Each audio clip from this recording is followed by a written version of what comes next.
Hey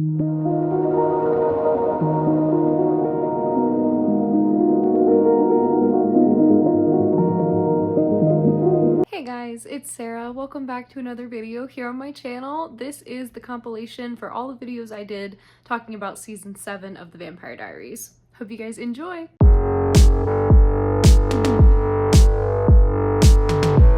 We have a lot to go over in this first episode. Let's just get right into it. We open with Stefan breaking into a storage unit where there's 2 coffins. He opens one up. It's Damon's desiccated body. He gives him a blood bag and he's like, "Damon, brother, I need you. You have to wake up. Wake up, Damon. Wake up." And then Damon sits up in the coffin and is like, We cut to Caroline in present day writing to Elena in her journal. Remember, Elena asked them to all keep journals. It's only been a few weeks since the end of season 6. Damon took Rick over to Europe to party away his grief, and Bonnie is there with them babysitting because they should not be left alone. Matt's about to graduate and officially be a deputy for the town. Stefan comes over and talks to her. We learn that there are blood bags missing, and also Lily is missing, and the heretics are missing. Nobody knows exactly where they are right now at this point. But if the blood bags are missing, it's kind of safe to assume maybe they did that. Also, things are very weird here between the 2 of them, and he's kind of like, "I made it a thing. I'm so sorry." And she's like, "Yeah, you did. You made it a thing." So now they're flirty vibes, but also they're agreeing to just be friends.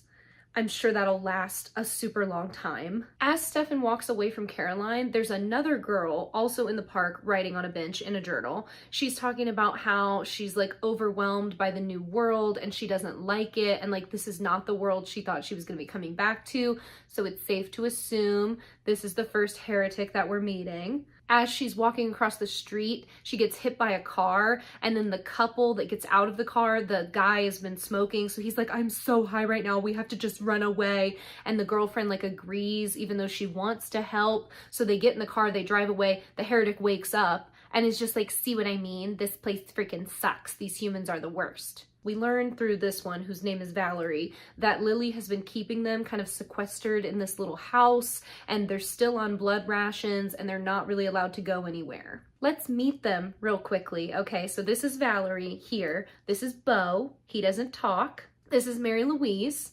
She's a little cuckoo. This is Nora. She's Mary Louise's girlfriend. Also the worst. And then Malcolm is the oldest, and he's kind of the golden boy. Nobody likes him. There's also Oscar, who we'll meet later. He's off running an errand that no one will tell us what it is at this point. In Europe, Rick and Damon are so stupid drunk that they keep forgetting where they are. They don't even know what they're doing half the time, and Bonnie is just there babysitting and taking notes, and she's basically like, "Look, if Rick dies of alcohol poisoning, Elena's gonna want to know how it happened." You'll be happy to know that Damon and Bonnie have now upgraded their friendship to the package that involves him constantly making jokes about how easy it would be for her to die, and her laughing it off and being like, "I know you're just kidding, you're so funny," but it's actually kind of, they're having fun with it. It's banter for them. Rick seems to be doing decent, all things considered, and he's really thankful that Damon is there with him, and at least they're going through losing their girlfriends together. Lily is going off to meet with Enzo, which annoys all the heretics because they're like, "Why aren't we allowed to leave the house? This isn't fair." This is when we learn that the relationship Lily has with them is not we're all family and you're the aunt, you're the uncle, you're the brother, you're the sister, you're the mom. It's not that kind of family. It's Lily is the mom to these 6 random witch vampires. That's what's happening here. Okay, so where's Dad? What's going on with that? We'll find out, and I don't want to do that either. So I don't know if that was always the vibe, but I never thought that they were her children replacements. I thought that they were just a family unit. I even thought that some of them were going to be older than her, but no, Lily's the mom, and then they're all under her, taking her orders. While it's very clear that there's tension amongst the siblings, they definitely care about each other, kind of Michelson-esque in a way. And so when they find out that Valerie got hit by that couple, even though these 2 don't really like her and she definitely doesn't like them, they all go and kill that couple together, even though they know it'll make Lily upset if she finds out. Stefan calls Damon and Rick to update them. Rick is so drunk that he like answers the phone upside down and then has to like flip it back around. And then Stefan's like, hey, I need you to teach me how to make a bomb. And Rick's like, I am way too drunk for this. I'm gonna have to go home and then I will call you back. Goodbye. And he leaves and like stumbles off back to where they're staying. Bonnie's really upset that like Lily won after everything and like the heretics are killing people and they still have to fight the heretics. She's also really upset that Damon is struggling as much as he is because she's like, look, Elena didn't want this for you. Elena wanted you to be happy. She wanted you to like find joy and date and move on and wait for her, but like, you know, also live your life. And he's like, yeah, absolutely not. I won't be doing that.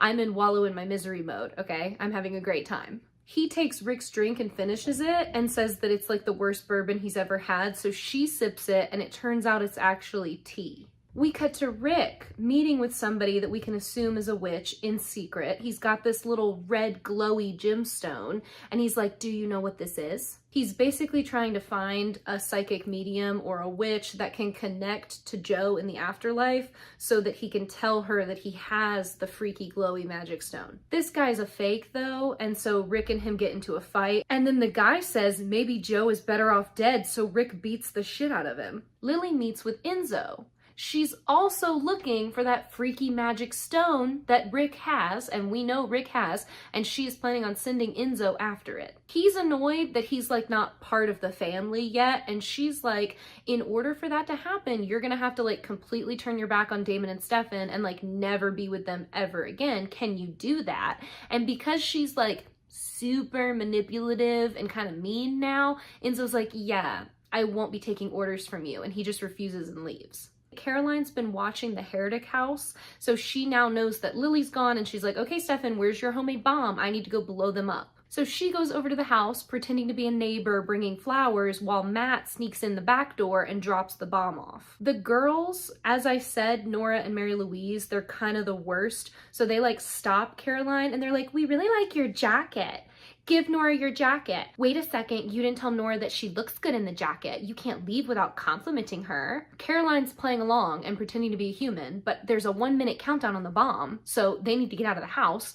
Matt comes up and he's like, Caroline, we need to go to that barbecue. Okay, we gotta go. Let's leave. The girls keep doing things to stop her. Valerie goes, does anybody else smell that? And Caroline's like, grabs Matt, runs away. The house explodes. Damon and Bonnie are now alone, walking together in Europe. They almost get hit by a bus, but Damon saves them. And now that I'm watching this season with my Damon glasses on, this is a moment for them. And I was like, oh, I see it. I understand what's happening here. What's going on? Because he like grabs her and like slams her into this car to get her out of the way. So he's like all up on her and she's looking up at him and she's like, thank you. And she's definitely kind of into being that close to him. I'm not gonna lie, I could see it in her eyes. I was like, you're thinking about it. And Damon's not really in this moment, but she definitely was. She realizes though that he had seen the car before he saved her. So she's like, did you hesitate? And he's like, yeah, for like 3 seconds. And they get into a fight. She says that they both lost Elena, and while she's super sad that this happened to them, he's gonna have to work on it because at this point there's nothing they can do, and they know that. So he can either resent her or love her, but at the end of the day, he's stuck with her. Stefan calls Lily like, hi mom, we blew up your family. You have 24 hours to leave town. And she's like, oh baby boy, you blew up a house full of centuries old heretics? If I could offer you one piece of motherly advice, it would be this. Run. We go to Matt's graduation ceremony.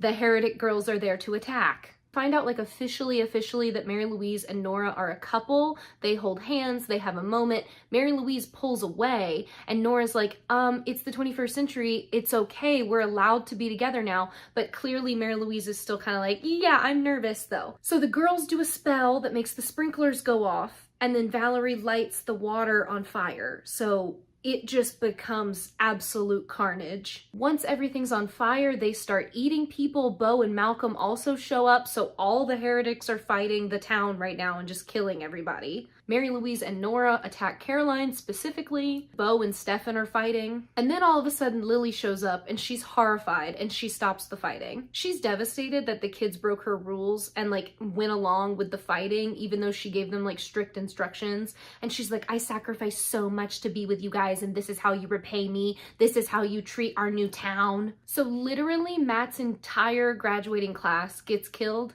and the new sheriff.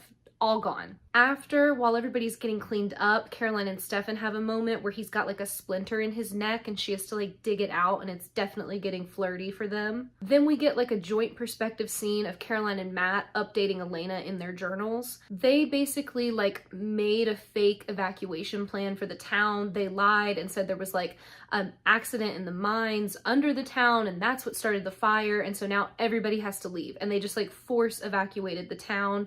It was actually a deal with Lily, so they basically like gave up Mystic Falls, and so Lily gave them enough time to get everybody out, and then in return Lily and the heretics moved into the Salvatore house, and now they like own Mystic Falls, and any trespassers that come in are fair game. Caroline goes to the park to get her mom's plaque off the like memorial bench that she has, and once she gets there, Enzo is there already doing it, and he's like, I just thought you'd want this for safekeeping, and she's like, yeah, that's why I was coming to get it. He is definitely trying to be nice and like friendly and part of the Mystic Falls gang, and she's just like, yeah, I don't trust you, okay? You need to pick a side, you need to make a decision and quit being around both of us, okay? He says that she sounds a lot like Lily and just sort of storms away because he's sick of everybody like telling him what to do. But like, girl, he was there doing something nice for you. Why couldn't you have just said, thank you, Enzo? That was thoughtful of you. Remember when we were friends a couple months ago? Me too, Caroline. I remember that. You used to like him. What the heck? Damon calls Stefan asking for updates, and Stefan's like, oh, don't worry about it. It can wait until you get home. So Damon walks into the grill. They get into a fight about how Damon thinks that Stefan should have fought harder to save the town and kill the heretics. And Stefan is kind of just like, I did what needed to be done. I saved the people of the town. That's all we could do right now. Damon realizes it all ties back to Stefan wanting to stay and be good for Caroline. But Stefan's like, no, actually, I'm doing this for you. Because when Elena wakes up, if the whole town is dead and gone, she's gonna be pretty mad at you, dude. Bonnie's also really upset that they like gave up and basically let Lily and the heretics have the town. Matt is like, well, here's the thing, Bonnie. They actually were stopped already in 1903, but then you betrayed Kai and he let them out, so now here we are. Y'all gotta quit blaming everything on her. What the heck? We get that shot from the end of season 6 where Matt's driving through town looking at the carnage and Damon's watching from the clock tower all upset like a little emo bat. Damon moves into Elena's dorm room since the house has been taken over, which means he moves into Bonnie's dorm room. Ayo! There was only one bed. Oh my god. She's still mad that he waited 3 seconds to save her, and he's like, listen, okay, in the first second, I thought about how nice it would be to have Elena in my arms again. In the second second, I was kissing her. But in the third second, I realized that you're my best friend. And if anything happens to you, I will lose my mind. So I saved you. Can you just calm down? She tells him about how she's internalizing everything and being like, the heretics are out because of me. This is all my fault. I did this. And he's like, no, girl, the heretics are out because my mom is freaking crazy, okay? Bonnie says she isn't scared of Lily and she wants to fight back for the town. We cut to Malcolm killing a trespasser and then getting confronted by Bonnie. But y'all remember after the wedding when she did that to Kai and I told you that he just sort of stayed on his feet and talked through the pain? The same thing happens with Malcolm. So I think it's safe to assume that the heretics are just like magically a little superior. I'm assuming because they can like siphon the attacks while the attacks are happening. I don't know if it's ever explained. I can't remember. That's what I think is happening. But anyway, he walks up to Bonnie and is like, you won't be a witch at all once I take your magic, and goes to siphon her and gets a little villain monologue-y. So then Damon sneaks up behind him and rips his heart out. Y'all gotta get over the talking. You need to just do what you need to do and get out. You could have just snatched Bonnie and run. It would have been so simple. Caroline and Stefan are together and they're kind of like trying to figure out, did we make the right choice? Did we do the right thing? What do we do differently? And he is like, you know, Caroline, we saved everyone. This is what your mom would have wanted. We did the right thing. We saved the town. We'll get it back. But for now, at least all the civilians are safe. She says, you know, I thought I would have healed more from missing my mom by now, but I'm kind of just working through it, and I'm just happy that you're here with me, because when you're with me, I'm happier. And then they kiss. So much for just being friends, but now we can root for them again, I guess. Rick goes to the morgue. Turns out he's been bribing the people that work there to keep Joe in the lockers. Yay! He tells us that he doesn't plan on ever putting Joe in the ground because he is planning on bringing her back to life. Okay, and then he looks at her dead body. We don't have to, thankfully, but he does. Beau has a little scar on his neck. It's like a perfect little X. He's looking at it in the mirror. Valerie comes up behind him and is like, you shouldn't hide your scar, Beau. You're a survivor. So, like, maybe this is why he's mute? We don't really know, but by the way, Beau doesn't talk. I think I said that, but he doesn't talk. Nora and Mary Louise found Malcolm in the town square. They bring him in. Everybody starts freaking out. Lily comes running in and sees him. Immediate waterworks. She's holding him. She's sobbing. It's very upsetting to watch. She's like, who took him from us? And we should all be afraid. Enzo comes over to Caroline and kind of picks on her while she's journaling to Elena about how she made out with Stefan. He tells her about Malcolm's death to prove that he's decided to be on the Mystic Falls gang's side. But then when she gets up to go tell Stefan what's happened, he shoots her up with vervain. So he was lying and he's working with Lily again. We go back to Damon being woken up, and now we know that this moment where Stefan is going to get Damon and waking him up in the coffin is 3 years later. So Damon sits up and he's like, Stefan, what are you doing? I told you not to bother me. What's going on? Then like stakes get shot through the coffin lid and he's like, she's back? Stefan goes, my scar opened up this morning. I figured she was back, but I didn't know how close she was. Damon's like, well, get used to it, brother. She's not gonna stop until you're dead. And they run. What is going on? This show...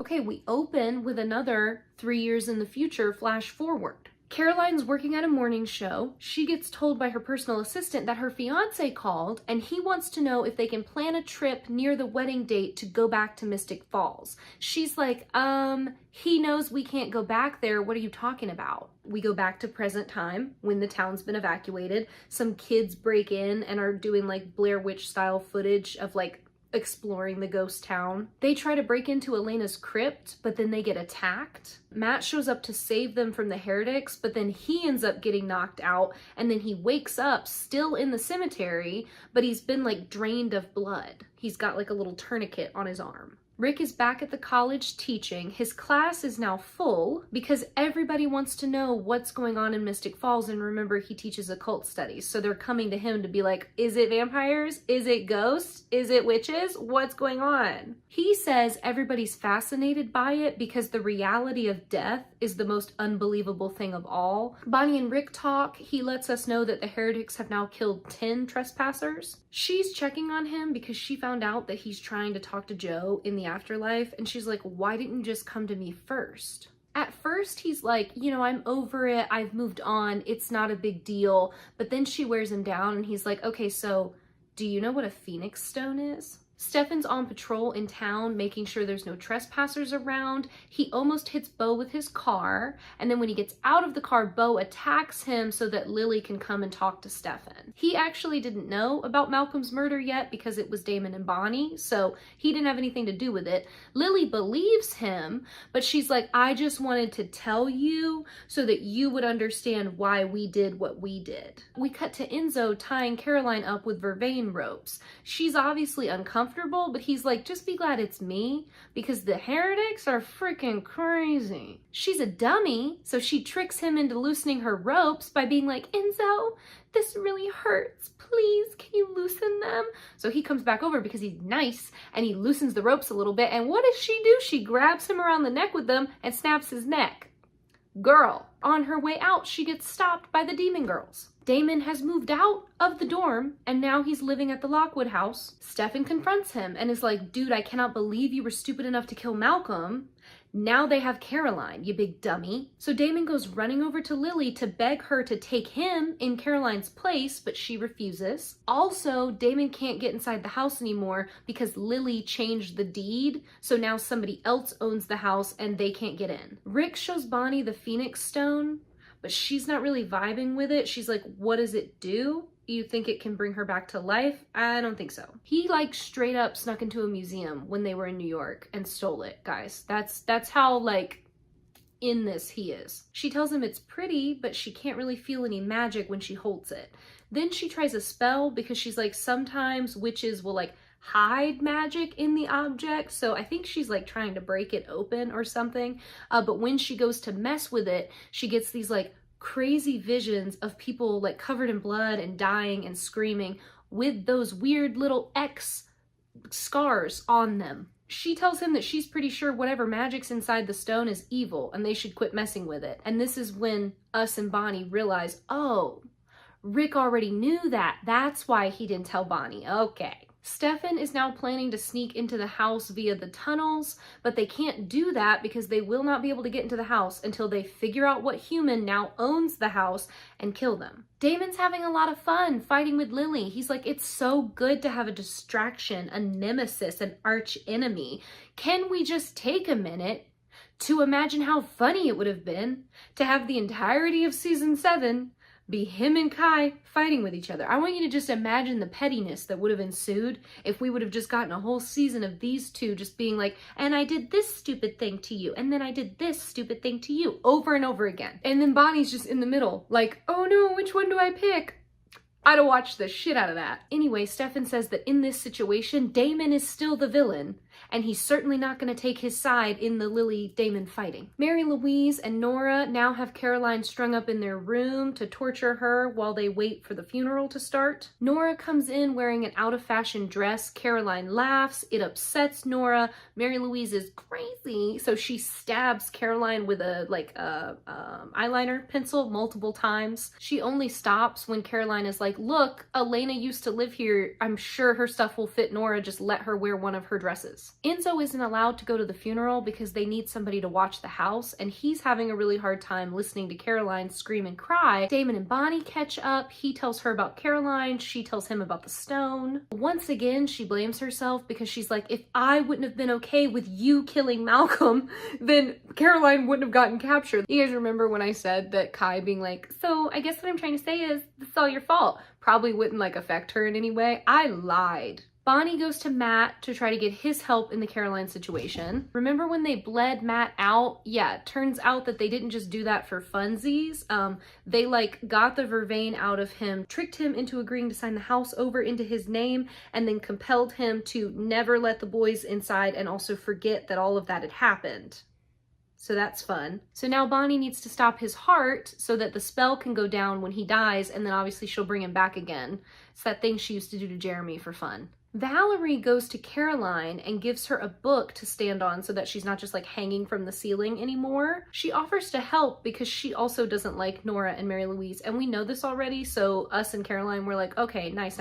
She must be the good sister. We're like as good as they get. She also does a little spell on Caroline and then like quickly leaves. Mary Louise comes in, kicks the book out from under Caroline's feet, and then goes to grab her, but when she touches her, like it burns, almost as if Caroline's been turned into like a human vervain bubble. Bonnie and Matt prepare to do the Heartstopper spell with a little 6-minute timer so that she doesn't accidentally hurt him. At the same time, Damon and Stefan go over to the house. Rick is running tests on the Phoenix Stone to try to figure out how to destroy it because he agreed with Bonnie that that's what they would do. Bonnie goes to restart Matt's heart, and then because Rick is messing with the stone, she gets another one of those weird visions of all the death and the screaming and the dying, so she passes out while Matt is still dead. Enzo answers the door when Damon gets to the house and says that he's the one that kidnapped Caroline and he decided to work with Lily because no matter what he does, the Mystic Falls gang never trusts him and accepts him, which is valid. They get into a fight about who Lily loves more. Enzo says that according to Lily, Malcolm was more Salvatore than Damon will ever be, and that's why they're currently burying him in the crypt with Elena. That's supposed to be spelled shut, but remember, Lily's kids are all heretics. So like we really should have seen that coming, that maybe Elena was no longer safe in a spelled coffin.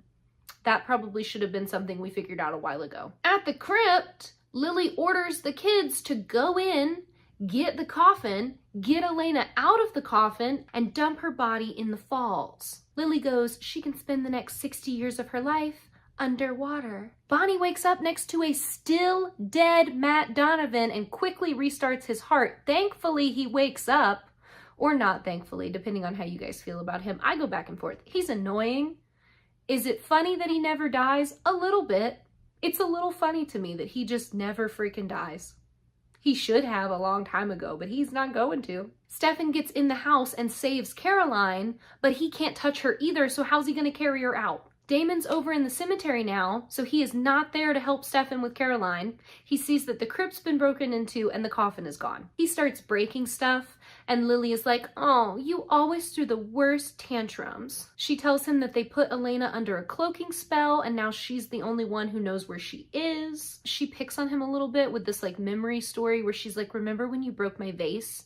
And you wouldn't tell me that you'd done it, you just kept lying, so I took all your toys, and then you finally told me the truth. And Damon's like, Elena is not a toy. And she's like, Malcolm was not a vase. She kind of ate with that, I'm not gonna lie. She kind of ate that up. We learned here that Malcolm was like the glue to the family, even though he was like the golden child and kind of annoying. He was also like the one that saved Mary Louise from the streets and the one that kept Nora's family from killing her. He reunited Beau and Valerie. I'd love to know more about that. And he was Lily's voice of reason. Damon's like, okay, whatever. Tell me what you want. Caroline and Stefan are still trying to get out of the house. I can't imagine why he didn't just suffer for a few minutes and run really fast. It's not like you have vampire speed or anything, sweetie. So they had to bundle her, and now that she's like fully clothed, he's holding her and trying to get her out. But all of a sudden they start feeling this like pull where they go in different directions. He gets yeeted out the window. She gets dragged down the staircase. And then we see Enzo with the maid that Lily hired. And he's like, go ahead, invite her in. The maid invites Caroline in, meaning that now she's the owner of the house. And he looks at Caroline and goes, sorry, love. Bonnie feels horrible for hurting Matt, and he's like, Bonnie, it's really okay. It's not like it's your fault. It's Damon's fault. This all goes back to Damon. It's all so messed up and convoluted, okay? Everybody's making bad decisions, but in this moment, Bonnie is like, no, actually, it's my fault that the heretics got out, so I helped Damon kill Malcolm. And then it was my idea to stop your heart in order to save Caroline. He's struggling a lot with the fact that, like, the town that he loves and loves protecting is empty and devoid of life, and like there's no point in any of it anymore. So she convinces him to fight with her to get it back. Stefan's pissed that Damon ran away to the cemetery and didn't help him with Caroline, and now she's kidnapped again, so they get into a fight. But then Damon is like, you know, you should really lay into me while you can, because I'm about to not be here anymore and you might not see me again, dude. So it's okay, I'll take it. Give me what you got. Stefan's like, what are you talking about? Where are you going?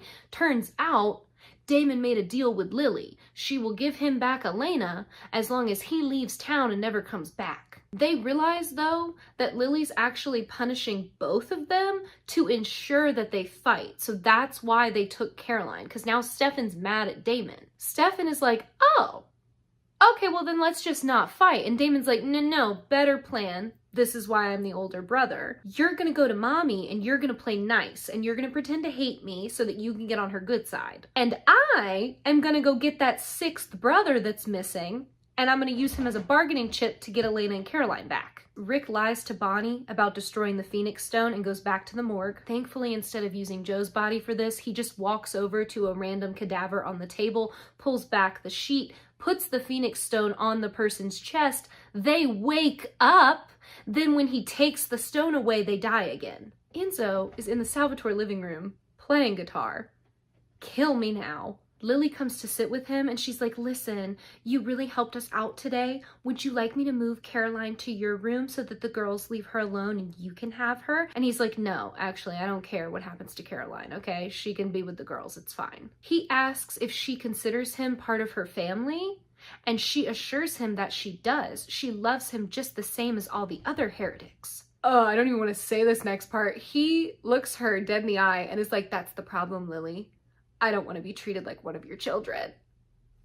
No. Then he like looks down at her mouth and plays with her hair. And he says that he only joined the family for her.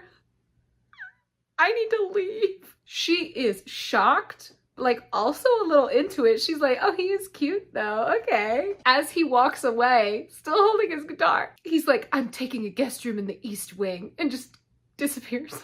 Because Caroline told Nora about Elena's clothes and then complimented the second dress and said it was a better choice, Nora lets her down so that she can walk around the room. She tells Caroline that she shouldn't trust Valerie because even though she's a good actress, she's not the nice sister. They don't have a nice sister. They're all fucking crazy. Then she gives her one of Stefan's journals. It's apparently the first thing that Valerie looked for when they realized that the prison world they were in was from 1903. It has an entry that Stefan wrote about meeting a girl named Valerie. We go back to the 3 years in the future moment. Okay, Caroline is now talking to her PA after the morning show. She wants to call her fiance back to finally talk about the Mystic Falls trip. He's like, yeah, okay, absolutely. Also, Stefan Salvatore called, and she's like, if he calls back, tell him I'm not here, and I never want to hear that name again. And then as she walks away, someone shoots and kills her PA with a stake, and then shoots her.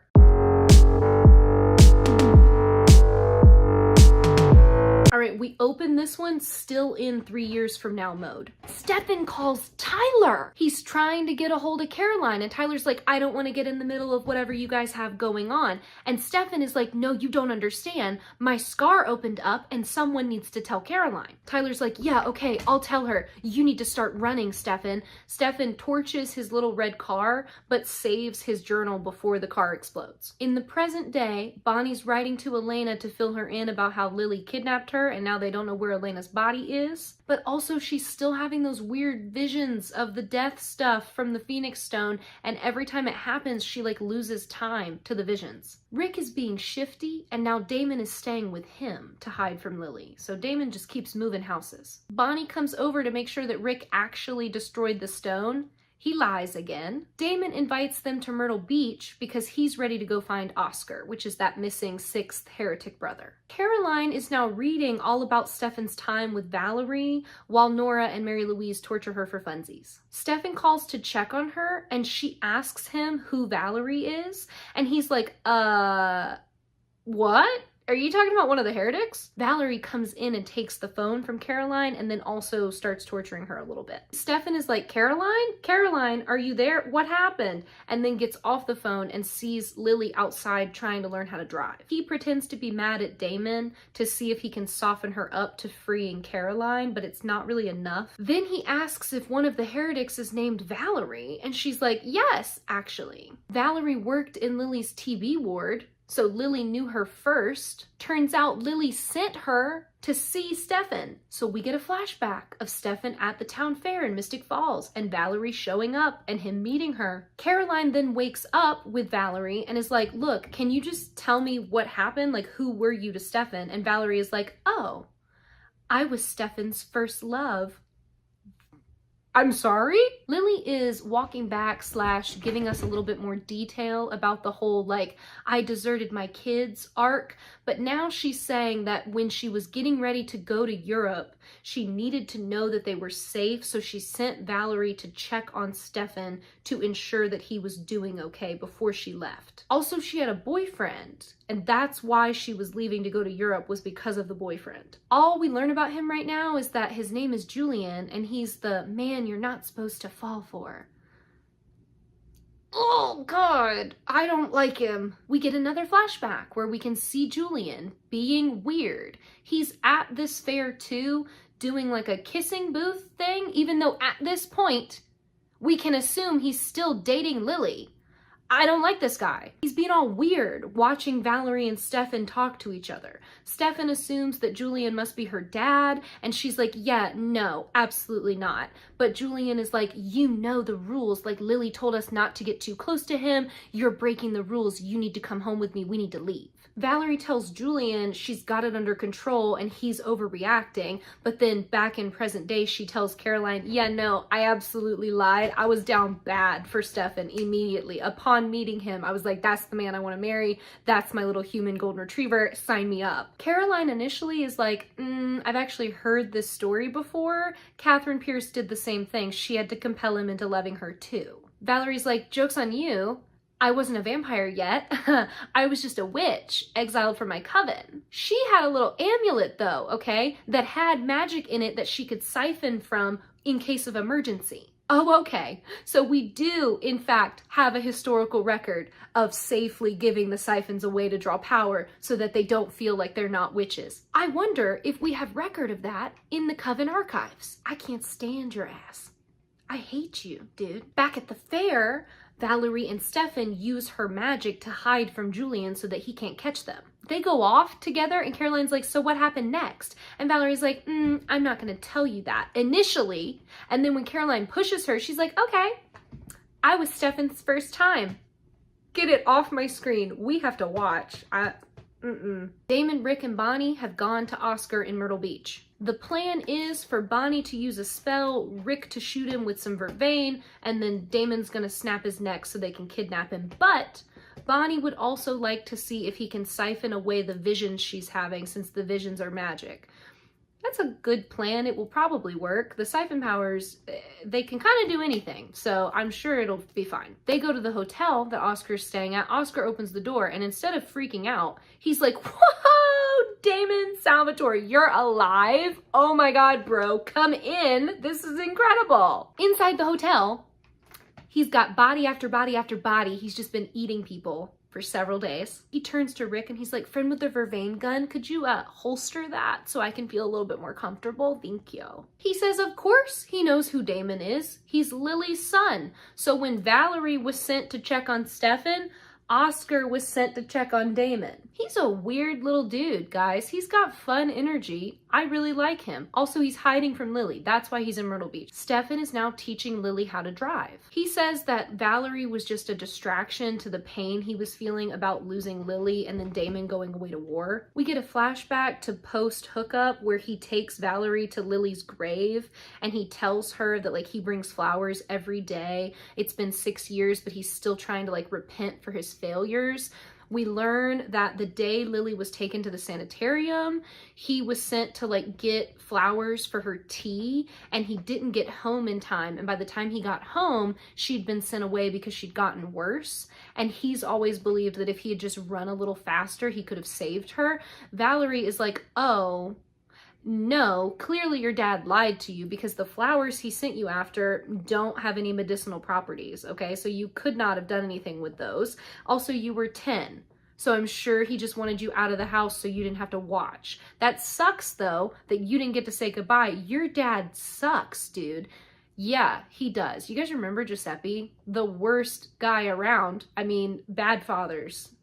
Nobody's got a good one. Julian then shows up and is like, Valerie, get in the carriage. We're leaving right now. She tells Stefan she has to go with him, but she promises him quietly that she'll find her way back to him one day. Caroline's like, oh, okay. So this is like the Notebook, except you never reconnected and he forgot all about you. Valerie brushes it off a little bit and basically just says that Julian convinced her to lie to Lily.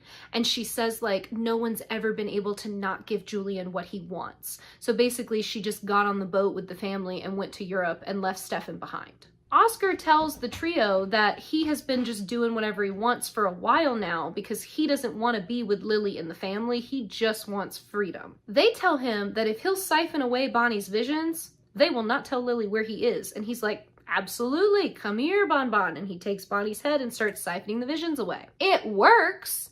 But then he sees the visions as he's taking them from her. So he lets Bonnie go and he's like, where's the Phoenix Stone? Up to this point, he's been like so chill and laid back, but now he's like, how do you know about the Phoenix Stone? Where is it? Give it to me right now. And he starts slinging spells around and fighting everybody. He takes the 3 of them down in like 10 seconds. It's insane. So they wake up and Oscar is gone. Rick is like, he took the stone. And Bonnie is like, the stone? I thought you destroyed it, Rick. And then it turns out that Damon also knew that Rick still had the stone, so they were both lying to her, so she's mad at Damon again now. And he's like, no, I just kept Rick's secret, okay? I lied by omission, which is not the same as a lie. Yes, it is, Damon. Go away. He does leave. He tells them to work it out amongst themselves, and he goes after Oscar. Bonnie is livid with Rick, and he's like, Bonnie, we came back, okay? We cheated death, which means we can do the same thing for Joe. She's like, Rick, we were on the other side, okay? It doesn't exist anymore, so I don't know where Joe's spirit is, but we can't just pluck her out of the ether and put her back in her body. That's not how it works. He says that Joe was the love of his life, and if he doesn't try everything to get her back, then he might as well have just stayed dead. Lily is trying to bond with Stefan, but he's kind of annoyed about the whole Valerie situation. She is like super sure that Valerie would not have hurt him and that it must have been real and something must have happened. He says, oh, do you not know? She promised me she'd come back to me, and then she didn't show up. So clearly it was all a joke to her, and she was just like having fun with my emotions. Yeah, he got a telegraph and everything from Valerie saying like, I want to be with you. I want to run away with you. I'm going to leave my family for you. And he waited and waited and waited and she just never came. Caroline asks how Valerie could have ever abandoned Stefan because he's the perfect boyfriend. So why would you ever give up on him? Valerie is like, there was a change of plans. We see flashback her running away from her family, trying to get back to Mystic Falls. But Julian showed up and stopped her. He says Lily won't leave without her children, and he has to go to Europe that day. He can't have Valerie screw this up for him. He gets all up in her face and he's like, do I frighten you? Because I can hear how fast your heart is beating. Both your hearts, actually. Does Stefan Salvatore know you're carrying his child? No. Whoa! Damon corners Oscar again and says that he does actually remember him. He lied before because remember when Damon was in the Civil War, but he was fighting for the South because of where they lived? Yeah, so he was like, I didn't want to talk about that in front of my friends. I bet you didn't, Damon. I bet you didn't. Oscar reminds us that Damon didn't want to be fighting for the South, and he was only doing it because of his dad, and he didn't want to disappoint him. Damon says that Oscar compelled him to take sick leave, and then his whole regiment died the next day. So he's like, you saved my life, dude. Oscar, once again, like Valerie, is like, I wasn't a vampire yet, homie. I just talked to you human to human, and we made a connection, and I touched your heart, and you changed your plans. Oscar goes, now I want to be the deserter, okay? I want to get out of Lily's army. I don't want to be with her. I don't want to do her bidding.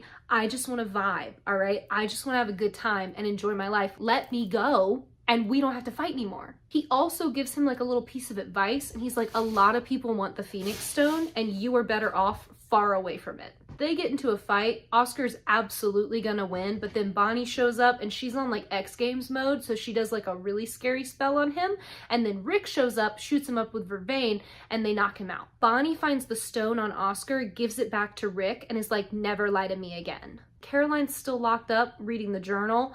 Lily comes in trying to find Valerie. Then she switches tactics randomly and is like, Caroline, your mom just died, right? And Caroline's like, yeah, she did. And I really don't want to talk about it with you, dude. Lily's like, okay, rude. I was just trying to find out how you ever came back from that and if you had healed from it yet and what it felt like. Caroline is like, don't you know what it feels like? Like, you must have had a mom, dude. Everybody has a mother. You know that the love between mothers and their children is different than like any other kind of love out there. Then she gives Lily the journal so that she can read Stefan's words about how much he missed her and loved her for herself. Then Lily lets Caroline go as a reward for Stefan's honesty. And as Caroline is leaving, she thanks Lily. We see Stefan sitting on a bench that's the same one he was sitting on waiting for Valerie back then. She comes over and sits with him and says that when they were in the prison world, she would come to the bench every day to think, and it's nice to see that he still does it too. She tells him the truth,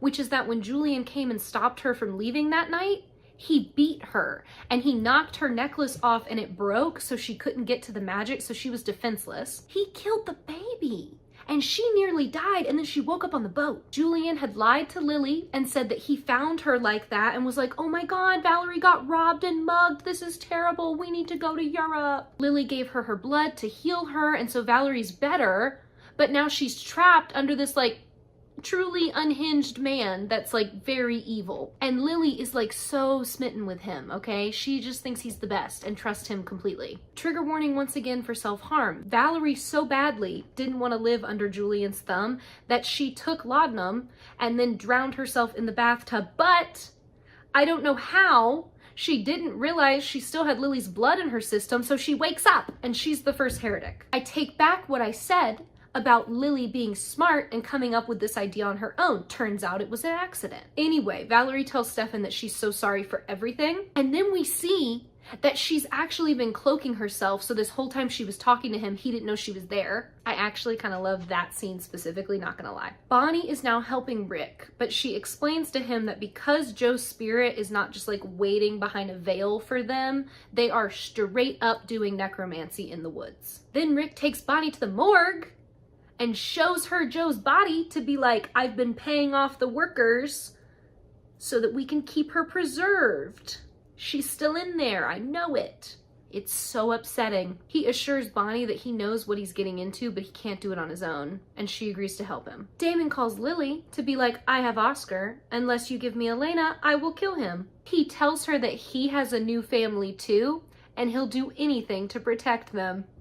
That's a good line. We go to Stefan drinking, dealing with all his guilt and confusion, and then Caroline comes home, so she's safe. She spills the beans that she knows all about Valerie, and he's like, look, I was young and human when I met her, okay? And she's like, yeah, well, I was young and human when I met you, and I know the exact moment when I first saw you. I bet you can't tell me that about me, because when I met you, you were with Elena. And then she very quickly is like, I'm sorry, that's not fair at all. You were with Elena. I just answered my own question. Ignore me. She wants to know if Valerie being out changes anything for him, and he's like, Caroline, I don't care about what could have happened or what would have happened if she'd made it to me. It doesn't matter because it's in the past, and now I'm with you, and I'm happy that I'm with you. But they still can't touch, so no kissing. Oscar wakes up, but Valerie is with him now. She tells him he's somewhere in the college town, but Lily doesn't know where he is because she did a locator spell to find him on her own. She asks if he found Julian,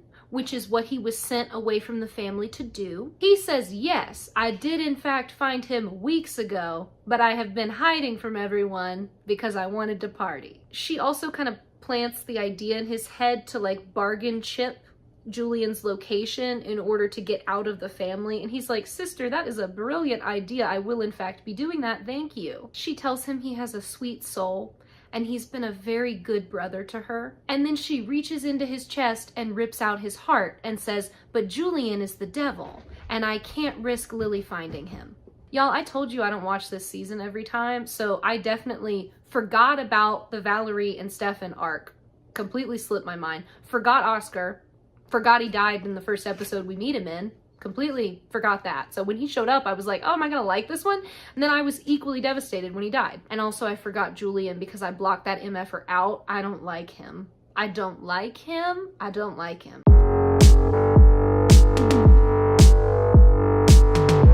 We open episode 4 with another 3 years from now flash forward. Rick is still building bombs. No, just kidding. He's actually trying to fix a children's toy. You know, for his children that are alive. You had one job. Yeah, so the girls are alive. We get to look at them. There's 2 of them. One of them's blonde, one of them's got dark hair. He calls one of them Josie, and they go running off down the hall, and then they go quiet. So Rick is like, up, up, up. I will not be fooled today. He gets a gun from a secret hiding spot and goes sneaking down the hallway, where we see Damon standing at the threshold to the house staring at the girls. Rick's like, the fact that you're here means that somebody died. Damon goes, no, not yet, but if you don't do what I say, that could change really quick. So, are you gonna invite me in?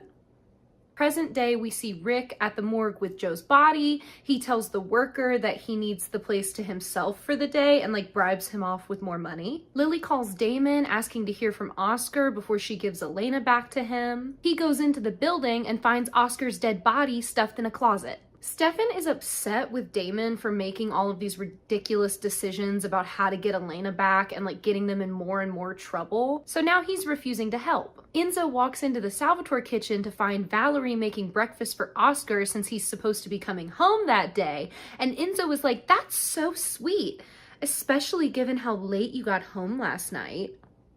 Lily comes in and is like, could I please speak to Valerie alone for a minute? Enzo's like, oh, sure. Is anything wrong? Lily says, no, it's just family business. Lily confronts her not about Oscar, but about lying about her relationship with Stefan. And Valerie's like, I'm so sorry, Lily. I know I went against your wishes, but I was just a foolish human back then. And she basically like pretends that like, yeah, it mattered more back then, but she acts like now she's fine. Lily tells her that if there's anything else she needs to say, she needs to do it right then. And Valerie's like, no, oh my God, Lily, I don't have any more secrets. I don't have anything to hide. I should go look for Oscar. And she goes to run after him. And Lily's like, that won't be necessary. We cut to Nora and Mary Louise on the Whitmore campus going to look for Oscar. Obviously he's dead, so Damon and Stefan are trying to hide him in Rick's rooms. Nora comes in with Mary Louise and she can smell the blood on them, but they can't find Oscar's body. When the girls leave and the boys get Oscar's body from the hiding place, which was dangling out the window, so we're all really lucky the girls didn't turn around on their way out of the building, there's a girl, like a student, in the room waiting on them. And Damon's like, what are you doing here? She hands them a note from Nora that says that every hour Oscar is missing, a Whitmore student will die, starting now. And then the girl stabs herself with like, I think scissors or something. It happens really quickly. And Stefan and Damon are like, oh my God. The teacher from Stranger Things is leading a ghost tour, bus tour through the town of Mystic Falls since it's like Halloween. Matt comes and shuts it down, but the guy is like, I'm not doing anything illegal, and if these people want to pay me to be here, I'm gonna do it. So he drives off, finishing the tour. Enzo comes to see Matt and says he wants to see the security cameras in town because he's trying to track Valerie. Stefan and Caroline still can't touch, but they're still hanging out and talking and getting closer. She's still pushing him to talk to Valerie, but he's insisting that there's no reason for him to do that and he doesn't want to. We're finally back to hosting events, okay? Remember when there used to be an event every freaking episode? We're getting back to our roots. There's gonna be a Halloween party. Stefan and Caroline decide to trick Nora and Mary Louise into wanting to go to the party so that they can keep an eye on them and make sure they stop them from killing students. Caroline goes so far as to give Mary Louise an outfit so that hopefully Mary Louise will siphon off the spell that Valerie did to her, and then that way she can touch Stefan again. But Mary Louise is like, yeah, I will not be going against Valerie. She's insane. Nora's with Stefan, also refusing to help, so everybody seems to be a little afraid of Valerie. Mary Louise comes out of Caroline's room to show Nora her dress. Nora says she looks nice, but it's a little plain, and she thinks that she should be sexier since she's supposed to be the devil. It's a heaven and hell ball, so Nora's gonna be an angel, Mary Louise is gonna be a devil. Mary Louise goes, oh, you want a devil? And then stabs a random passing student and goes, it's 15 minutes past the hour. That was overdue.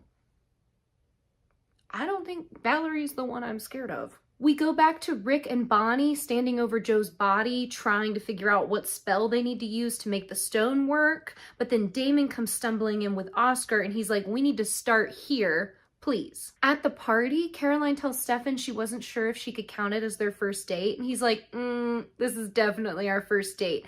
Also, you look so pretty. It's torture not to be able to touch you. Mary Louise gets mad at the bartender for flirting with Nora. Bonnie starts trying out spells. I think it's Bonnie's grimoire that she's using. No one ever talks about the grimoires enough. I want more information, but I think we're looking at Bonnie's collection of spells. I I think. I'm gonna choose to believe that. So she starts trying random spells. They've got the stone on Oscar's chest. Nothing's working. One of them makes his eyes open, but then he goes back to sleep. Another one accidentally sets him on fire and Rick has to put out his body. She thinks that the way the stone works is that it creates a bridge between the missing spirit and the body. So if she can just find the right spell, she should be able to make that bridge permanent. Valerie comes home to find Enzo eating people in the living room. He says he saw her leave town on the cameras in a stolen car, and he knows she must have done something to Oscar. He wants to tell Lily, so she admits that yes, she did kill Oscar, but only to keep him from bringing Julian back into Lily's life. Enzo's like, who's Julian? And Valerie's like, if you ever want Lily to love you the way that you love her, you're gonna want Julian as far away as possible. Caroline and Stefan are watching Nora and Mary Louise sort out their issues on the dance floor. Caroline thinks that Nora wants like freedom and to like be able to like go and do her own thing, but Mary Louise obviously doesn't want to do that because she's afraid that Nora will leave her. But then the girls get all close and start dancing, so Stefan's like, I think you project a little bit, Caroline, and you don't know everything just from looking at them. That leads to her being like, I'm afraid you don't want to talk to Valerie because you are worried that once you look at her, everything will come back and you'll like her again and you'll leave me. He swears that's not it, and he just wants to wait until the Oscar-Elena situation is handled, and then he'll ask Valerie to take the spell away. Mary Louise finds Nora eating the bartender that flirted with her, so Mary Louise rips her heart out. They get into a fight about how Nora wants attention and Mary Louise is always ruining her fun. Nora is actually upset because Mary Louise is like fighting to grow with her and adapt to the new world, and she feels like she's leaving Mary Louise behind. This leads to Mary Louise getting really sad and being like, you know what, Nora, do whatever you want, and then running off. Bonnie tries one more spell and it still doesn't work. She turns back to her book and then Oscar sits up screaming. Damon tells Bonnie that she is officially the most terrifying person he knows. Oscar is really hungry and also like super confused. All his memories seem to be shuffled around and he doesn't know who he is or where he is or what happened. When I say he's hungry, I don't mean like I've been desiccated for a day or so and I need to eat and like regain my strength. I mean like Ripper level hungry, like he's crazy. Enzo, a man of action, goes straight to Lily and is like, who's Julian? I want to know everything. She says that no one that met Julian would ever say a bad word against him because he was a saint and the love of her life. Enzo is like, was or is? She gets a message saying that Damon has Oscar and runs off before she has to answer. Stefan stops Mary Lou from attacking people by showing her the picture of Oscar and being like, okay, you're not allowed to kill any more students. She ends up like almost immediately breaking down and opening up to him about the issues she's having with Nora. He tells her about therapy. Then he says, you know, Caroline's actually upset with me too. And they seem to be having a little bonding moment until he goes, the only thing standing between us though is your sister's stupid spell. And then he injects her with vervain and kidnaps her. Oscar is getting sick in the car with Damon and still downing blood like crazy. He goes like full Ripper mode and breaks the door off the car and jumps out while Damon's still driving and runs off. Nora is looking for Mary Louise and finds Stefan holding her with a stake to her throat. So Nora uses her magic and takes the stake away from him, but then before she can attack, Caroline jumps out and grabs the hand holding the stake and puts her hand over her mouth so Nora can't do any magic, and she's burning her because remember the vervain spell. So Caroline's like, keep burning or siphon off the spell, and Nora gives in and gets the spell off of her. Then Caroline snaps her neck. Caroline and Stefan are just alone in the hallway and they jump each other on sight. It's immediate. That haunted bus tour that Matt tried to shut down is still going on. Unfortunately for all of them, Oscar finds them and just shreds the entire bus. Lily catches him and stops him, and then Damon jumps out and breaks his neck to knock him out. Turns out Oscar's a Ripper, so that's a fun tidbit. Nora wakes up with Mary Louise watching her, but now Mary Louise is happy because Nora tried to protect her, so they make up and everything's fine. Caroline and Stefan hook up after she promises that she was just overthinking and projecting and that's all it was, and she understands if he doesn't want to talk to Valerie. She just wants to make sure that he knows that she would give him permission to do that if that's what he wants to do. And he's like, girl, I'm with you right now. I'm not with Valerie. Okay, if I wanted to be with her, I'd be with her, but I'm here with you. And they hook up. Matt finds Valerie drinking at the grill. He threatens to shoot her, but then Enzo shows up and stops him. Matt leaves. Enzo sits down with Valerie and tells her that he wants to work together to stop Julian from getting back to Lily. Lily and Damon burn the bodies in the tour bus, and then she gives him back Elena's body. He tells her he will be moving home because Stefan and Matt are not enough to keep the town safe from her crazy family. She tells him she thinks this like boyish refusal that he has to not let go of Elena's body is ridiculous, and it's proving to her that he's just terrified of finding out who he is without Elena. We cut to Damon writing in a journal for Elena. Help, that's so cute. He's drinking a special bottle of wine that he hid from himself, and it's like a metaphor for the fact that like he thought if he hid the wine and kept it for a really long time, one day it would be perfect, and now he's trying to like navigate like living his life without Elena and waiting for her, knowing that once she's back with him, then his life will be perfect.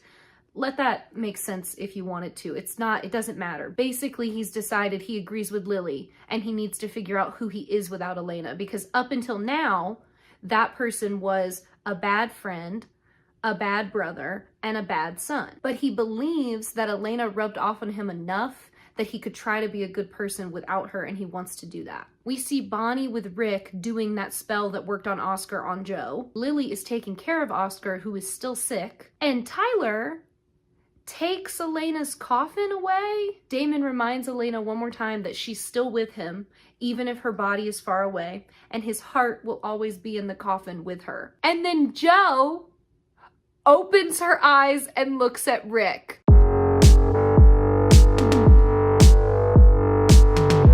Three years from now, Bonnie is somewhere that feels very, very clinical, like a support group atmosphere. She says she's been thinking about the past and how one stupid decision can turn your life into something you don't recognize. She says she made a mistake and it caused her to lose somebody that she loved, and she would do anything to take it back, but she can't. So now she's trying to figure out how to live with it. Yeah, dudes, she's in like a support group, hospital, facility place, and she goes back to her room and Enzo is there. She's like, "What are you doing here?" And he says, "Things are getting bad out there, love. You can't hide in here forever." And then she jumps into his arms and they kiss. What's going on? Miss Bennett, I see you. I see you. You said I want to keep the crazy, but I want to add an accent.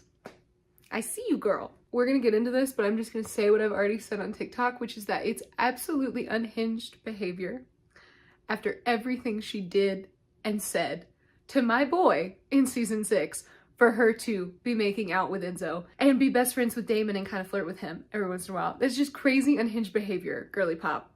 Absolutely insane. You could have had it all. You could have had a witch vampire, a hot witch vampire, immensely powerful, deeply obsessed with you, and you went with knockoff British version of Damon. I understand. He's my number 3 for a reason, but like, come on, come on. Okay, so Joe's sleeping and Rick is watching her. Bonnie's hovering because she's trying to figure out what the heck happened and how the spell and the stone even work. Rick gives her the Phoenix Stone so that she can study it, and then Joe wakes up. She's also confused and also starving. Caroline and Stefan wake up in bed together, cuddling and being cute, but then Damon comes in and ruins it. Damon wants to turn over a new leaf and talk to Valerie and try to like fix things about the Oscar situation. He wants Stefan to come with him, and Caroline encourages it because she knows the big secret about Valerie and Stefan and she wants him to find out. Enzo is babysitting Oscar, who is still struggling with his Ripper urges. Lily tells us that Julian is coming home because Oscar gave her the location. Enzo's upset, and she's like, "You should be happy for me about this. I hope that you'll grow to see it as a good thing." And she goes so far as to be like, "There's no reason why you two won't get along."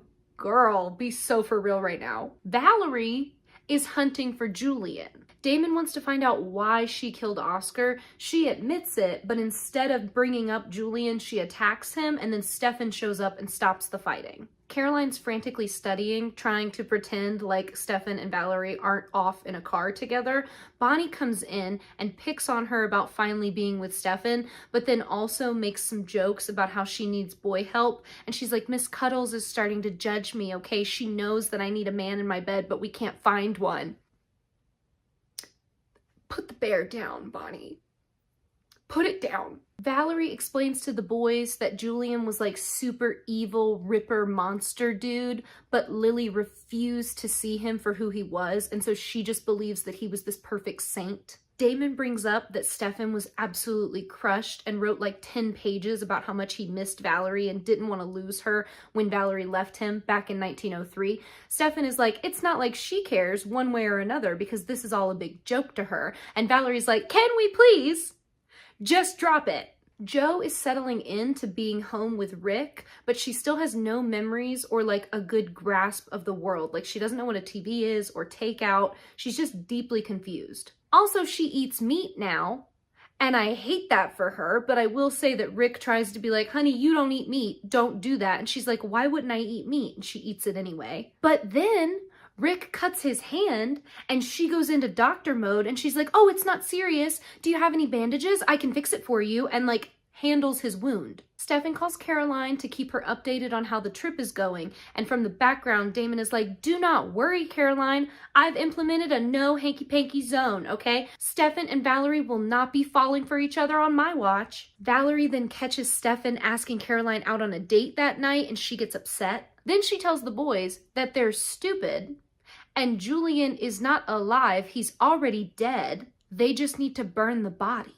Bonnie goes over to the Salvatore house to check on Oscar and finds Enzo with him. They've got fun banter, y'all. It's not super flirty yet, but it's like encroaching on that territory. It's silly and goofy and fun. They catch Oscar eating the maid, but Enzo saves her. Oscar says that he remembers Bonnie not from Myrtle Beach, which he says he's never been to, but because Bonnie is the one that got him out.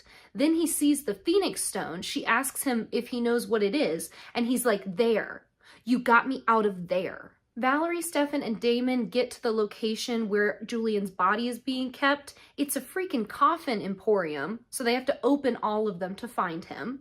Valerie explains that Lily is planning to bring Julian back with the Phoenix Stone, which is what the boys obviously did with Oscar, so there's no point in lying. She tells them that the stone itself is stuffed with super old vampire souls, so they didn't bring Oscar back, they just stuffed a random soul into his body. So Damon has to call Bonnie and be like, hey, we fucked up. That's not Jo, that's a random vampire soul inhabiting her body. I need you to tell Rick, okay? Because I don't think that Elena would want me to hurt my best friend in such a manner.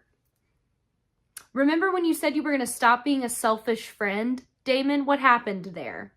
Bonnie, because she's way too freaking nice to him, agrees and says that he owes her now. When Bonnie tries to escape the house and run away from Oscar, Enzo stops her and says he wants the stone. Oscar then comes and attacks them because he wants to take the stone for himself to keep them from putting him back into it. Then he figures out he has magic, so that's not good. Bonnie and Enzo take the stone and run. Jo finds the gun and her ruined wedding dress and is like, Rick, what happened to me? He has to tell her that her brother had a lifelong vendetta against her and he stabbed her on their wedding day. She says she remembers being stabbed in the heart, and Rick is like, no, sweetie, he snuck up behind you. It was awful. There was nothing I could do. I'm so sorry. She freaks out, takes the gun, and runs away. Stefan tells Valerie that they already got the spell off Caroline, and he wants to know why she bothered to put it on her at all. She tells him that she's not some horrible person, and he doesn't actually know anything about her at all. Stefan finds the coffin. Valerie siphons off the spell. They see Julian's body. She spits on him and then dumps gasoline on him so they can light him on fire. She tries to ignite it, but it won't catch. And then Nora and Mary Louise appear beside them, so they've been stopping the spell. Bo and Lily are also there, so it gets terrible really quick. Lily is so upset and so scary. Valerie tries to explain, like while crying, that Julian has always been a monster, but Lily's been so blinded by her love for him that she couldn't see it for herself, so Lily slaps her. Lily tells the boys that Valerie is a liar, and Julian is this wonderful, amazing man that she loved and fought for and waited for and changed for. She's like, he makes me better. That's something you know well, isn't it, Damon? Valerie rounds on the boys and is like, don't listen to her. If anything, Julian always made her worse. Who do you think told Kai to put the Sleeping Beauty spell on Elena? I both love and hate that he didn't come up with it, because I like the fact that he's not as vindictive as everybody likes to think he is, but also don't diminish my boy's creativity like that. Come on. So Damon attacks Lily in a fit of rage, and then Bo explodes the coffins so that wood just flies everywhere. Enzo and Bonnie are running away. She tells him to give her back the stone because he doesn't really want Julian to be brought back, does he? He considers it. And she's like, God, Enzo, you deserve better than Lily. Oscar figures out how to siphon, gets into the room where they're hiding and grabs Enzo, but he lets Bonnie go because Enzo's the one holding the stone. Oscar and Enzo get into a fight, and Enzo ends up staking him in the heart, killing fake demented Oscar all over again. Damon, Stefan, and Valerie wake up. Damon wants to just immediately go after Lily, and Stefan has to beg him not to be stupid and to think things through before they act. Stefan finds Valerie and starts pulling out all the little pieces of wood that have landed in her. She's basically fine, but she's like stuck on the ground with all the wood. She tells him that if she had known he would hate her so deeply, she would have done things differently. Then she tells him the truth about how she was coming back to him, but then Julian stopped her and realized she was pregnant. He's shocked by that fact, and then it gets even worse when she's like, yeah, so I told you Julian was a monster. He beat me and killed the baby, and I was too ashamed to come back to you and tell you what had happened, so I stayed away. Stefan cries. So Oscar's now dead again, and Lily's upset, but Enzo has to be like, look, honey, he was already dead. I just killed whatever random person got put into him. He goes to give her the Phoenix Stone, and she's thrilled, but he wants to know why Valerie would go to such great lengths to keep Julian away from Lily. Lily says that she calls what she feels for Julian love, no matter what anyone else believes. He wants her to pick, and she picks Julian, so he lets her have the stone and he walks away. Bonnie gets drunk and calls Rick and is like, I'm so sorry. That is not Joe. I put some random vampire into her body. My bad. It was a mistake. He's like, no, this is Joe. I know my wife. But then he finds Joe again, and she gives him back the gun and apologizes. She says that she's so confused because nothing about the world feels familiar, even her own reflection. He whispers, you're not my wife. And she says, no, I don't think I am. But instead of leaving her, he takes her hand and he's like, I'll help you. We'll figure this out together. You're not going to be alone. Stefan cancels the date with Caroline. He says that things got complicated, but everything's fine and they can talk about it more later. And he lies about finding out about the baby situation with Valerie, which sucks because Caroline already knows. Stefan goes back to Valerie and tells her that he's angry that he didn't know. He's sad that something he could have had was taken from him. He wants to kill Julian for what he did. And he's so sorry that she had to go through all of that on her own. She begs him not to tell anyone, including Lily, and he agrees. Then he admits that yes, he would have wanted a baby with her in 1903 if it had all worked out. Yikes. He offers for her to stay the night with them. She says she needs to run and get as far away from Julian as possible, but he's like, no, I will keep you safe. Don't worry, I'm gonna kill that guy for you. Nora, Mary Louise, and Bo do the correct spell with the Phoenix Stone to get Julian back into his body. He has a scar on his chest that matches the one on Bo's throat. Julian wakes up and the spell works and it's him and he knows Lily and they both start crying as they embrace. Damon and Bonnie meet up and Damon is like, you know what? I've decided what I want to do. I want to let my mom get Julian back. And I want her to be so stupid, happy, and relieved and excited to be reunited with him. And then in 6 months, I want to kill him. He wants Bonnie to tell him that breaking his own mother's heart and crushing her spirit is the wrong thing to do and that it's not doing right by Elena. But Bonnie is like, you are doing right by her, Damon. Good plan. He's like, welcome to the crazy train, Miss Bennett. It was getting lonely on here by myself. They clink shot glasses and we cut to black.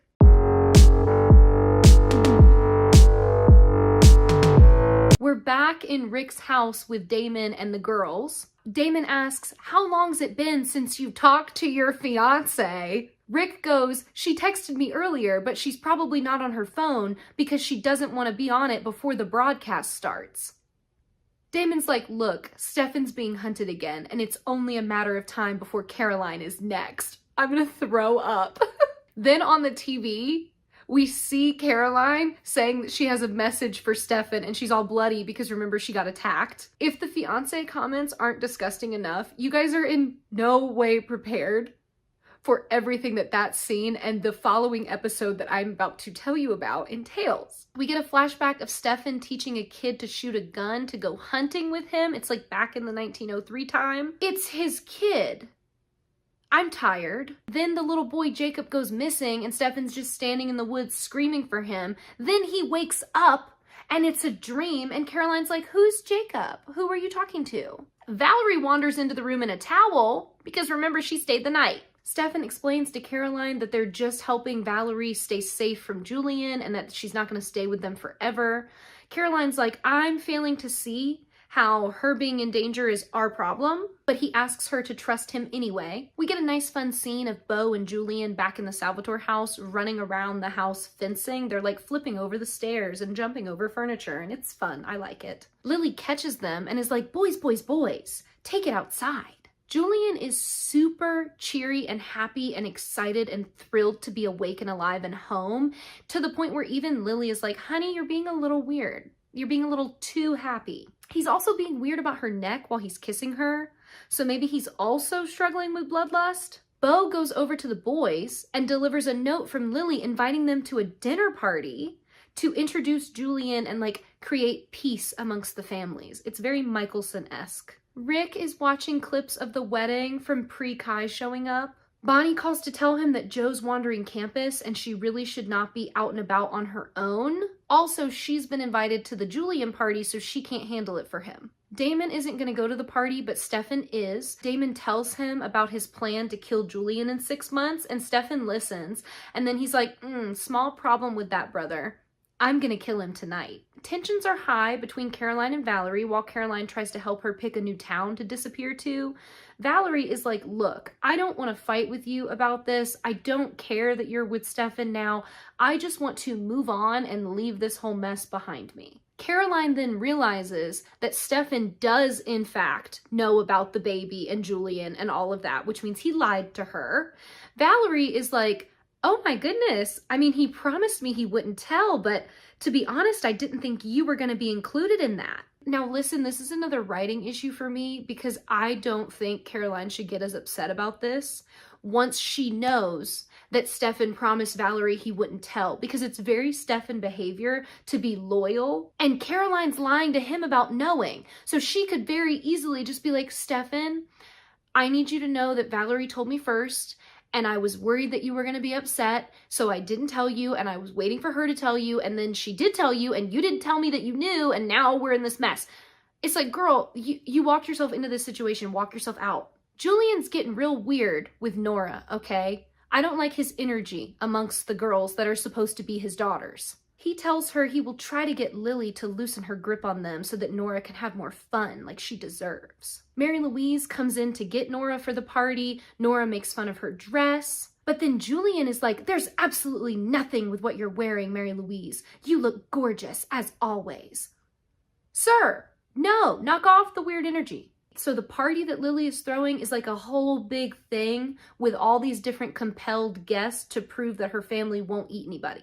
Damon shows up, even though he said he wasn't going to come. And Stefan's like, what are you doing here? And Damon's like, oh, brother, I'm just here to stop your plan to redecorate. And Stefan's like, look, brother, the furniture that Lily purchased is psychotic and it needs to be disposed of immediately. Julian shows up to introduce himself to them and he's gross and sleazy and awful. Matt shows up to the party and Nora is like, oh my God, I'm so glad you're here. You look so handsome. Are you ready to be friends? And Matt's like, yeah, I'm in no way in the mood to accept your apologies.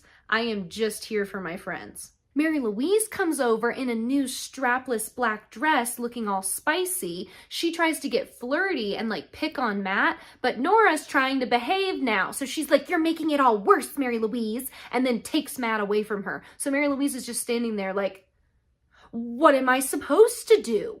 Bonnie and Enzo arrive at the house at the same time, and he's like, since we're here together, we might as well just say that we're each other's dates if anybody asks. Lily and Enzo have an awkward and horrible hello to each other. Lily then tells Bonnie that she hopes that by Bonnie accepting her invitation, she's planning to let them start over, and Bonnie's like, oh, I hope you're joking, and just walks away from her. Stefan and Julian are playing pool. Damon comes into the room and is like, you guys ever heard that story about that crazy guy who thought he could kill a vampire while playing pool with him, and then launches into this weird story that makes it really freaking obvious that Stefan's trying to kill Julian, so Julian's suspicious. Jo's been searching on the internet to figure out what's wrong with her. She thinks that she has amnesia, and Rick is like, yeah, probably. Also, you're not my wife. And then Jo's nose starts bleeding, so something's definitely wrong with her. Lily gives a little speech to all the guests about how wonderful and amazing and special Julian is and how much she loves him, and she's so happy they're reunited, and she hopes that now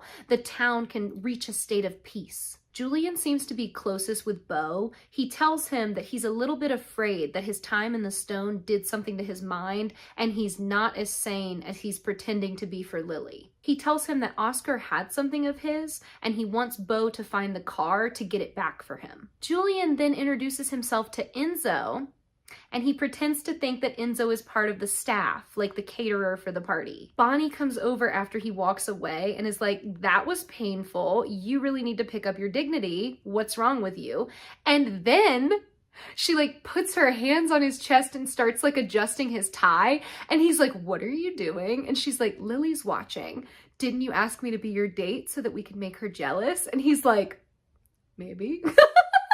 Remember when I said that the banter between them was fun and silly and goofy? Suddenly, it's filled with sexual tension. He thanks her and says goodnight and leaves.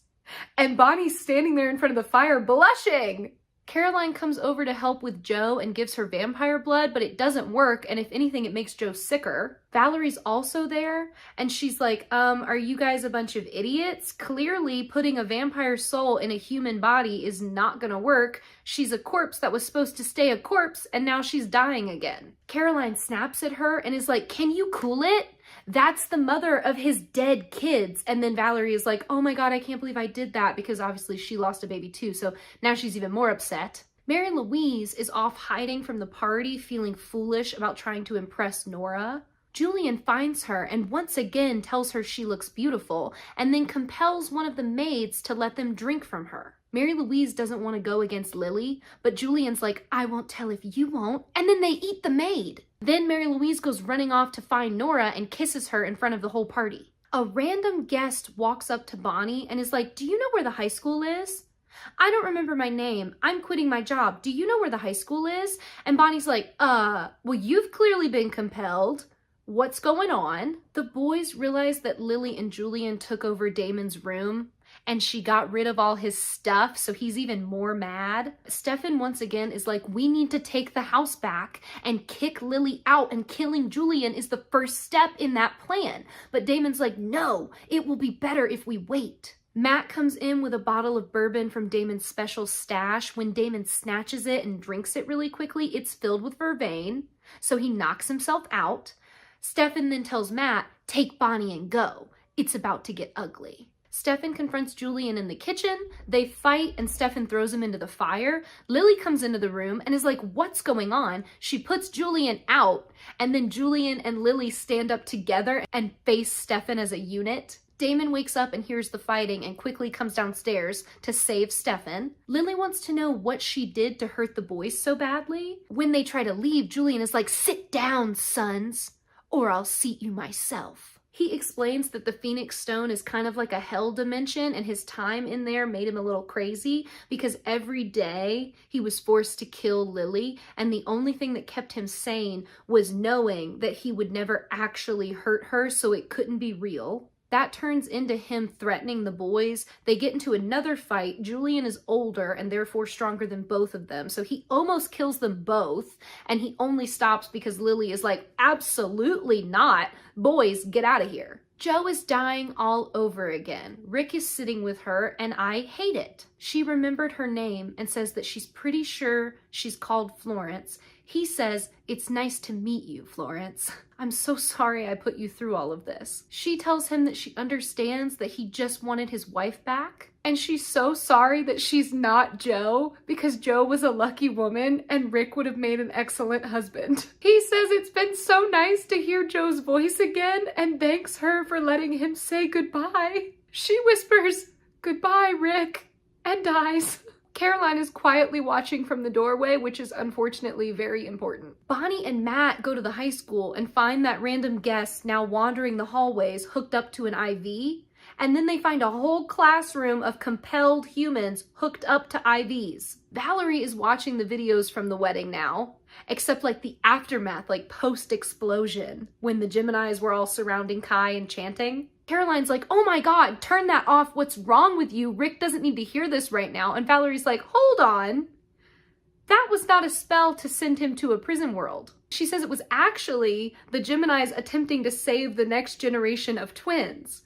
And then she turns to Rick and goes, "I think your babies are alive." Damon's livid with Stefan. He's like, "I don't know why you insist on trying to be evil. Stay in your lane. You are the good brother. I am the bad brother. That's how this works." Stefan's still trying to keep Valerie's secret, but Damon bullies him as only an older brother can, until finally Stefan snaps and attacks him. I think he like throws him through a table, and then he admits, "I got Valerie pregnant. That's why I want to kill Julian, because he killed my baby." Damon understands, but is also kind of like, "Broski, that was like 160 years ago. You need to move on." Stefan says he doesn't care how long ago it was. He wasn't expecting it to affect him as much as it does, but it does, and he wants Julian dead. Valerie explains that the Geminis have this rare little habit of occasionally using a transfer spell when the pregnant mom is in danger so that they can ensure that the twins will survive. They do a locator spell with Rick's blood to see if the twins are alive somewhere in the world, and it works, and the blood starts moving around the map. Stefan and Damon bond over how Julian reminds them of Giuseppe. Damon admits that he and Elena had also talked about potentially having kids once they were human. He was afraid of being like their dad, but also he just wanted to be an excellent father just to spite him. Stefan says that his only regret in his long life is not having a kid. And Damon is like, "All right, brother, you got me. I will help you kill Julian whenever you want to, 100%, no questions asked, let's do it." Lily checks in on Julian. She's super upset and confused about why he would go after the boys like that. He says the boys came after him and he fought back because they deserved it. Then he says he doesn't recognize this version of Lily and he wants the girl that he fell in love with that didn't want her children. She says this version of her has no intention of watching her sons die. So then he breaks down and starts crying. He says that his time spent in the stone must have hurt him more than he realizes. His mind isn't right, like something's wrong and he can't control it. And he's actually frightened that he's not the Julian she remembers. She says that she will stand with him and help him fix it, but he can't act like that ever again. He agrees, but says that he needs to feel safe because her sons are definitely going to come after him again. She says, "What you're asking for is going to take the cooperation of the entire family." And he's like, "That'll be no problem. They love me. There's no way they'll say no."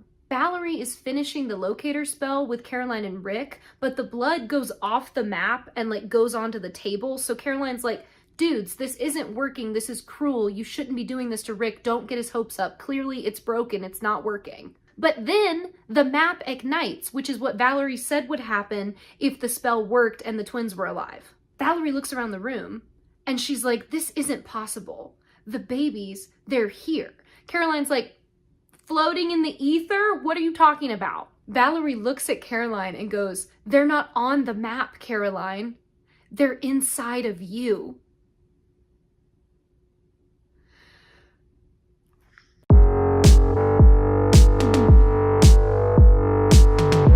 So we open episode 7 with flash forwards in that 3 years from now timeline. Damon and Rick are now together in a car going to where Caroline is being held at that broadcast studio. They get there and Damon is like, "Do not let Stefan inside. You need to stay out here. You need to keep him from coming in." Rick agrees because now he's a dad and he's still a human, so he's nervous. Damon goes inside knowing it's a trap, and sure enough, Caroline is not actually there. It's just like a recording of what she said and it's just on a loop. He gets taken. Then we go back to the present time. where Rick and Caroline are in her dorm room while she takes a pregnancy test. Everyone is way too chill about the horrors of this situation, okay? Other people talk about it, like people outside of the gang are like, oh, this is weird. He's the professor, she's the student. Do you think that they ever address that and how awful that is? No, it's just brushed over and it's like, this is such a cool thing that Caroline gets to do for Rick and Joe. It's traumatizing is what it is. We know now that she got picked to carry the twins because she was the only body in the room at the wedding that like was safe for them to be put into, because even though she was unconscious at the time, she's a vampire. So they knew Kai probably wasn't gonna kill her. So she was the safest vessel. But then the pregnancy test comes back negative. So they're both even more confused. Rick is pretty devastated and Caroline's hurt because now it looks like Valerie was either just lying for fun or she was just wrong, and that means that the spell that they did didn't work correctly and it lied. We cut abruptly to Stefan planning Thanksgiving. Damon's very confused because he's like, I thought we wanted to kill our stepdad. What's going on? Stefan is like, now that Julian knows, because you gave away the plan, we have to be smarter. So his whole situation now is that they're gonna bring Lily over to the house and get closer to her so that they can turn her against Julian and then as a team take him down. Matt calls Caroline to update her on the situation that he and Bonnie dealt with, which is those compelled people in the high school. They were able to get them out, but then when they woke up, they all went right back to the high school. So he can't figure out how to break the compulsion. He goes into the grill and finds even more people just waiting in there with the same IV bags and stuff. So Lily comes over to meet with Stefan and Damon. She tells them she's ready to hear them out. She wants to know what they have to say and why they hate Julian so much. Stefan tells her the truth about the baby situation and the fact that Julian killed him. I assume it's a boy. We don't have proof of that. But unfortunately, Valerie was already lying to Lily about the relationship with Stefan, and she never even told her that they liked each other. So Lily has a hard time believing this version of the story. Instead of getting upset though, Stefan just shrugs it off and he's like, well, I guess I'm the idiot. Whatever, we'll just move on together. I see what you're saying. And Damon's sitting there like, you mean you see what she's saying? Julian's evil, we need to kill him. But then when Lily drinks the like celebratory shot that they give her to like clink glasses and be family, she passes out because he put concentrated vervain in it. Bonnie is with Enzo. They're off looking for Oscar's car. They end up finding it and then they find this weird sword in the back of the trunk. Bonnie doesn't know for sure, but she thinks that she remembers seeing it when she was researching the stone. Lily wakes up, tied up in the living room. The boys are planning on breaking her brainwashing. Damon gives us a flashback about a certain Thanksgiving where he was forced to kill his pet turkey and then they ate her for dinner and he got in a lot of trouble because obviously he didn't want to eat the pet turkey, but the dad was like, you will eat it, and Lily didn't stand up for him and made him eat it too. Also, the person playing Damon is Jeremiah from The Summer I Turned Pretty. In the present, Lily is like, I don't know why you're so upset about that. It kept you from wasting a perfectly good meal. Caroline goes and meets Matt at the grill so that they can look at the stolen people that are hooked up to the IVs. None of them have bite marks, so the heretics aren't feeding off of them, but instead are feeding them. They're eating like iron-rich foods and they're being taken care of. So Matt is concerned that they're being like fattened up for somebody to eat. The talk gets really gross and Caroline suddenly throws up, which never happens. She is an anti-throw up queen. She brushes it off and doesn't tell Matt what's going on. And then she comes up with the idea to ask one of the heretics to siphon off the compulsion spell, and hopefully that will break it and then the people can be free. Enzo goes back to the Salvatore house to pick up his guitar and Julian is the only one there and he's like, I'm so sorry, I think Lily might have thrown that away with the other garbage. And Enzo's like, oh, okay, I think we just need to handle this. They square up on each other and then end up going out into the woods to have a freaking sword fight because Lily only said no bloodshed in the house. She didn't say anything about the woods outside the house. So they go out to fight and a whole pirate level sword fight ensues in the woods. Valerie is the heretic that Caroline and Matt call to pull the compulsion off of people. She's very upset because she's like, do you have any idea how long this will take to siphon the compulsion from every single person? And Caroline's like, probably as long as it takes to do one person times how many people are in this room. Valerie tells Matt about the Gemini babies that may or may not be inside of Caroline, and Caroline's like, the pregnancy test was negative. You're incorrect about this. You need to let it go. Damon's being bad cop in the Lily torture situation, so he goes back to that Thanksgiving and keeps giving us more of the flashback memory. Giuseppe thought the boys stole money from his desk drawer. Damon is like, no, we didn't. The dad turns on Stefan, and Damon is so afraid of what he'll do to Stefan, because remember, Stefan's the little brother, that he's like panics and says, no, okay, yeah, Dad, it was me. And Giuseppe burns him with a cigar. Lily admits to them that she knew that that happened and she heard Damon screaming, but she didn't do anything because she was too afraid. Then all of a sudden, a wound appears on her neck, and she's like, oh, somebody must be trying to kill Julian. Turns out that that spell that she was like so worried about doing, and that Julian was like, the heretics love me, they're gonna do it no matter what. They linked them together. So now if Julian dies, Lily dies. Out in the woods, Enzo pulls out that special blade that he found with Bonnie, and Julian runs away because he's afraid of it. Enzo tracks him to the cemetery and they keep fighting. It's getting worse and worse. After Valerie removes the compulsion, Caroline gets all the people out of the grill. Matt's really concerned about the whole Caroline might be pregnant thing, but again, she does not believe that it's real, so she's telling him to relax and calm down. Then Beau shows up and attacks them, and he almost gets Caroline, but Valerie's still there, so she attacks Beau, makes the girls invisible, and they run away. Lily admits to Stefan, because Damon has gone to try to stop whatever's happening to Julian.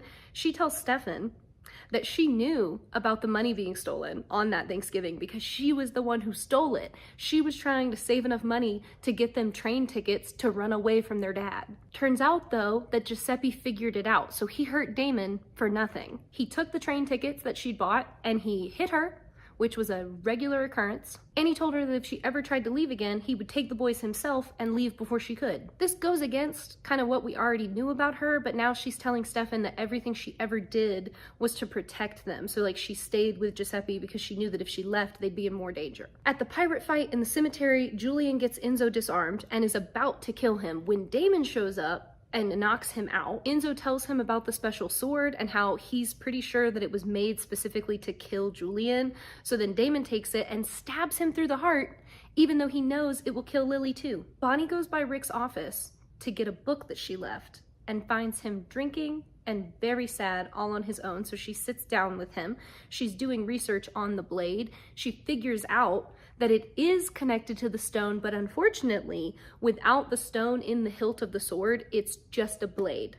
So they've stabbed Julian and it's not gonna do anything. So Enzo is devastated to find out that Lily might be dying, and he's super mad at Damon for doing that, although Damon doesn't know that Enzo likes his mom. They haven't really had that conversation yet. But then Julian jumps up and attacks them both. So Valerie got Caroline out of the grill, and Caroline is like, I don't understand why you're so obsessed with this working or not working. Why does it matter if the babies are alive or not? And Valerie explains that she tried to do the spell on her own baby the night that Julian attacked her, but she wasn't strong enough and it didn't work. Caroline realizes that the baby in question would have been Stefan's, and all things considered, she handles that really well. Also, this gets kind of messy writing-wise because it definitely seemed like she knew that already, but now she's acting like this is the first time she's figured it out. Lily shows up in the woods with Stefan to stop Damon from killing Julian. It gets messy, the feelings are getting involved, everybody's upset with each other. Lily ends up leaving with Julian, so there goes the plan to get her on their side. Matt and Bonnie finally talk because he's been trying to get up with her all episode, and that's why he ended up going to Caroline instead, because Bonnie never answered. He's really mad that she ditched him to hang out with Enzo, even though she explains that she wasn't hanging out with him. Yes, she was. They were looking for the sword, but also she likes him. She lies to Matt about that. He tells her not to worry about it. He got in touch with Jeremy and Tyler, and they're helping him instead. So Bonnie ends up drinking with Enzo. They are bonding and getting closer. He tells her he's officially given up on Lily, which is a lie, and she says good, he's better off without her. Stefan and Damon have another fight because Damon is not willing to see the good in Lily and the fact that maybe she can be redeemed, and Stefan is trying to tell him that he doesn't know the whole story and he doesn't understand what his mom went through for them. Damon doesn't want to hear any of it. He doesn't believe him. Lily's really mad at Julian for ever agreeing to fight with Enzo in the first place because she's like, our lives are bound to each other. Like, why would you have even taken the risk?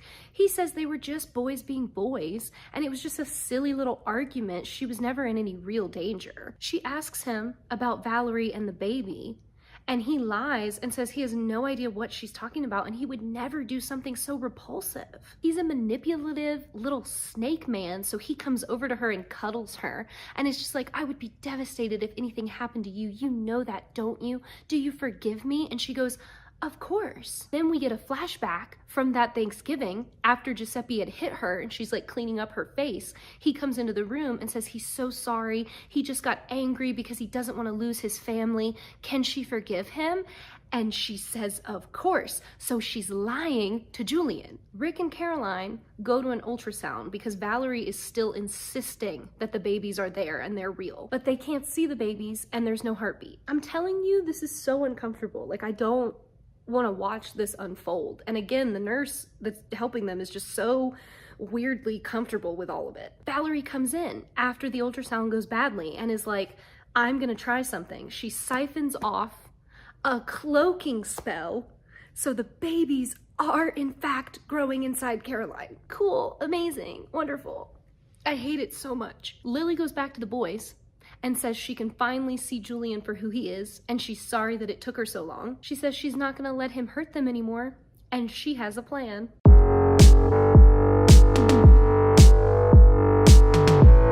Right, we get another 3 years flash forward. Damon wakes up chained in a chair in the broadcast room. There's a woman talking to him, and she says he wasn't the one she was hoping to catch.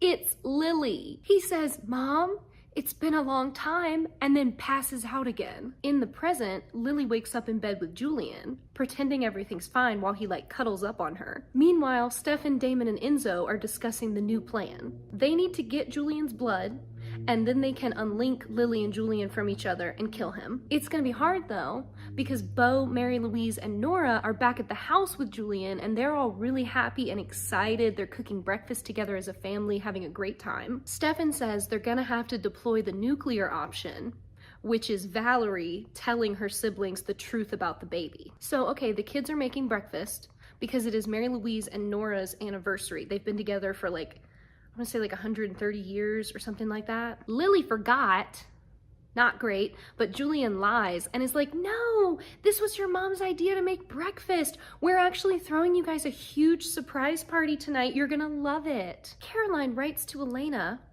to tell her about the fact that she's pregnant, and she's super confused about how to feel about all of that. Matt calls and tells her that the people that they freed from the compulsion have all vanished for some reason, but she unfortunately can't help him because she is in fact pregnant, so she needs to take the day and tell Stefan. Enzo runs into Lily in town. Remember when he told Bonnie he was over her? He is not. He's so down bad for her, it's ridiculous. She's looking for a poem book to give to Mary Louise and Nora. It's the one that Nora always read when they were in the prison world. He knows the poem, so he starts reciting it to her. He is so charming. I just need you to get over this obsession and go put the moves on Bonnie. What the heck? Romantic music starts playing, y'all, and the lighting is all soft and intimate. He wants her to run away with him, but she says she can't leave the boys. He's like, but you're not safe here. Would you come with me if you could? And she goes, if I could, and then they make out against the bookshelves. It's actually kind of sad, okay? Because Julian is terrible, terrible, manipulative, awful man. Enzo is still the bad guy, still the boy you shouldn't fall for, but he's sweet. He's sweet and he's kind and he really likes her. Turns out Julian was stockpiling all those people so that they could be guests at the party for the girls. And by guest, I mean people that they can eat. Lily's horrified because this is not what she told the boys they were gonna do, but she has to lie and play along with it to keep the party going so nobody gets suspicious. Caroline comes over to see Stefan right as the boys are leaving to go to the house to go kill Julian.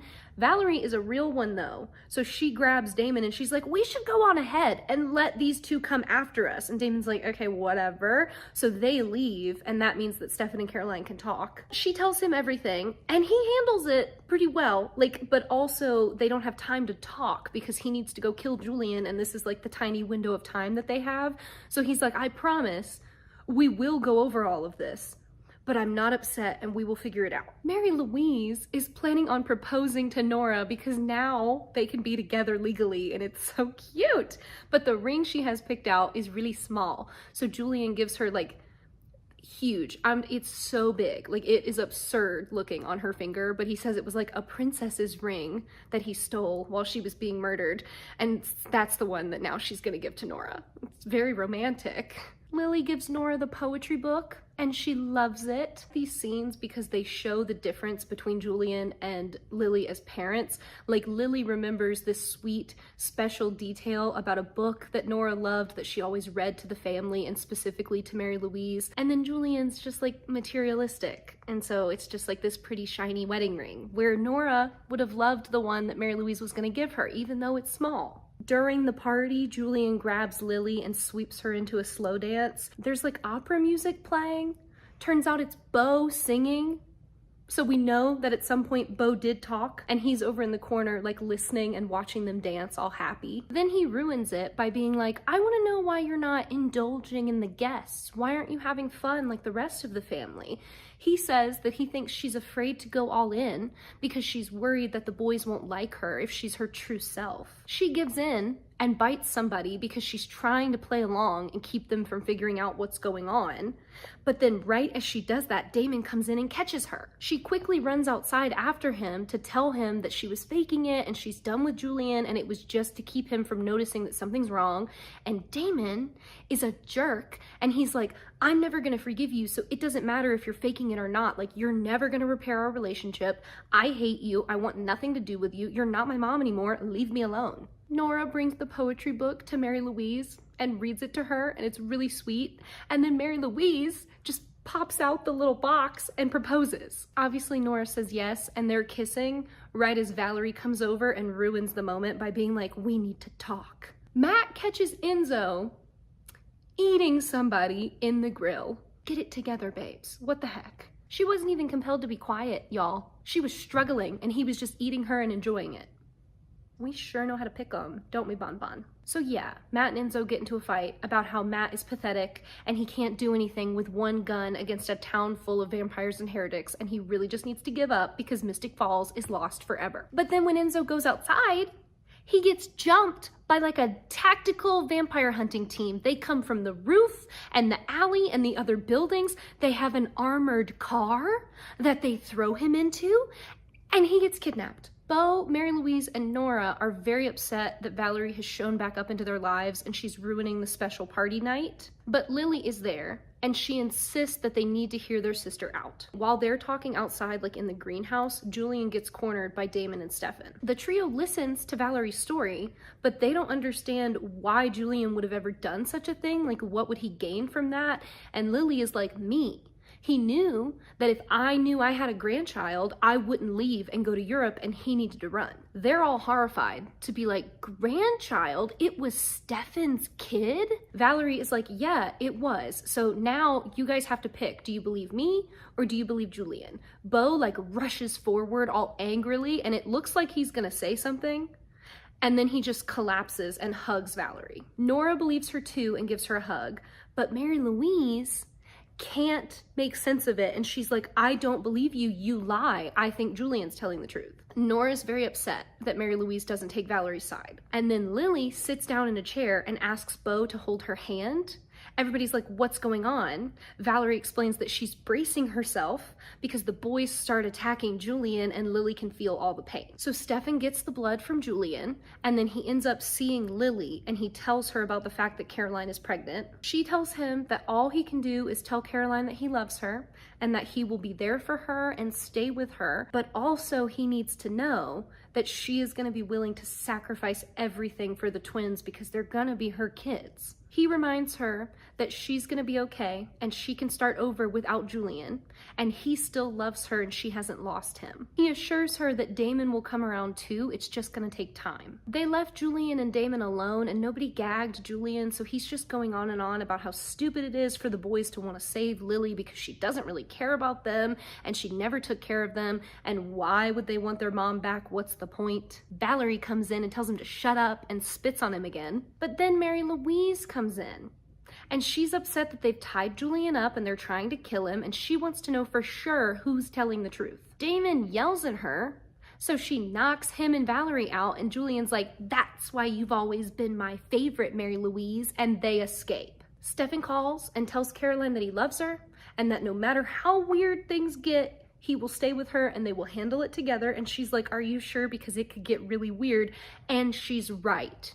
It's gonna get awful. Mary Louise runs off, and then Nora catches her and realizes that she let Julian go, and she's so upset that she gives back the ring because she doesn't want it since it didn't even come from Mary Louise, it came from Julian. Lily comes inside and finds Julian tying up Damon and Valerie, who are still unconscious, but they're like slowly waking up. He says it's time to break the cycle. He wants her to pick which child she kills to prove which side she's on because she can't have both families. So he hands her a stake and is like, choose right now, pick one. She begs him to stop, and she says that this isn't the man she fell in love with, and the stone must be doing something to him, like maybe he's still in shock, but this is not who he's supposed to be. Damon and Valerie wake up, and Damon knows obviously she's gonna kill him, so he's like, just go ahead and make it quick, like I don't want to feel it, just do it quickly, please. Lily goes over to Valerie and says that she is so sorry that she never saw how strong she was and that she loves her. Then she goes to Damon and says, I hope you can forgive me. But then she turns around to Julian and goes, you're wrong. I can pick them both. And then she stabs herself in the heart. Julian freaks out and rushes to her and rips the stake out. And he's like, you foolish girl, what are you thinking? I've already unlinked us. So Julian runs away quickly. And then Stefan comes in and finds Lily dying on the floor. Enzo wakes up in the back of that armored car, and Matt is standing there talking to him through the bars. Matt's like, I know that I can't protect the town, so I called in some friends. He says they've been looking for Enzo, and they wanted to see him. The kids are frantically trying to save Lily, but the splinters from the stake are in her heart, so she's dying. It's just happening slowly since Julian ripped it back out. Nora tells her that she's sorry and she loves her and that they wouldn't be a family without her. Bo sits with her for a minute and kisses her forehead. Stefan's pretty distraught. He sits with her and holds her hand, and she says that it looks like only one of them will have the luxury of time, and then we pan over to Damon just like chugging bourbon in the corner. Julian's back at the Salvatore house, smashing everything. Mary Louise comes home crying about Nora breaking off the engagement and catches him, and he's like full on sobbing. He has to tell her what happened, and that because they unlinked them, Lily is now dying alone. Mary Louise is absolutely horrified and like sick over it because she's partially responsible since she did the unlinking spell. I hate him, but this man can fake cry like nobody's business. Valerie tells Lily that she forgives her and that all Lily ever wanted was to love all of them, and there's no sin in that. Damon's still drinking, but he comes over to the bed because Stefan is like, you have to say goodbye, you have to say something to her. So he's looking down at Lily, and Lily goes, I'm so sorry. Can you forgive me? Damon leans down to her and goes, you made your bed.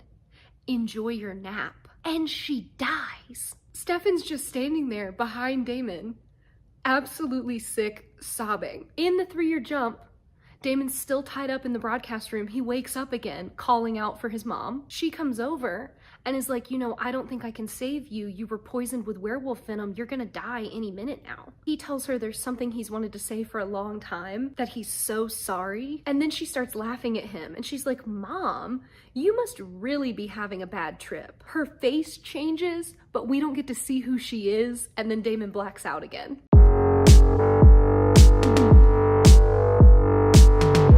We're in the 3 years ahead timeline. We're in Chicago.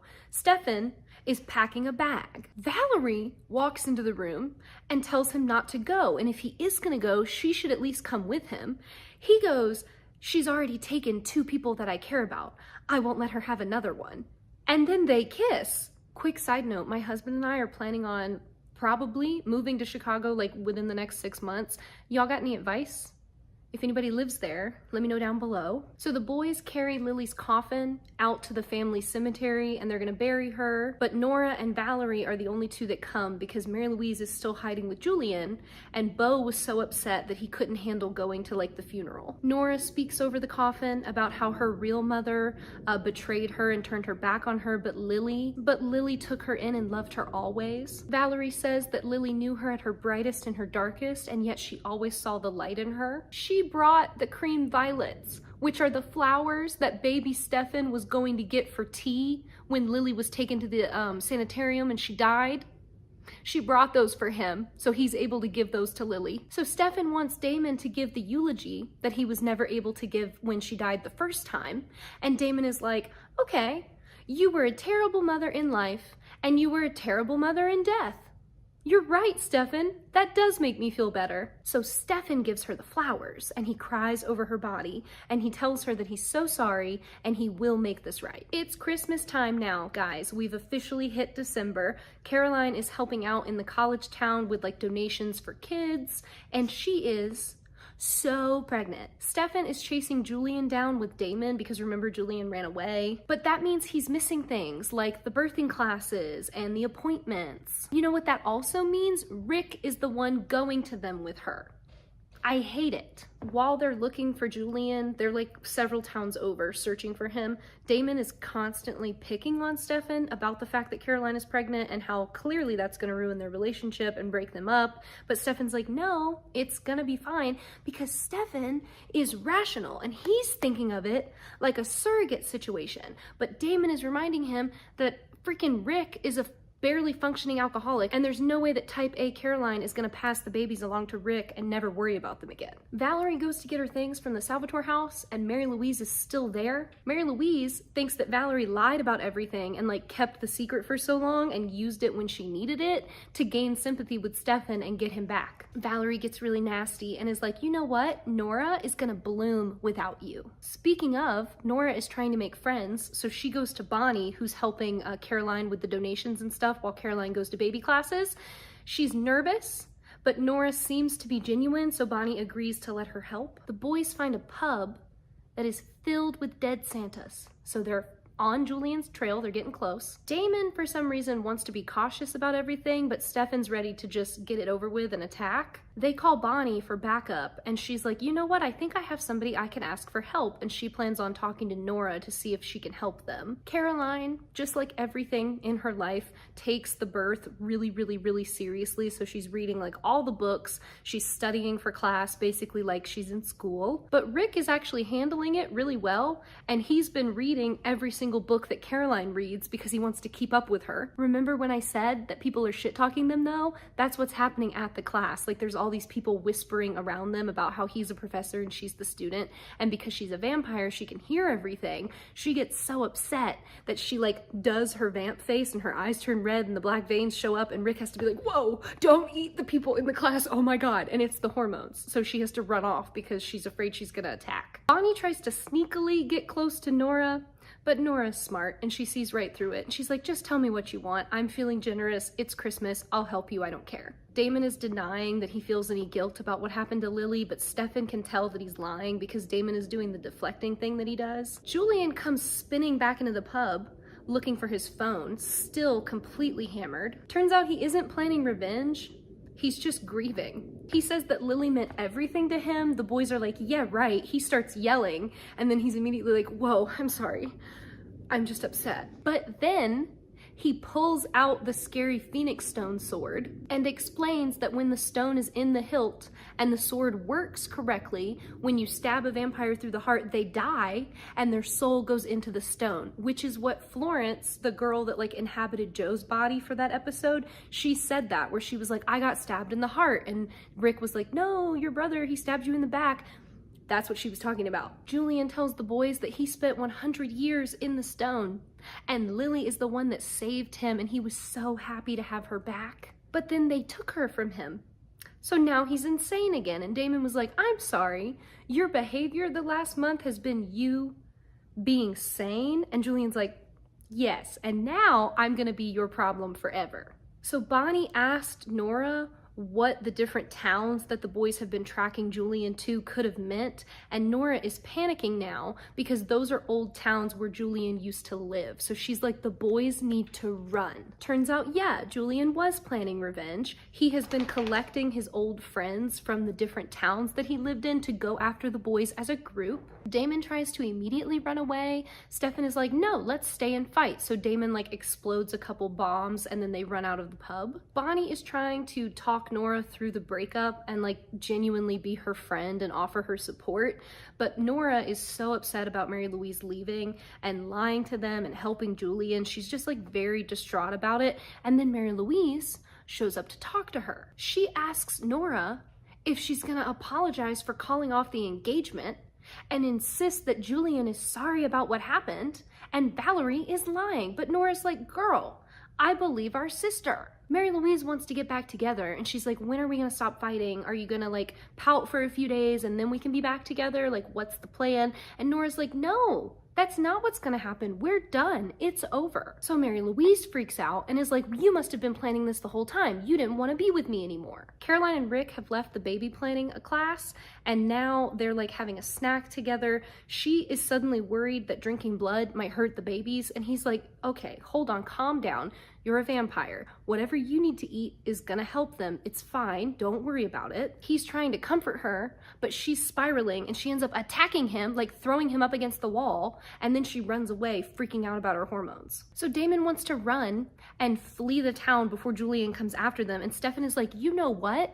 This is your fault. Because if you wouldn't have revealed my plan all those weeks ago to kill Julian, then he wouldn't be alive and Mom wouldn't be dead. This writing is absurd. Stefan calls Valerie to be like, Damon ruined everything and then he ditched me, so I'm coming home alone and Julian's still alive. Where's Mary Louise? Valerie and Stefan find Mary Louise drinking at the grill. Valerie sneaks up behind her and knocks her out, and then they kidnap her. Stefan takes a photo of her unconscious body and is like, don't do anything with her, don't let her wake up until I tell you that Julian is dead. When Bonnie comes home to the dorm room, she finds Nora sitting on Elena's bed crying. Bonnie asks what Nora even sees in Mary Louise, and she says that she's kind and loving and she always puts Nora first, but unfortunately, that's because Mary Louise is mean to literally everybody else. Bonnie doesn't really understand. And she's like, I don't need somebody to tell me that I'm pretty. Like, I think you rely on Mary Louise too much. And Nora is like, no, I don't need it either. Nobody does, but it's nice to hear. And then she stands up and tells Bonnie, thank you for listening. You're beautiful, and goes to leave the room, but then she gets a text message from Julian telling her that they took Mary Louise hostage. So she rounds on Bonnie and she's like, I changed my mind. You and your friends aren't kind at all. And she grabs Bonnie and siphons off her magic and knocks her out. Julian comes home and finds Damon waiting for him. And he's like, where's Mary Louise? I came alone. I came unarmed. Give her back to me. But Damon doesn't even know what's going on because Stefan didn't tell him the plan. Julian draws the sword on him, but Damon is like, dude, why are we even fighting? I'm not mad at you. You didn't kill my baby. You're fighting with my brother. Calm down. Julian points out that it's far easier for Damon to just pretend to not care and ignore his feelings about what he did to his mom, and then he attacks him. But Stefan comes in and saves Damon, and Julian runs away. He just constantly flees. Caroline goes to visit Liz at the cemetery and brings her a wreath for her headstone. It's the first Christmas without the sheriff. She's sad about having kids without Liz there to see them, but she also feels like the kids are going to be her responsibility.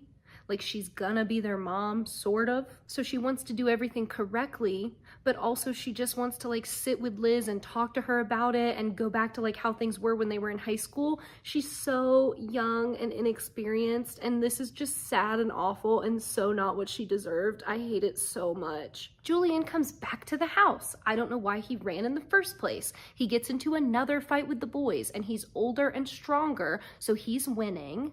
Stefan shoots him up with vervain to weaken him, but it's not enough, and he's still beating Stefan, and he has the sword and a stake. Damon gets up and stops Julian from killing Stefan, but then Julian stabs him with the sword. And then you know what Julian does? He runs away. We go to Valerie, sitting with an unconscious Mary Louise in the hospital. But then there's clearly somebody in the hospital with her. We hear like a door and footsteps. She walks away, and when she turns back around, Mary Louise is gone. Caroline comes over to the Salvatore house and finds Stefan sitting over Damon's body, saying quietly that he should have just let it go like Damon wanted, and then this never would have happened. She says that it's okay that he wanted to avenge Lily's death, and now they can just save Damon together. They'll figure it out. Stefan knows that Damon isn't gonna make it trapped inside the stone because Damon's been a terrible person and all the sins he's committed are gonna haunt him, and it's gonna make him crazy. We see Damon back in wartime on the battlefield watching everybody around him die. And then Nora shows up and says, even if he does survive, he'll be different, just like you. And then she stabs Stefan with the sword. Great, amazing.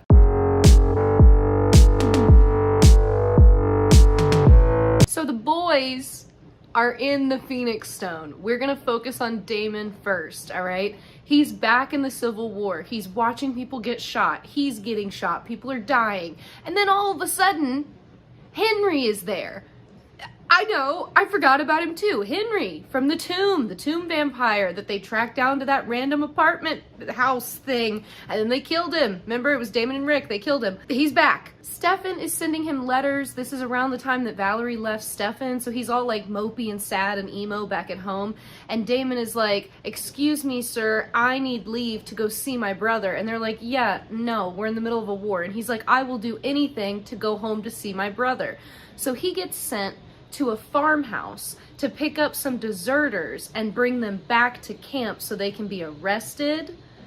And he's like, "Sure, no problem." Henry is like, "I don't know if we should do that because like we don't agree with the war either. So are we really gonna hurt our fellow soldiers who also feel like us and just want to leave?" And Damon's like, "I will do anything if it means getting home to see my brother," because he's like back in time. Like we're looking at like flashback Damon, even though we know it's real Damon. He doesn't know that yet. So the farmhouse people are weird and tense. There's like a woman, her daughter, and the grandma, okay? They're creepy. They're scary ladies. They've got a lot of tension, a lot of suspicious energy. Henry goes upstairs and Damon stays down in the kitchen area to like search the house. The two men jump out and they have guns, and in the like kerfuffle of gunfire, the boys, Damon and Henry, end up killing the men, but also the three women that were hiding them. The boys are traumatized, okay? Absolutely shook to their core. They cannot believe they've done this. Then they hear somebody down in the cellar. Damon goes down to investigate, and it's Lily. She was in the battlefield too, but now she's here in the cellar, and she's like, "Are you ready to accept the pain? Look at what you did." And Damon's like, "It was an accident. It wasn't on purpose. They rushed us."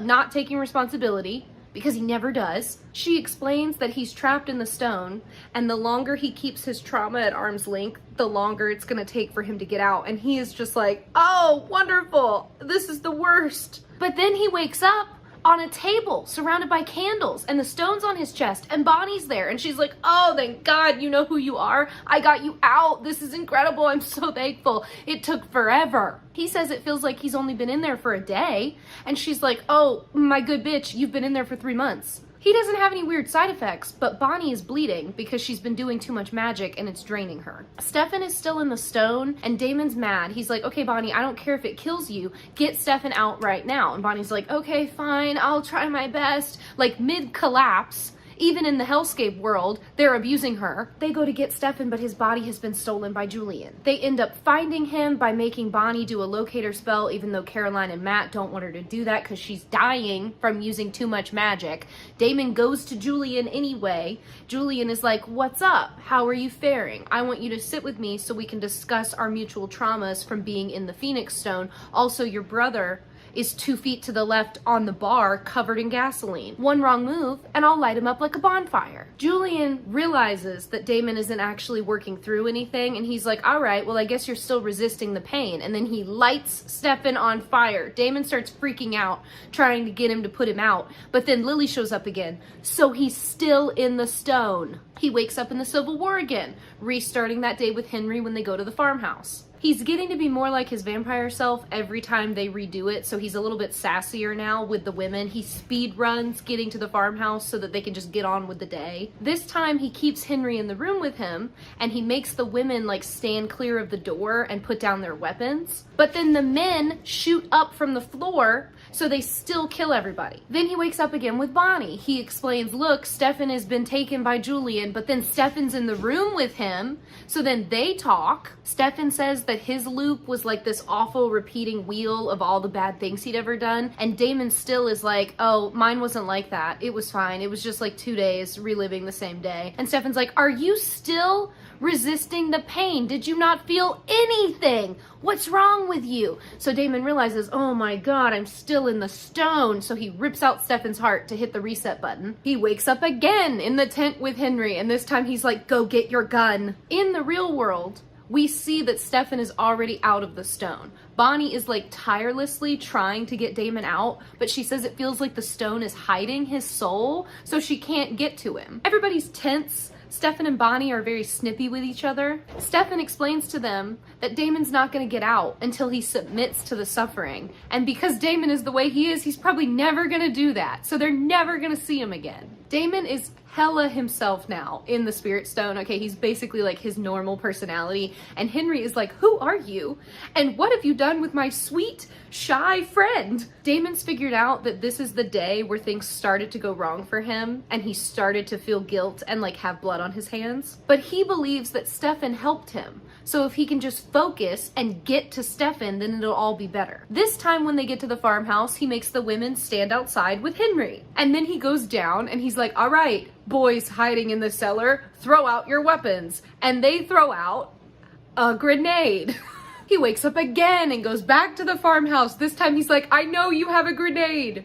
Roll it out, unlit, slowly, and then give me your guns. But this time the women have a secret weapon. This gets so funny because Damon is just like increasingly losing it. And Henry is just with him like, are you okay? And Damon's like, no, clearly I'm not.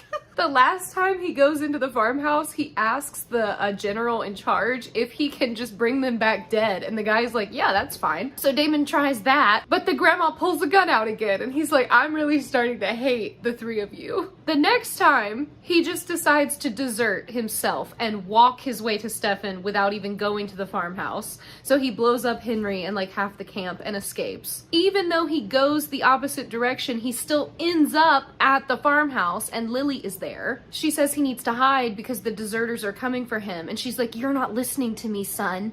Go into the cellar if you want to live. And when he goes down there, Stefan is waiting for him. Stefan says that Damon always has a reason for why he does bad things, but the true problem is that he does bad things even when no one else is around. They bring it back to Elena, and Stefan's like, you're making all these mistakes because Elena's gone. Without her influence, you can't even decide what's right and wrong for yourself. Stefan gets all nasty and mean and says that Damon is still lying to himself about what he wanted that day in the farmhouse. And Damon's like, what are you talking about? I just wanted my brother. I wanted to get to you. I wanted my brother. And Stefan's like, you're lying. Damon is covered in blood because it's dripping down through the floorboards. And he's just like, my mother. I wanted my mother. And he wakes up one more time in the Civil War. But this time he's back on the battlefield. And instead of Henry being pinned under a cart, Lily is pinned under the cart. She's asking for help and he says, this isn't real. Why would I help you? And she's like, the pain is real. He starts laughing and she's like, do you enjoy knowing that I'm about to die, thinking that my son hates me? He's like, girl, I do hate you. You took Elena from me. But then he starts breaking down and trying to save her. And he says he hates her because she left them. And she had all these opportunities to come back, and she just never did. He says he spent his whole life losing her, and he starts to cry. She says there's still time to make it right. And so he takes her hand, and he's like, Mom, I'm so sorry. And he's sobbing. He's like, Mom, I'm so sorry. Give me a chance to make it right. Give me a chance to let you love me. What in the heck? She cries, he's crying, they break down together, and then they wake him up for real. So he wakes up on the table with Bonnie, and we know it's real because these are the clothes that they were wearing when we saw them a few scenes ago. Instead of being happy to be back, Damon is like, no, we weren't done. Send me back. I have to go back. I have to get to her. Stefan tries to calm him down by being like, Damon, it's okay. It's not real. And Damon's like, I know it isn't real. None of this is real. He breaks Stefan's arm and then his neck. Then he stabs pregnant Caroline in the chest. Matt tries to intervene, so he breaks Matt's neck. He slams Bonnie up against the wall with a fire poker, like against her throat, and crushes her skull in. He says, I have to get back to her, as Bonnie blacks out. And then Damon is just left standing there in the dining room, surrounded by his dead friends, going, why didn't it work? Why am I still here? Why am I still here?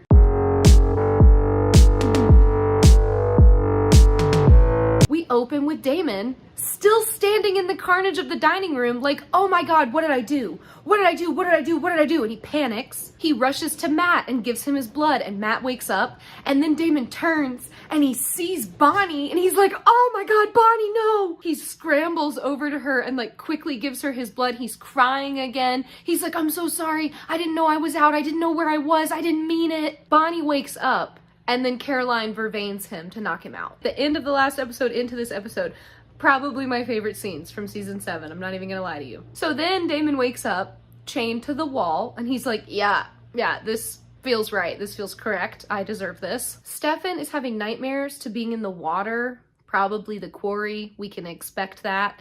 And he sees like a red light, and then he wakes up to Damon calling for him. Damon tries to apologize, and Stefan is like, don't bother, it's okay. We know what happened. You get a pass. You were in the stone. You thought you were still there. It's okay. Nobody got hurt. It's fine. They can't unchain him yet, though, because Stefan knows how badly he struggled when he got out of the stone, and no one really trusts Damon to handle that himself. Tyler then comes home, because he's back in town for Caroline's baby shower, and he's like, this is still my house.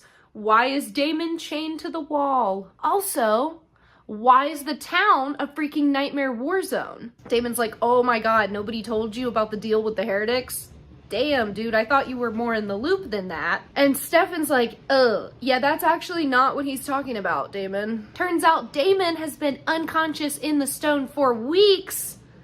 And there's a bigger problem in town. Julian has basically taken it over and brought in all these crazy vampires, and they're just like throwing crazy parties, lighting fires, destroying cars. It's just like the boys club all over town now. Matt and Bonnie are out hunting some of the vampires so that they can like pick them off one by one. Matt gets real dark while he's killing one of them. He like kicks his head in repeatedly. They're also both on dating apps to just remind you that these two are single and looking for partners. Stefan explains everything that happened to him once he got out of the stone, which is basically that he was dealing with all of this anxiety and fear. He kept seeing Damon, and Damon kept attacking Caroline. So she was like the tether for him that kept him focused, and then he would get these like awful nightmare visions of Damon coming in, and he was attacking people, thinking that the people he was attacking were Damon. Stefan says that he's happy to unchain Damon, but Damon has to stay with him so that he can make sure that nothing's happening to him. Damon agrees, and then as Stefan walks away to get the keys to the chains, Henry is above Damon on the staircase, and he's like, hey Damon, peekaboo, and it is like shockingly scary. I didn't like it at all. So the boys go out together to see town. It's completely overrun. The grill is a madhouse. Damon explains to Stefan that he got out by crying to Lily and finding closure, but he leaves out that he's seeing Henry in the crowd. Julian comes over, and he's basically like, I know I've taken over the town, but I'm thankful we've called a truce and we're not killing each other's men, because that would really lead to some problems for you guys. This is my home now, since it used to be Lily's home, so you will never get this town back. It belongs to me. At the baby shower, Tyler, Matt, and Rick play like blindfolded, put the diaper on the baby, and it is so funny.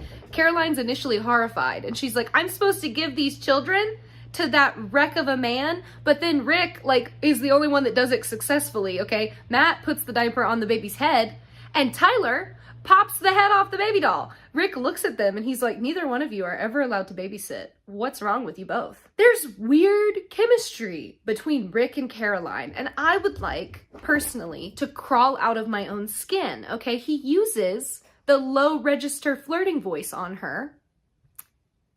Ew, criminal behavior, straight to jail. She makes it clear that she's not going to be on call to help him with the babies once they're born, so he needs to like get it together and know how to do more than diapers. And he's like, Caroline, I know all of that. I would never expect you to like be the one that I call to help with them. Tyler gives Matt some shit about not giving up on the town, because at this point Tyler is like, I'm so much happier running around with my wolf friends on my own. You would be happier too, Matt, if you would stop trying to control everything and just let the town go. But Matt doesn't want to do that. He's stubborn. Nora shows up because Bonnie invited her. Henry is still hovering with Damon. He says that until Damon finishes his liberation, Henry can't leave him alone, so Damon kills him. but he actually accidentally kills one of Julian's vampires. Stefan catches him and is like, oh no, oh god, Damon is going crazy, but Damon runs off. Matt yells at Bonnie for inviting Nora, which makes sense since Nora put Stefan in the stone. But then apparently they say that Nora also helped get Stefan out of the stone, but do you think we find out why? No. Bonnie says it's better to have Nora as a friend than an enemy. And then Nora comes out and she hears them. She attacks Matt a little bit for like insulting her. And she only stops when Bonnie is like, Nora, what are you doing? Knock it off. There could have been something here. I'm just saying, there was something. There was something going on. Stefan follows Damon and is like, why didn't you tell me you were seeing Henry? And Damon's like, I just did. I like to use visual aids.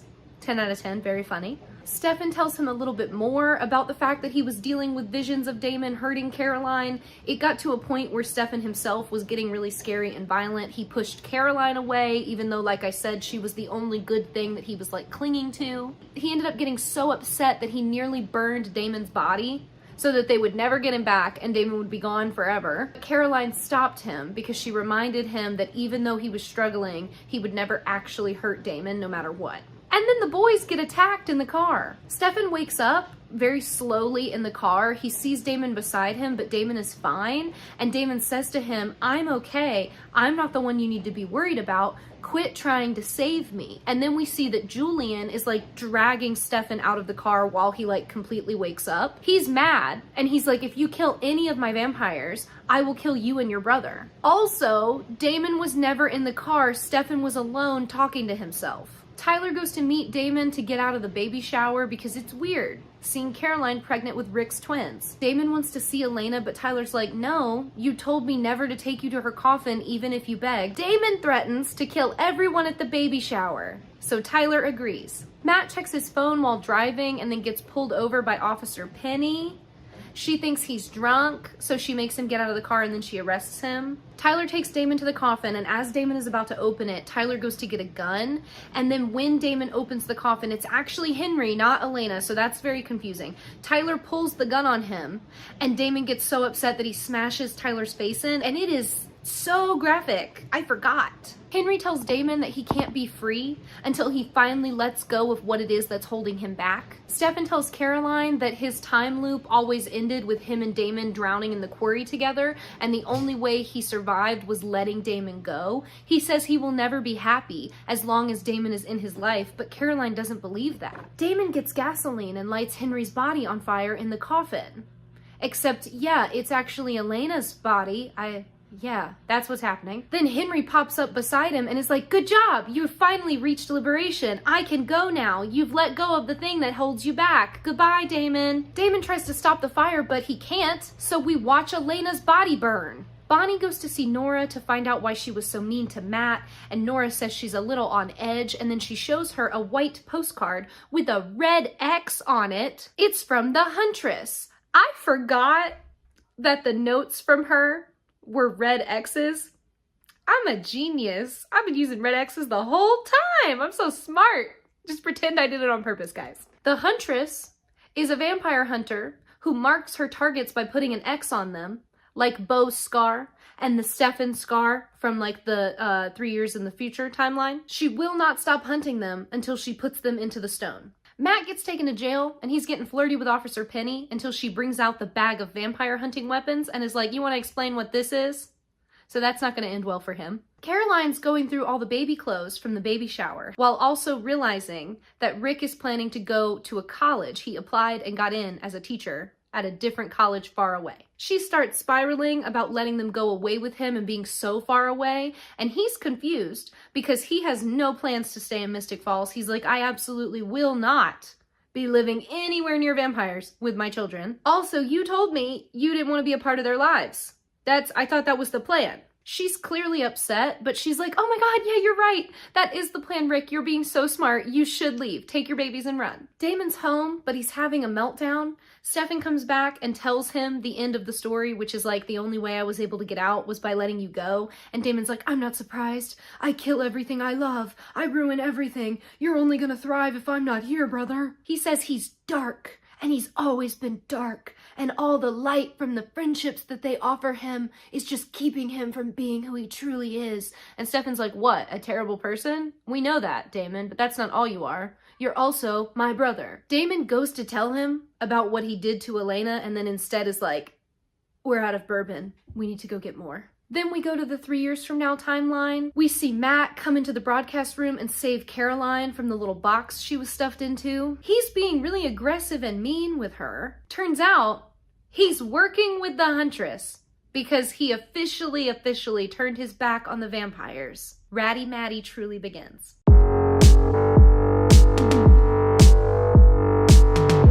We open with Damon back in the street, okay? He's pretending to be dead in the road. A guy stops for him, but then he just gets up and is like, yeah, man, help me to my feet. The guy helps him up. He gets in the car with him.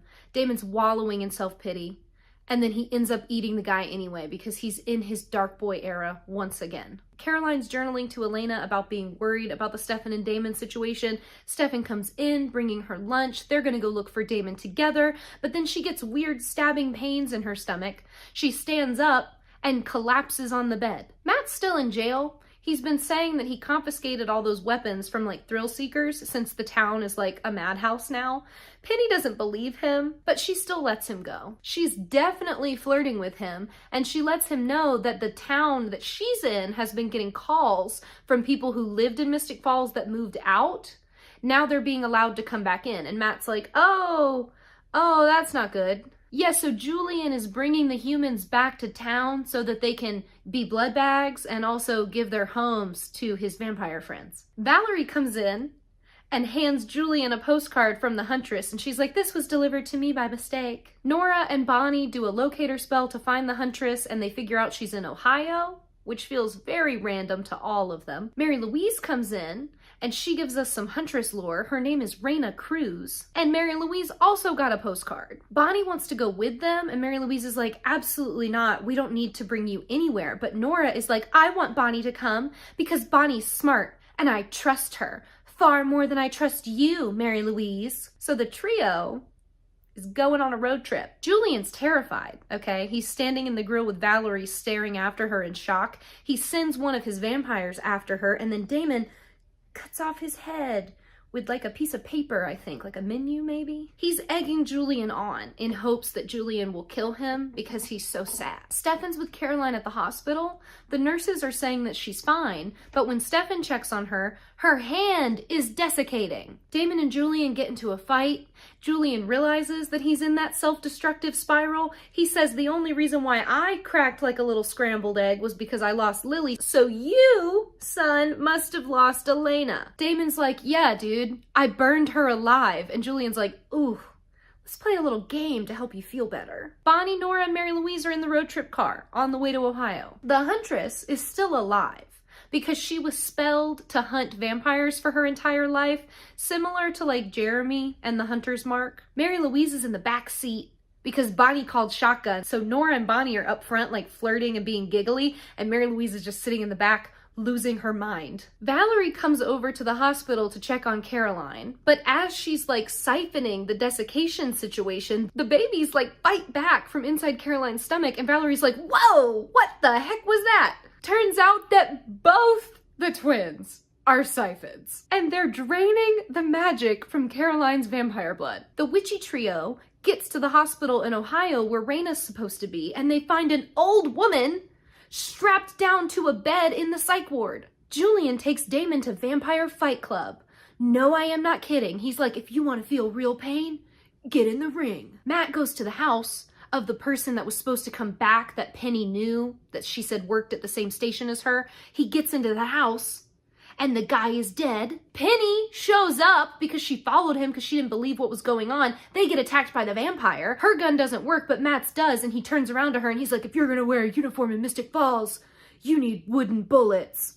I guess we're telling people now. Valerie gives Caroline a magical bracelet so that the babies can siphon off of that instead of Caroline. And she's like, if this doesn't work, don't panic. I know that they're not ready to come out yet. We'll figure out something stronger. I will handle this for you. We will keep you safe. Caroline thanks her, and it's really genuinely very sweet. Like, they have such a nice civil friendship right now. Valerie goes out to talk to Stefan, and she tells him the same thing, and she's like, you know, I think the babies have just been siphoning very slowly for a very long time, so Caroline's gonna be fine. It's all gonna be okay. Listen though, this is crazy, because if this is how siphons work, then how did they not know about Kai? Or did he not need to because the mom was a witch, so then there would be magic in her blood, but it would be witch magic, so it wouldn't need to be converted. So would it just be like nutrients going into him?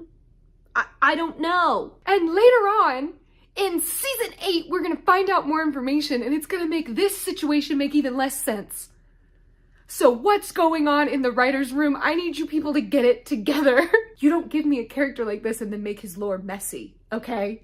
I want specifics, and I want details that make sense. Damon's at Fight Club, killing people left, right, and center, having a great time. Raina's talking to the witches, and she's like, I don't know who you guys are, even though she apparently chased the heretics specifically through Europe in the 1900s. She also doesn't know about the postcards. Bonnie and Nora realize that this can't be her, so the huntress must be somewhere else in the hospital. Mary Louise goes running off to find her, and Bonnie is like, Nora, go with her. I'm tired of you using me to make her jealous. Okay, we're done doing that. Go get your woman back. Damon gets into a fight with a vampire named Samson, who has apparently never lost a fight. He is ginormous, and he just rocks Damon's world. I mean, it's like he moves, and the way he moves is different from the other vampires, okay? There's like aftershocks. Ian is also just not very tall, so seeing him next to this guy, you're like, oh, Damon's about to get torn in half. But just as the guy's about to kill him, Damon picks up a piece of wood from the ground that a woman who's been looking at him the whole time since he came into the Fight Club, she slid a piece of wood over to him, so he grabs that, he stabs the guy, and he wins the fight. Julian's angry though, because he's like, no weapons! We said no weapons! Who did that? But the girl runs away before he can figure out it was her. Then Damon still wants to fight, even though he is like on his last leg. And Julian's like, okay, you want to keep fighting? Your next competitor is me. Stefan shows up right at that moment and is like, Damon, do not do this. Come with me and I will help you. Do not get in the ring with him. But Damon is like past the point of no return, so he agrees to fight Julian. Valerie comes back to Caroline to give her some blood and some girly magazines to read. She tries to lie about where Stefan is, but Caroline's very smart. And then Caroline freaks out and is like, you do not need to be here with me. You need to go be with Stefan. Get out of here right now and go protect him. Bonnie brings Raina a cookie. She's going to give it to her, and then Raina is like, you know what? You seem like such a nice girl. What are you doing with two unhinged, psychopathic vampire murderers? Turns out she is Raina, she's just older, and as she aged, her drive to kill got a little complicated, and she accidentally staked a checkout girl thinking she was a vampire, so that's why she's in the psych ward now. When Bonnie leans over to feed her, she grabs her necklace and starts strangling her, but then Enzo shows up in the doorway. He flicks a little tiny pocket knife over Raina, cuts her throat, and saves Bonnie's life. He comes running over to Bonnie and like touches her face and tries to like check her neck, and she has to be like, whoa, whoa, whoa, what are you doing here? Don't put your cold vampire hands on me. What are you doing? He says it's a long story, but for today she can think of him as her guardian angel.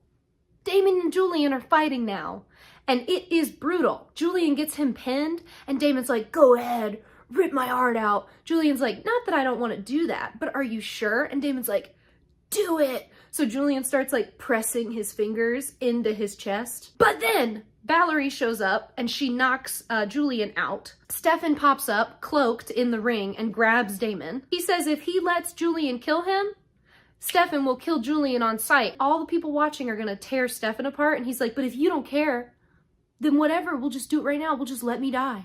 But Damon takes his hand and lets him take him away. Julian calls out and is like, if any of them come back here, you kill them on sight. Bonnie and Enzo talk over Raina's body while they try to clean up the murder because he stabbed her in the neck and there is a lot of blood. Remember how Enzo was kidnapped by Matt? Enzo's like, yeah, that didn't exactly go the way he thought it would, but it's a long story. I don't have time to tell you now. They need to cloak her body. And apparently Bonnie can't do that on her own, so she goes to get Nora and Mary Louise because the Geminis love to be invisible. And when they get back to the room, Enzo and Raina are gone. Who saw that coming? Not Bonnie. She also calls him a lying weasel. We have a type, Bonnie. You and I, we have a type. Stefan and Damon talk. Damon agrees that letting Julian kill him would be a mistake. And he's also like, I'm not gonna turn my humanity switch off because I want to feel pain. I deserve to feel pain right now, Stefan. What part of that aren't you getting? Stefan is like, what on earth did you do that's got you this fricked up? Okay, I've never seen you like this. And Damon's like, I burned Elena's body. I killed her, Stefan. Elena is dead. Stefan looks so sick and angry, and then he just punches Damon several times and storms off. He goes to his car and breaks down. Valerie gets in with him and she's like, so, do you need me to drive or what? And he's like, no, I'm fine. I know exactly what I want to do. He wants to go kill Julian. And she's like, my guy, my buddy. No, he's too strong and he is too well protected.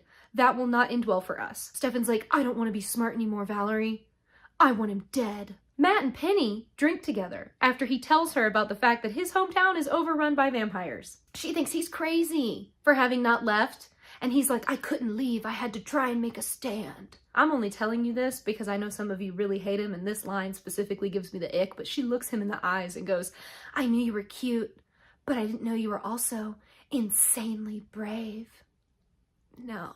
Mary Louise goes to see Nora and says that they make a good team, but Nora's still kind of brushing her off. She asks if Nora likes Bonnie, and Nora says that Bonnie is beautiful, smart, and loyal. And Mary Louise is only two of those things. Mary Louise says that she wishes she could take it back, and if she could go back in time and pick Nora, she would do it over and over again, and she sees now that what she did was wrong, and she hopes that Nora can forgive her because she loves her, and Nora doesn't say anything, so Mary Louise goes to leave, and then Nora is like, we do make a good team, and they end up drinking together. Caroline is waiting for Stefan, but he's not back yet, and he's also not calling her because now we know he's going on a suicide mission to kill Julian, which is crazy behavior given that your girlfriend is pregnant with twins. The babies start kicking again, and she's like, oh, I'm not alone, and she starts like talking to them. She tells them that they're gonna have to be patient, and they need to use the bracelet because if they do siphon from her, they're gonna hurt her. Then she gets the weird, terrible pains again, and her entire leg starts to desiccate, and then so does her other arm, so she can't get to her phone. Stefan goes into the grill and confronts Julian. Julian apologizes about Damon, and he's like, clearly your brother though, you know, he's too far gone to be saved. I was doing you a favor. They get into a fight, and Julian's like, are you insane? My men will tear you apart. And Stefan's like, maybe they would if they could see us. And then Valerie walks into the shot doing the cloaking spell, and she's crying. So they're all invisible. They are in the middle of the crowded grill, and no one is gonna help Julian. Cinema. Stefan says, maybe this is cheating, but I don't care anymore. And then he slowly stakes Julian in the heart, and it's this like horrible, like slow death where Julian's crying and he's scared, and I'm just like, yeah, you should be, bro. Suffer. Stefan and Valerie look at each other once he's dead, and they're so heartbroken but also happy, and it's such a good moment for them. That girl that gave Damon the weapon during the fight shows up at the house, and they hook up. I hate it. I hate it here. Enzo has Reina's body in the crematorium of the hospital. He's the one that sent the postcards because he knew that the heretics would lead him right to Reina's body. Once her body burns, she comes back as the young huntress again and is like banging on the door to be let out. It's so sick and twisted and perfect. Then we go to the 3 years from now world, and we see Stefan showing up at the broadcast area. Matt is there, and he's like, don't worry, I already saved Caroline. I called Rick. He's coming to pick her up. Everything's gonna be handled. And Stefan's like, okay. And then Matt shoots him up with vervain and knocks him out. Then he goes over to a camera, and he's like, all right, I did what you said. He's out. Now I never see you again, right? The huntress is sitting inside watching the camera with Damon in front of her still tied up to a chair. And she's like, yes, you've done your job. Goodbye. And that's it.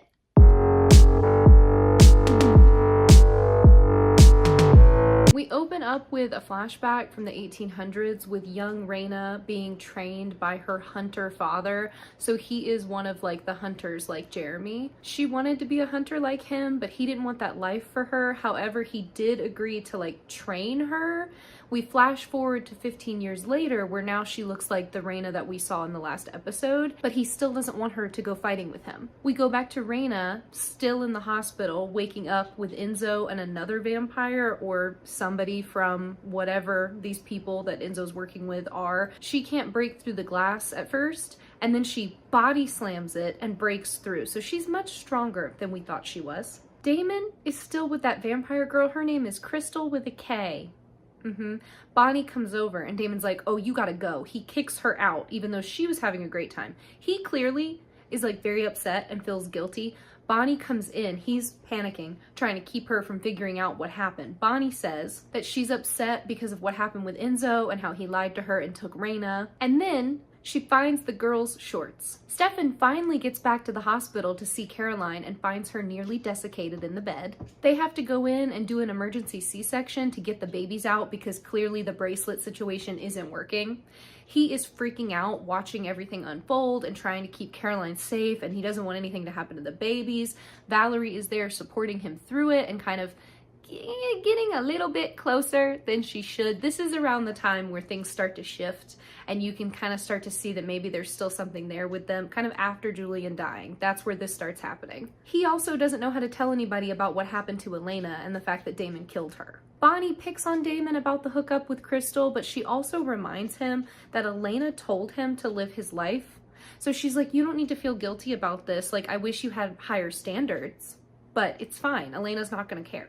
Enzo calls looking for Bonnie because he wants the sword to give it to Reyna. She obviously doesn't want to work with him or help him in any way. So Enzo is like, Damon, if you don't get her to give me the sword, I'll tell her what you did. I'll tell her about Elena. And Damon's obviously like, okay, Bon, I need you to not ask questions, but I need you to give me the sword. We have to give it to him. The second the doctors start trying to do the surgery on Caroline, the babies fight back.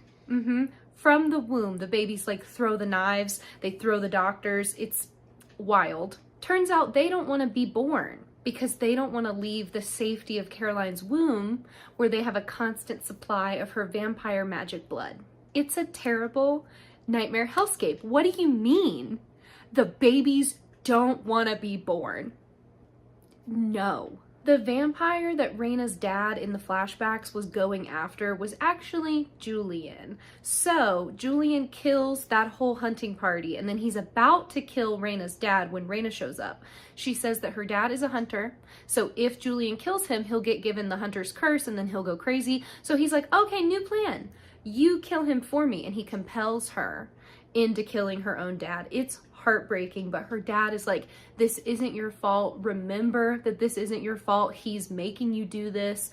Everything that's wrong is because of the vampires. Remember everything I've taught you and know that I will be with you every step of the way. Stefan has to tell Caroline that her babies are crazy magic stealers. Okay, so everything we thought Kai was, the babies truly are, and it's not going well for her being pregnant with them. Valerie has run off to go collect her little heretic siblings so they can try to do something to help Caroline, and she's like, oh, wonderful, we're trusting those people. I love this for me. And Stefan's like, don't worry, I trust Valerie and I won't let anything happen to you.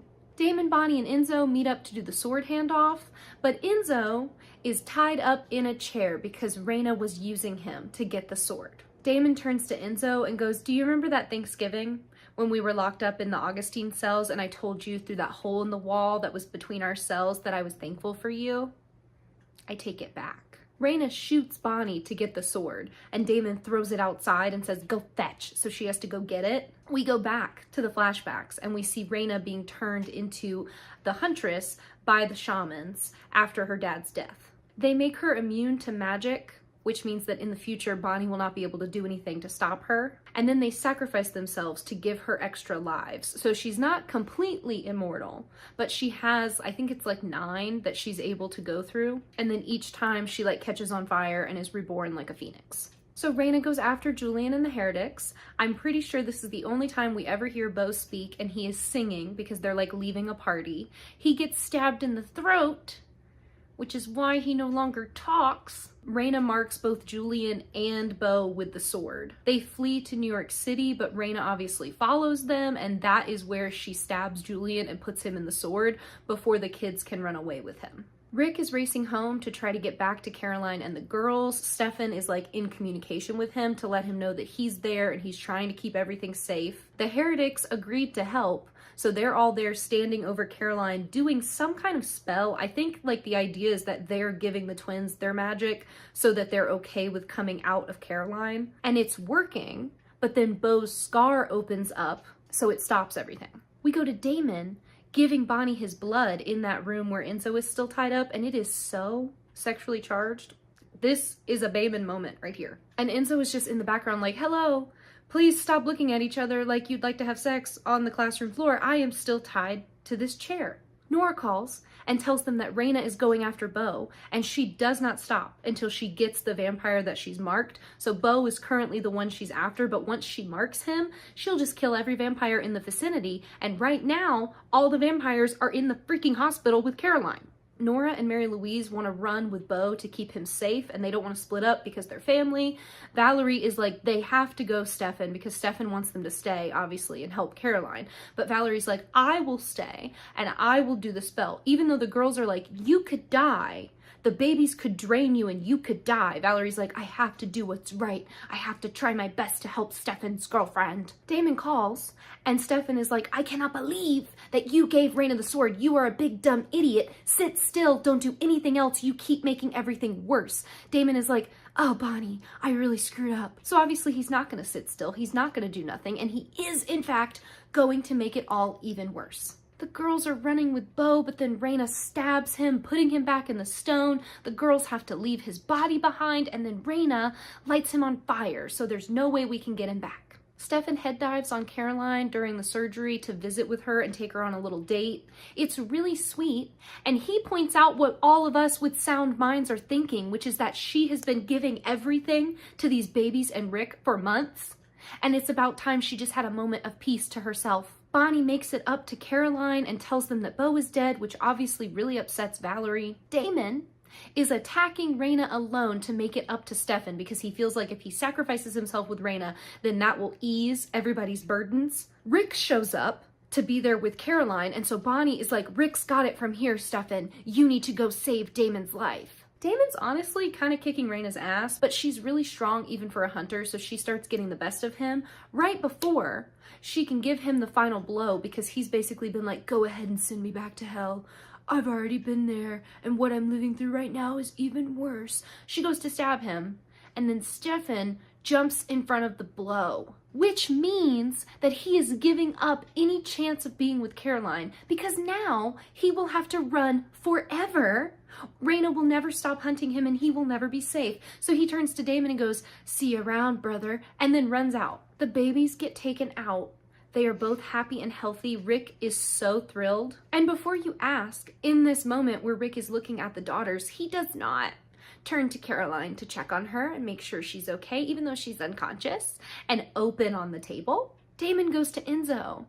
He is still tied up in that classroom. They just left him there all day. So Damon is, of course, blaming Enzo for what happened to Stefan and putting all of it on him so that he doesn't have to feel as guilty as he should feel. Enzo says he had no choice because the people that he's working for have information, and so Damon flips a coin to see if he'll live or die, but before it lands, Enzo is like, Elena is alive, and he explains what happened with Tyler, which we all kind of knew if you were paying attention during that scene. Tyler had gone for a gun because he was going to need to tranquilize Damon because the coffin was empty. So Elena's body is safe still in New York. Caroline wakes up to Bonnie gently taking care of her. Thank God someone is there, okay? She has to tell her, though, that Stefan ran away and everything's bad. Damon calls Stefan, and boy is Stefan livid with him. Also, Damon literally only called to be like, brother, guess what? Elena's alive, which means I have a second chance. My moral compass is back, and I will now be trying to make this right. Great. Caroline calls, and Stefan just hangs up on Damon, as he should at this moment right now. He says he's so sorry, and he wishes he could be there with her, and he hates that it's happened this way. She's crying, and she's like, I just wish it wasn't always you. Me too, girl. What the heck? He says he will come back for her and that he loves her. And she says, I love you too. And then they hang up. Then Rick comes into the room to introduce the girls to Caroline. Now this is really sweet, okay? I know I hate this, but this is really sweet. He named one of them Josie after their mother. And then he named the other one Elizabeth after Caroline's mother. We're gonna call them Josie and Lizzie. Oh my God, they're everything to me. 3 years from now, Caroline's in the car with the girls. They're calling her mommy. So we know, like, she's been raising them with Rick. They're on the way to New Orleans. They're like, why are we going there, mommy? She's like, because we're visiting mommy's friend.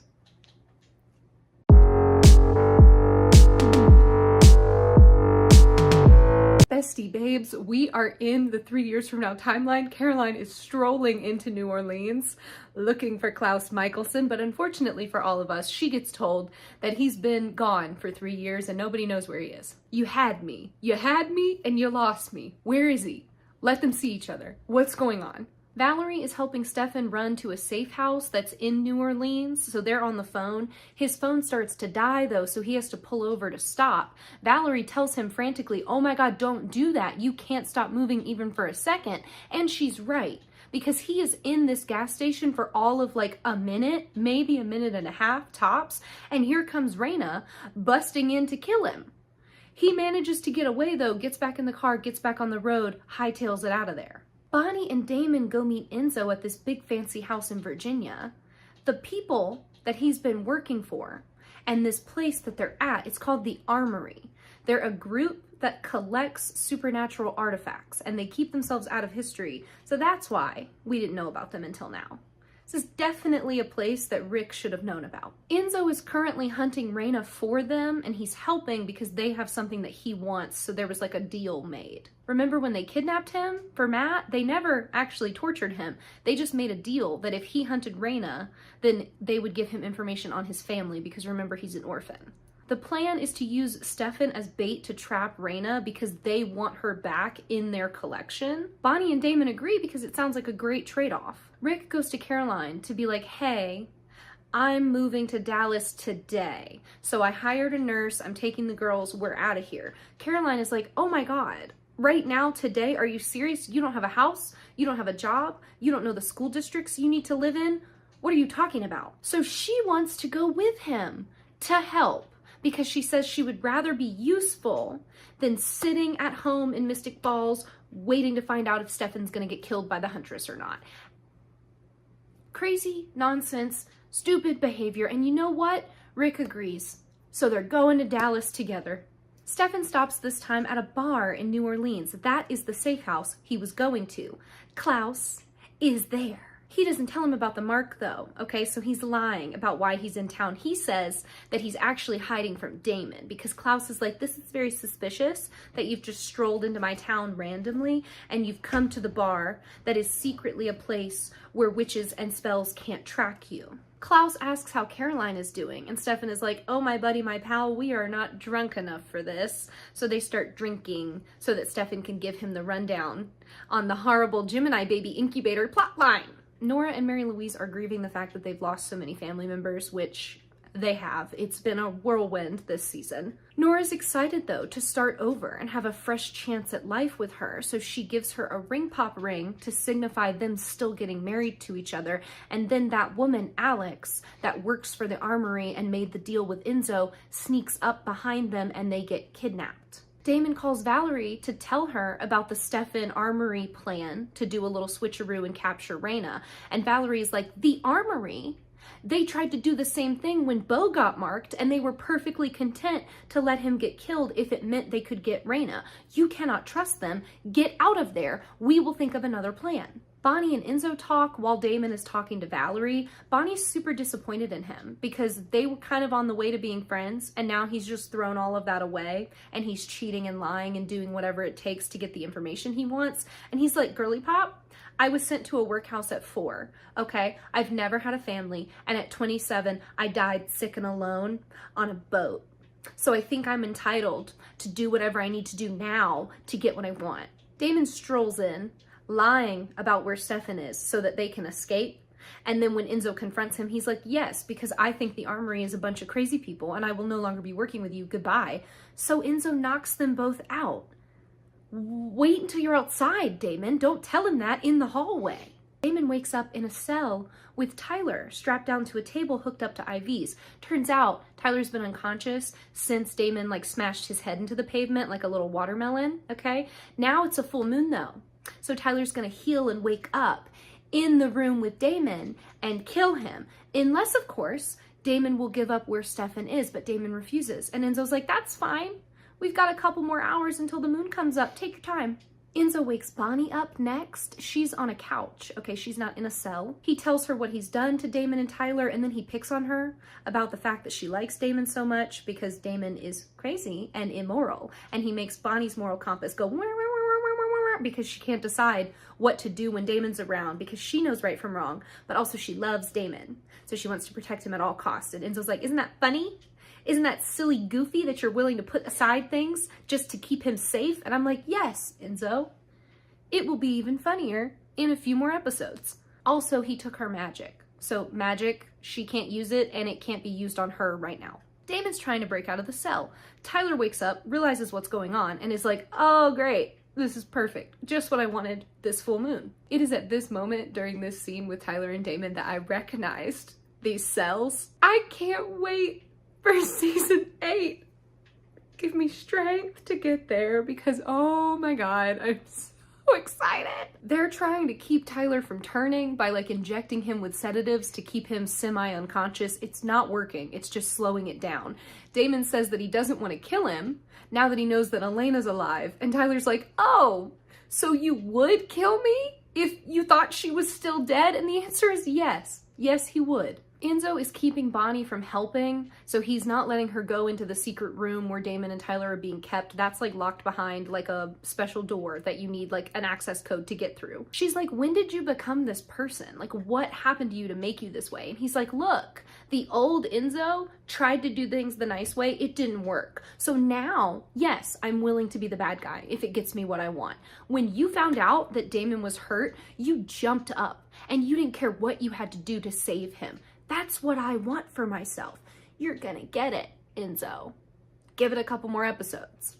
So she knocks his ass out and gets into the room anyway. The sedatives are making Tyler sick, so Damon has to call Stefan to be like, hey, I know you're in New Orleans. Please, for the love of God, tell me that you could get me some blood from Klaus just in case Tyler bites me, because it's looking like Tyler's gonna bite me. Stefan has given Klaus the entire rundown, but remember, he said that Damon and him were fighting and that's who he was hiding from. So now he has to be like, Klaus, I know I said my brother's kind of a jerk and I'm mad at him right now, but you wouldn't be willing to give me a little blood, would you? Because it looks like maybe he's gonna be in a werewolf situation soon. And Klaus is like, I knew you were lying. Klaus catches sight of the mark and he is, oh my God, so angry. He's like, I cannot believe you came into my town.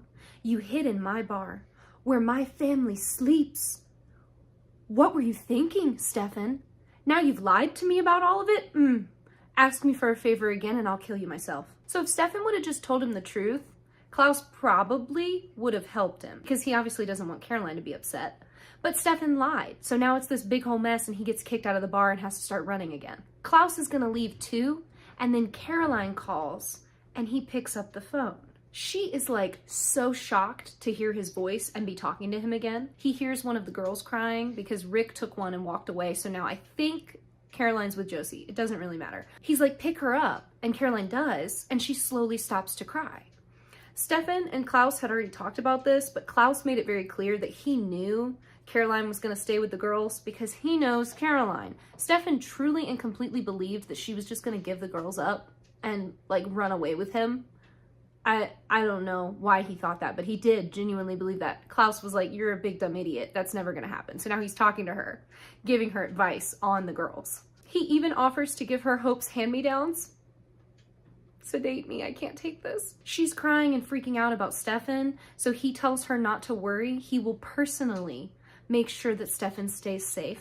He's disappointed, and he tells her that it does kind of suck that her life went off the rails and all the things like going to school and traveling that she wanted to do are now going to be put on hold. But he also says that his family, as much as they challenge him, is the thing that makes him the happiest. He says it's not a crime to love something you can't explain. He also says that he was so sorry to hear that Liz died, and he knows that she would have been so excited to meet the girls. They should have been in game. I said what I said.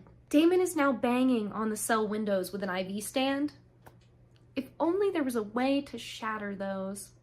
Tyler is like seconds from turning at this point. Bonnie tries to open the door, but she can't because it has to be done with a palm print of somebody who works in the thing. So she needs Enzo's hand. But remember, she knocked him out. So he's like unconscious down the hallway and she can't drag him all the way there. So this girl gets an axe and she looks down at Enzo and goes, "This is what happens when you make enemies. For the record, you would have made a better friend." And she cuts off his hand. When I tell you it means everything to me that Bonnie picks up this axe specifically, oh my God, just wait for it to come back. Stefan's back on the road trying to get to Virginia.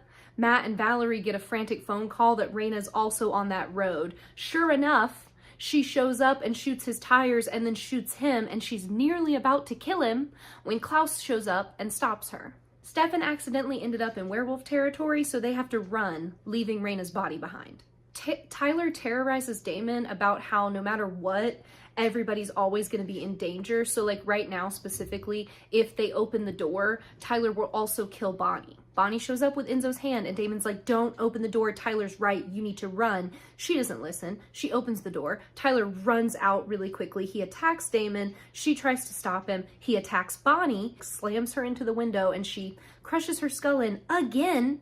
That's happened to her twice just in the last like 4 episodes. It shocks Tyler enough for him to like snap out of it, and so he runs away. Damon tries to give Bonnie blood, but because of that magical potion thingy that Enzo gave her, it doesn't work, so he has to carry her and get her to a hospital. Enzo wakes up in the same cell, now with his hand reattached, so they helped him. He fights with Alex and is like, "I've been working for you for 4 months and you've given me nothing, so I'm done." She then tells him, "Surprise, surprise, we had to make sure we could trust you. Your family is right here. My name is Alexandria St. John. I'm your descendant relative." I'm sorry, what? Yeah, turns out his dad founded the armory. Rick and Caroline have a romantic candlelit dinner in the empty house that she compelled for him and the girls. She's ready to leave technically, but she wants to stay one more night just to make sure they get totally settled. They have a moment of like gazing at each other and smiling. Rick tells her to stay as long as she wants. Me personally, I want to not be here. Anywhere else but this. Damon got Bonnie to the hospital, so she's gonna be okay, but she's still unconscious. He explains to her that he has tried and tried to keep her and Stefan and their other friends from sacrificing themselves for him, but nobody ever listens. So he's decided that he's got his own plan, and he's not gonna tell them about it. It starts the next day, and it's gonna take him out of the equation and keep everybody safe. I can't wait to see what kind of idiot plan he's got up his sleeve.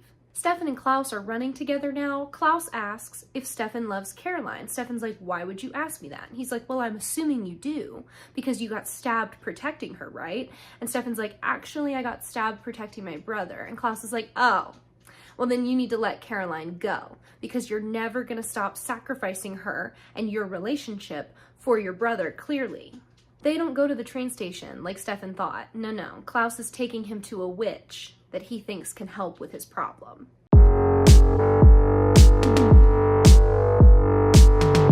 We open with Raina waking up in the woods, okay? She's in a circle of ash. She's been reborn. She steals clothes from a campsite and restarts her hunt for Stefan. Mystic Falls is trashed beyond belief, okay? Penny is out walking. She gets attacked by a vampire. Turns out it was a trap so that Matt and her could kill them. They've been picking off Julian's vampires one by one. They get attacked, though, by Crystal and a group of remaining vampires. And then Raina shows up, kills them. So now the 3 of them are going to work together. Stefan and Valerie are now together. He's been using like a magical paste from Freya, who, if you haven't seen the originals, is a Michelson. I think she's like a secret extra sister. We will get to that soon. She's kind of teasing him about wanting to go back to Caroline because she likes the danger of running and the unpredictability of this life, but clearly he wants a girl from a small town that can settle down with him. They get to the herb garden so that Valerie can hopefully make the same medicine to keep Raina from being able to track him. Bonnie is awake and Damon is still lying to her and keeping his plans secret from everybody. She wants to go to Enzo to get more information on Raina, and he's like, do not do that. I want you out of danger. I don't want you taking any more risks. So Damon's plan was to go to Raina and offer himself up, but then Matt was actually working with him. They turn on Raina together, and Damon's able to kidnap her and kill her. When Raina wakes up again, now she's at the bottom of a well, and Damon is like sitting next to her, waiting for her to wake up. He explains that he knows that she needs to kill Stefan, but he doesn't want anything to happen to Stefan, so they've got to figure out how to come to a plan B and work together. Valerie and Stefan are exploring the herb garden, but someone is definitely there with them. They find those herbs and they've been stolen, and then like vervain starts pumping out of the little like water system and they pass out. A lady walks up to them covered in like really bad wounds, and she's like, night night. What?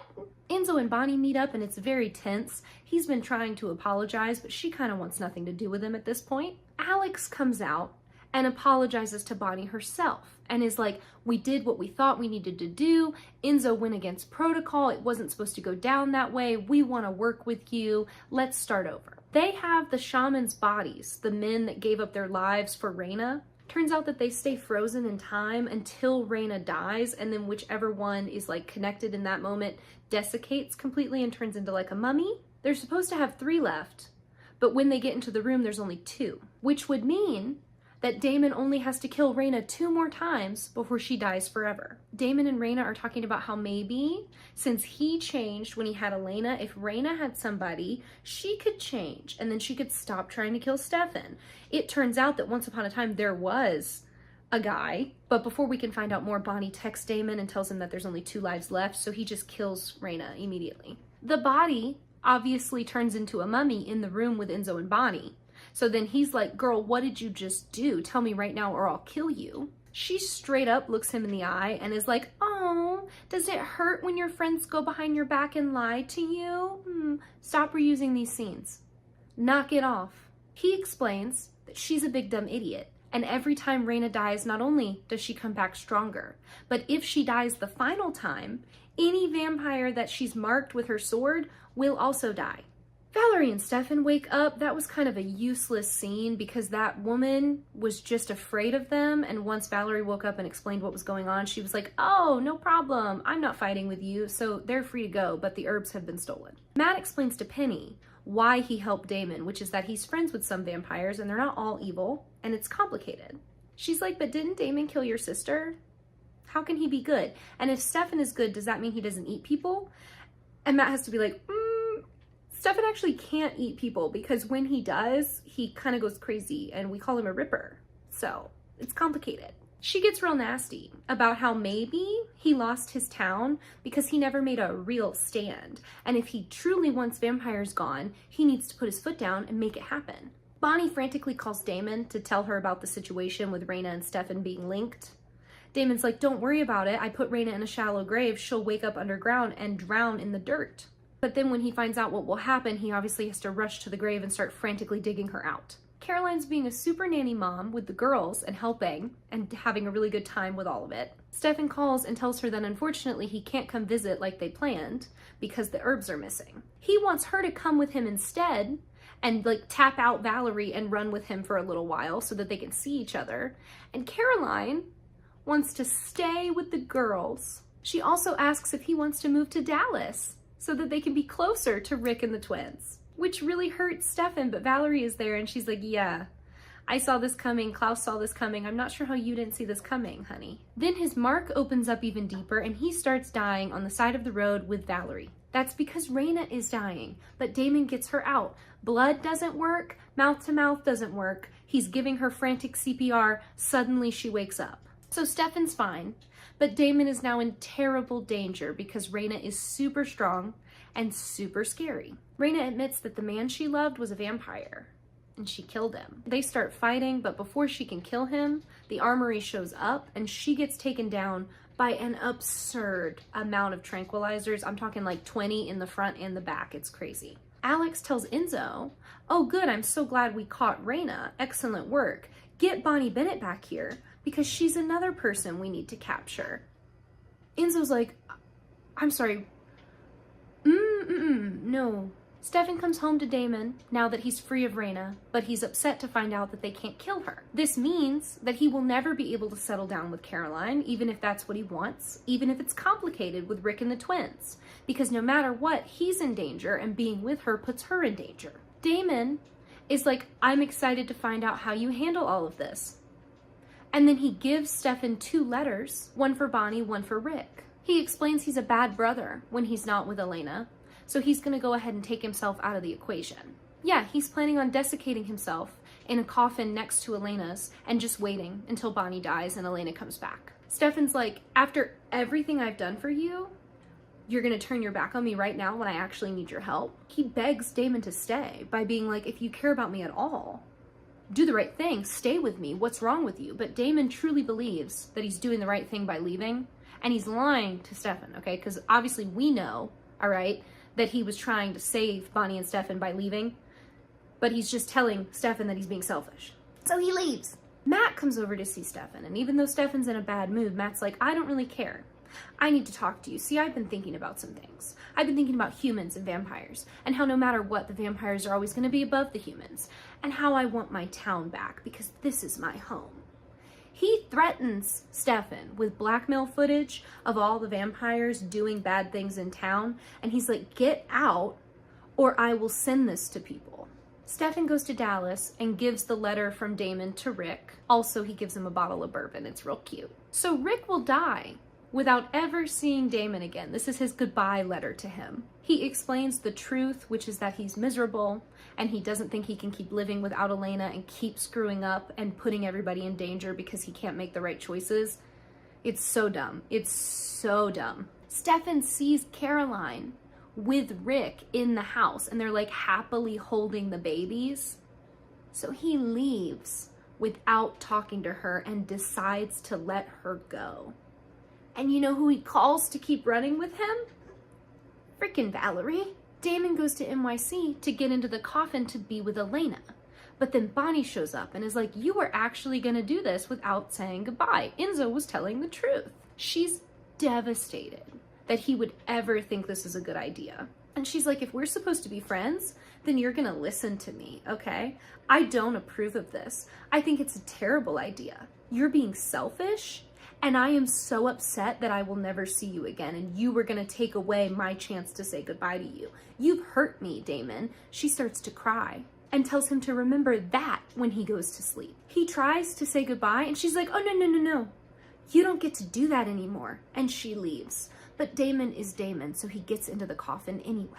Then we see the 3 years later timeline of Stefan waking Damon up and Raina hunting them again. We get like a quick recap of all of that, culminating in Stefan waking up in the broadcast room with Raina talking to him. She tells him she's ready to finally make a plan B because it was never supposed to be Stefan and she doesn't want to kill him. She doesn't think he deserves it.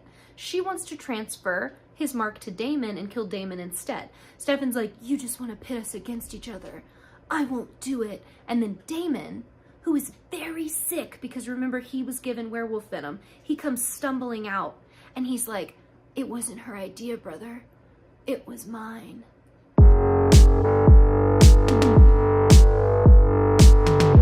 Also, yes, the Christmas tree is still up.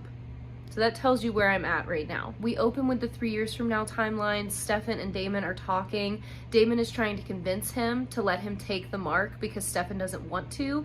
Damon's like, dude, just thank me and move on. I'm dying anyway. Let's just do this. But then when he lets Stefan out of his like restraints, Stefan says thank you and runs away. So then Damon and Raina end up fighting and he can't kill her because if he kills her, then Stefan will die because everybody with the mark will die. So they end up sort of like grappling with each other and she shoots him up with vervain and they both go unconscious. Then we see Stefan with Valerie. He's like frantically packing to keep running. She wants to go with him and so they're kind of trying to decide like, is Stefan gonna help his friends or is he gonna be selfish and like go off on his own with Valerie? He's also having a hard time because he realized that Reina is human, technically. So Reina was going to die. Like, whether they kill her or not, she was going to die at some point of old age. And then Stefan would die with her because he's been marked. So even if he runs for the rest of his life, he will still die, like, within, 50, 60 years. We're still in the 3 years from now, okay? We're kind of moving to this timeline. We see Nora in the armory. She's like locked up in a cell. She doesn't know where Mary Louise is and she can't see her. Like, they won't let them interact with each other. Alex tells her, we'll give you back Mary Louise, but we need you to go get Enzo and kill him for us. Turns out Enzo let Reina out because he was going against the armory, so now they're after him. Then we see Mary Louise. She's really sick in like a separate cell. They're giving her the anti-magic pills, which are apparently poisonous to witches, like deeply poisonous, not just like, oh, they don't let you use your magic, like they're killing her. Matt shows up to meet with a detective friend, and then turns out that guy's under compulsion, and Enzo jumps out of the car and grabs him by the throat. Enzo did not let Reina out, but Matt did. Damon and Reina wake up. They have such a weird, like, friendship dynamic to them. Like, they understand each other, and so they don't fight in the same way that normal villains and heroes fight. I don't know. It's weird. I think it's because she knows he's also kind of screwed up. So she's like, I see myself in you, and your brother deserves to live and you don't, so we need to work together. But she also tells him in that moment that if he takes the mark, she will die a human death, and then he will die with her even if he runs, which means he'll never meet Elena, or best case scenario, like, she and Bonnie will die around the same time and he'll get to see Elena for like a few days. It's not good. Then we get a flashback of like Stefan having left Caroline and running with Valerie. They're still just friends, but they're being cute. They're like on a beach somewhere vacationing basically, while also looking for a cure. It's been a year since Damon went into the coffin with Elena, so Stefan's dealing with all of that trauma. And then they meet a bartender who speaks English and heard them talking about the cure situation, and he thinks he has a solution. In the present, while Stefan is running, Caroline calls him, but it's actually just Reina on her phone. She explains that while she was trapped in the armory, she used their like mind-to-mind connection to watch Stefan, like a little fanfic movie of his life with Valerie and everything. So she knows he's a good guy, and that's why she's okay with like switching the marks. She's also gaining on him, so he's in trouble. So he like throws the sword out his car window and it stabs into a passing van. So she has to decide, like, is she gonna keep chasing Stefan or is she gonna go after her sword? Enzo wants to know why Matt let Reina out in the first place. Matt is just really upset and he's like, why don't you ask Stefan if you wanna know so badly? Then Nora shows up and attacks Enzo. Our boy though, he's very strong, okay? He's been through worse than a creepy heretic attacking him with magic. So he stuffs one of the no magic pills into her mouth and she swallows it, and then she loses her powers. In the scuffle of them fighting, Matt gets away. Once Enzo realizes that Nora only came after him because she's trying to save Mary Louise, and Mary Louise has been taking the pills, he's like, whoa, whoa, whoa, we're calling a truce right now. I swear on my life, I also want to figure out these pills and find a cure, okay? It's important to me. I wonder why. Damon and Enzo talk on the phone, and Enzo agrees to do the hostage switch and like give Reina back so that everybody gets what they want. But obviously he's lying because he's working with Nora. Mary Louise is so sick. We get like a little moment of her in the room, like whispering the poems that Nora used to read to her in her bed. Oh, it's bad. Damon's also really sick because if you'll remember, he got injected with werewolf venom, so he's been slowly dying. Valerie shows up and siphons that off of him though, so he's gonna live. But then he knocks her out with vervain because he obviously doesn't want to do the spell anymore, and they have to figure out how they're gonna save Stefan without switching the marks. We go back to that beach with Valerie and Stefan together hanging out. Listen, they're really cute together, okay? Like, I'm kind of okay with it. This scene specifically is sweet. This is when they like kiss for the first time and they like get back together, and it's cute, okay? There's something about it that's really cute. But Caroline is stuck in a house in Dallas with freaking her professor. No, like it's so messy. I just don't like it. I can't get behind these two because I'm like, but you and her and I hate it. Stefan shows up to the meeting place with the armory Alex is there, but no one else. And then Nora shows up, steals Alex, turns invisible, and runs away again. Nora takes Alex right to Enzo. Turns out she was lying. There is no antidote, okay? So the pills will kill any witch that takes them. Nora runs off to be with Mary Louise since she's dying and there's nothing they can do. Enzo is distraught. Turns out, yeah, he's been stealing the pills and Alex knows about it. And she's like, okay, goodbye, Enzo. Give Bonnie Bennett my regards. Oh no! Valerie wakes up tied up in Damon's car. He figured out she must have known this whole time they could do the transfer spell, because basically the Mark transfer spell is the baby transfer spell, just like used differently. So Damon's like, you're a Gemini. You should have known that this would work the whole time. And she's like, okay, yes, I did. And yes, I didn't want him to go back to Caroline, but also the transferring of the mark only works if it's on a blood relative. So it had to be you. And I knew he would never want to make that decision, so I didn't tell him. She points out to Damon that he never even needed Elena to be good. He only ever needed Stefan.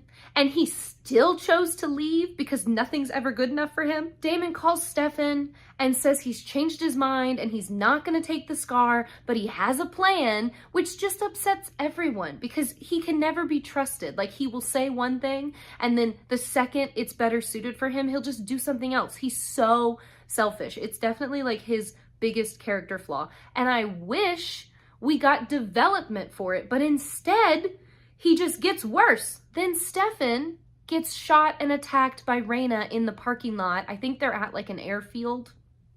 So that's not good. Valerie tells Damon it's time for him to prove who he really is. So he's like, okay, fine. And he tells her to start doing the spell while they're driving to Stefan, hoping they'll still be able to save him in time. And then he can just figure out how to get rid of the mark later on. Nora gets Mary Louise, and Mary Louise already knows that she's dying. Nora swears that they'll figure out how to save her, but like, there's nothing they can do. Raina thankfully likes Stefan and wants to talk to him. So we've got a couple minutes for the spell to happen. She says she knew the moment that Stefan's scar opened back up, and she knows that he went straight to Damon. Like, there was no one else he wanted. So the scar opened and he drove to New York and got his big brother out of the coffin. She tells him that he's in this spot right now with her because he woke Damon up. The stone and the sword are telling her that he has to let go of Damon. Like, that's the thing that he's struggling with, and that's the thing that's making him so sick and stupid. He agrees that he's finally ready to let Damon go,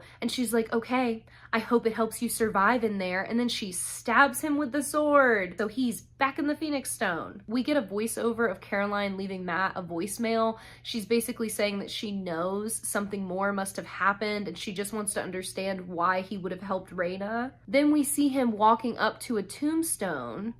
It's Penny, so that's not good. He implies that it was Stefan's fault, and he tells her that he finally made him pay, just like he promised he would. Mary Louise and Nora still haven't left the freaking airfield thing. So they're in the car, they start kissing, and then Raina throws the sword through the windshield and it like stabs into the console. So they quickly take off running. Damon and Val get to Stefan's body and he's all alone, unprotected. They know what happened to him, but now Raina is off chasing the girls in the car. Nora got scratched, so she's marked, and Mary Louise is dying. So they're both marked for death now. Mary Louise is like, oh, absolutely not. You don't deserve this. We're not doing it. So she puts her hands on the Phoenix Stone, like in the sword, and starts siphoning the magic off of it. Nora is horrified and she's like, no, you can't do that. It's too much. It will kill you. And Mary Louise is like, I'm already dead, my love. So Nora puts her hand on the stone too.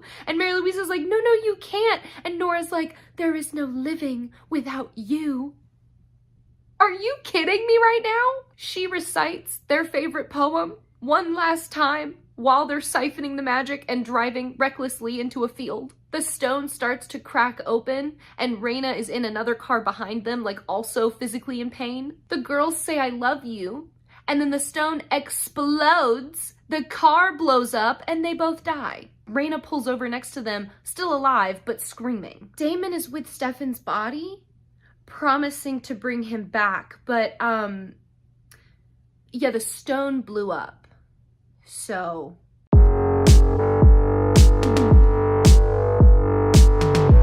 right, if you thought all of that was weird, it's about to get weirder. Stefan wakes up on the side of the road.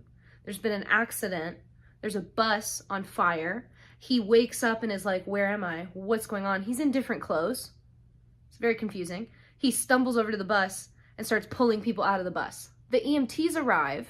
He tells them he doesn't remember his name. He's super confused. He's very banged up too. He's got like a gash on one of his arteries, and the lady that's helping him is like, whoa, dude, I don't know how you survived that. You are one lucky man. He remembers that his name is Stefan Salvatore, and he thinks he must be in hell. So he's pretty sure he's still in the Phoenix Stone. Valerie went after her sister's car. She found the sword, which is still mostly intact, but like the stone is gone, and so the hilt's empty. She's heartbroken because she knows that they thought they were helping everybody and like doing a sacrifice, but they didn't know that Stefan was in the stone. So now Stefan's gone, and Valerie's like, we're never gonna get him back. Wherever he was is gone. He's not real anymore. Stefan's really confused on why the hellscape isn't like super horrifying this time. The EMTs have now figured out that his name is Marty. So they're calling him Marty. They have his like ID and stuff, and they're like, this is who you are. And he's like, no, my name is Stefan. Then they want him to take like a sobriety test, and they're acting like he's a drunk driver. And he's like, oh, is this some weird like play on words about my bloodlust being alcoholism? I'm confused. Raina calls Matt and tells him that she put Stefan back in the stone like she promised. And he's like, okay, great, then I don't need you anymore. Don't call me again. And she's like, no, Matt, I need your help. He's free. They're all free. But Valerie's there. She snatches Raina. She puts the sword to her throat. And she's like, go ahead, Raina.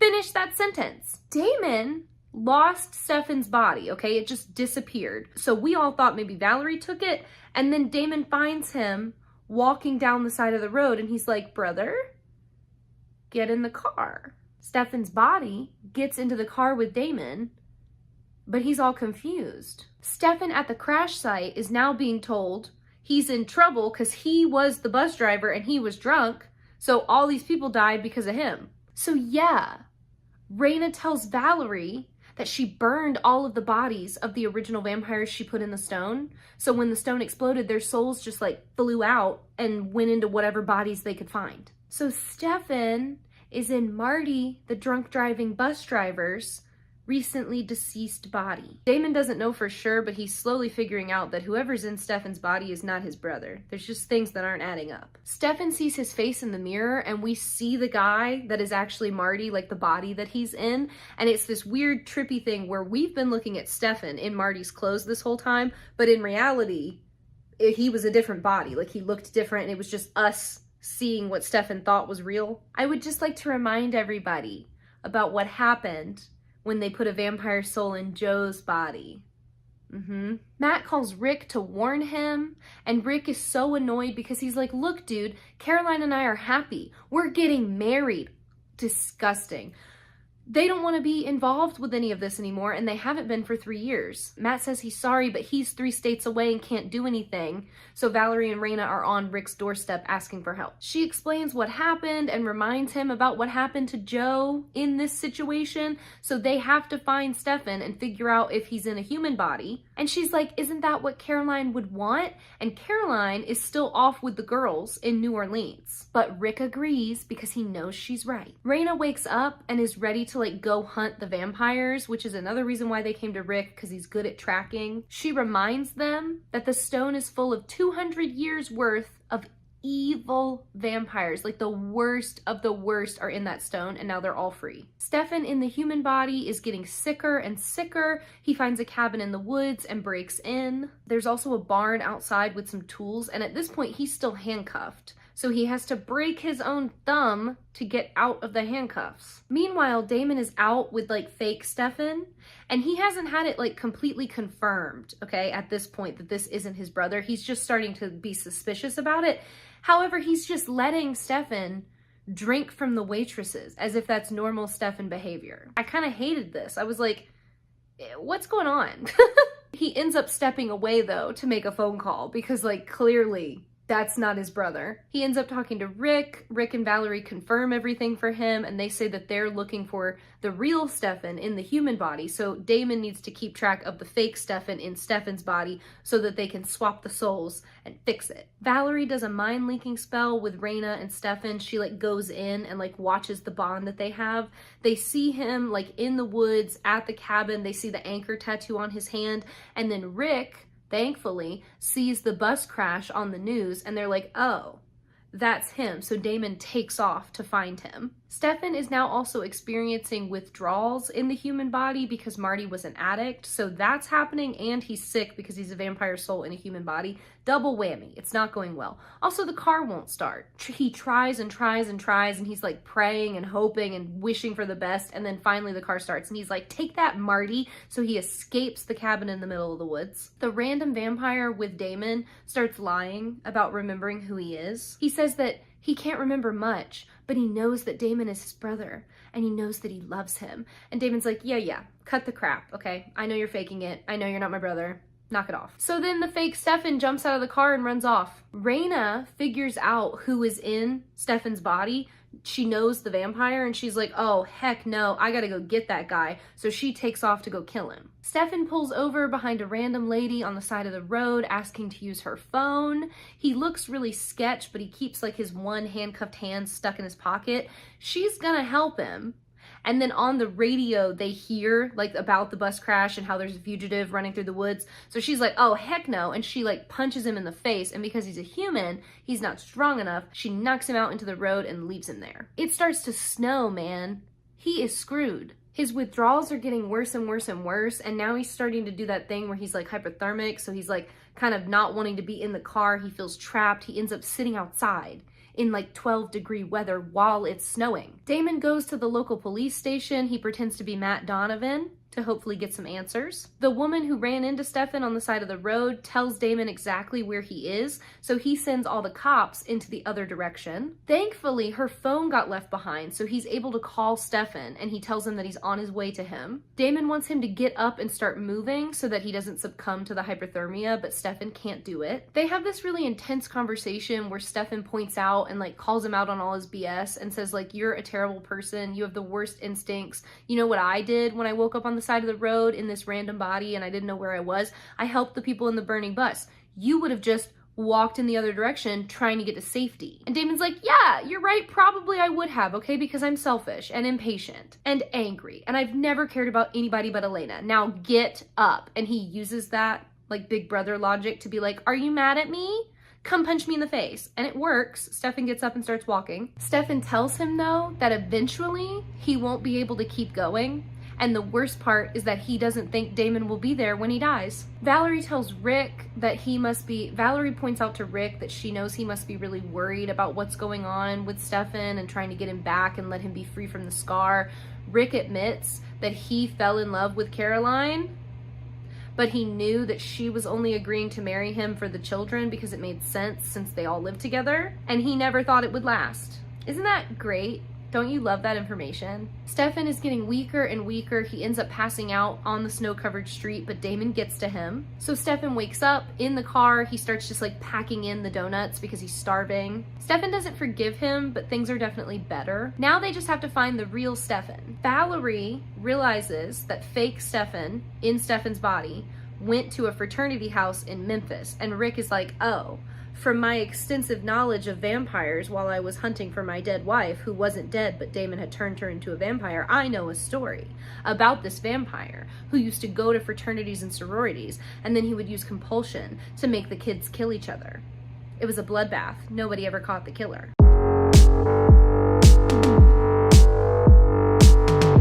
Damon has one of his first good ideas, which is that Marty needs medical attention, like his body is breaking down. So he uses compulsion on a couple EMTs and gets them to bring an ambulance and like requires them to keep Marty alive so that Stefan doesn't die. Rick and Damon are running off to hunt down Stefan's body just like the good old days. Even though Rick didn't really want to go, Damon convinced him. Valerie is at the hotel prepping to do the big spell to transfer the souls. We cut to Bon Bon She's at a hospital facility in Asheville, North Carolina. She's talking about a betrayal that really hurt her. We can assume that it's about Damon and how he left her behind. There is a girl in the group with her that is like giving her just like extreme stank face. Like, it's really weird. Damon wants information on like how Bonnie's doing and where she's been, and Rick is like, absolutely not, ask her yourself. Rick also tells him that like he doesn't want them to be close again because Rick and Caroline have a new life and new friends.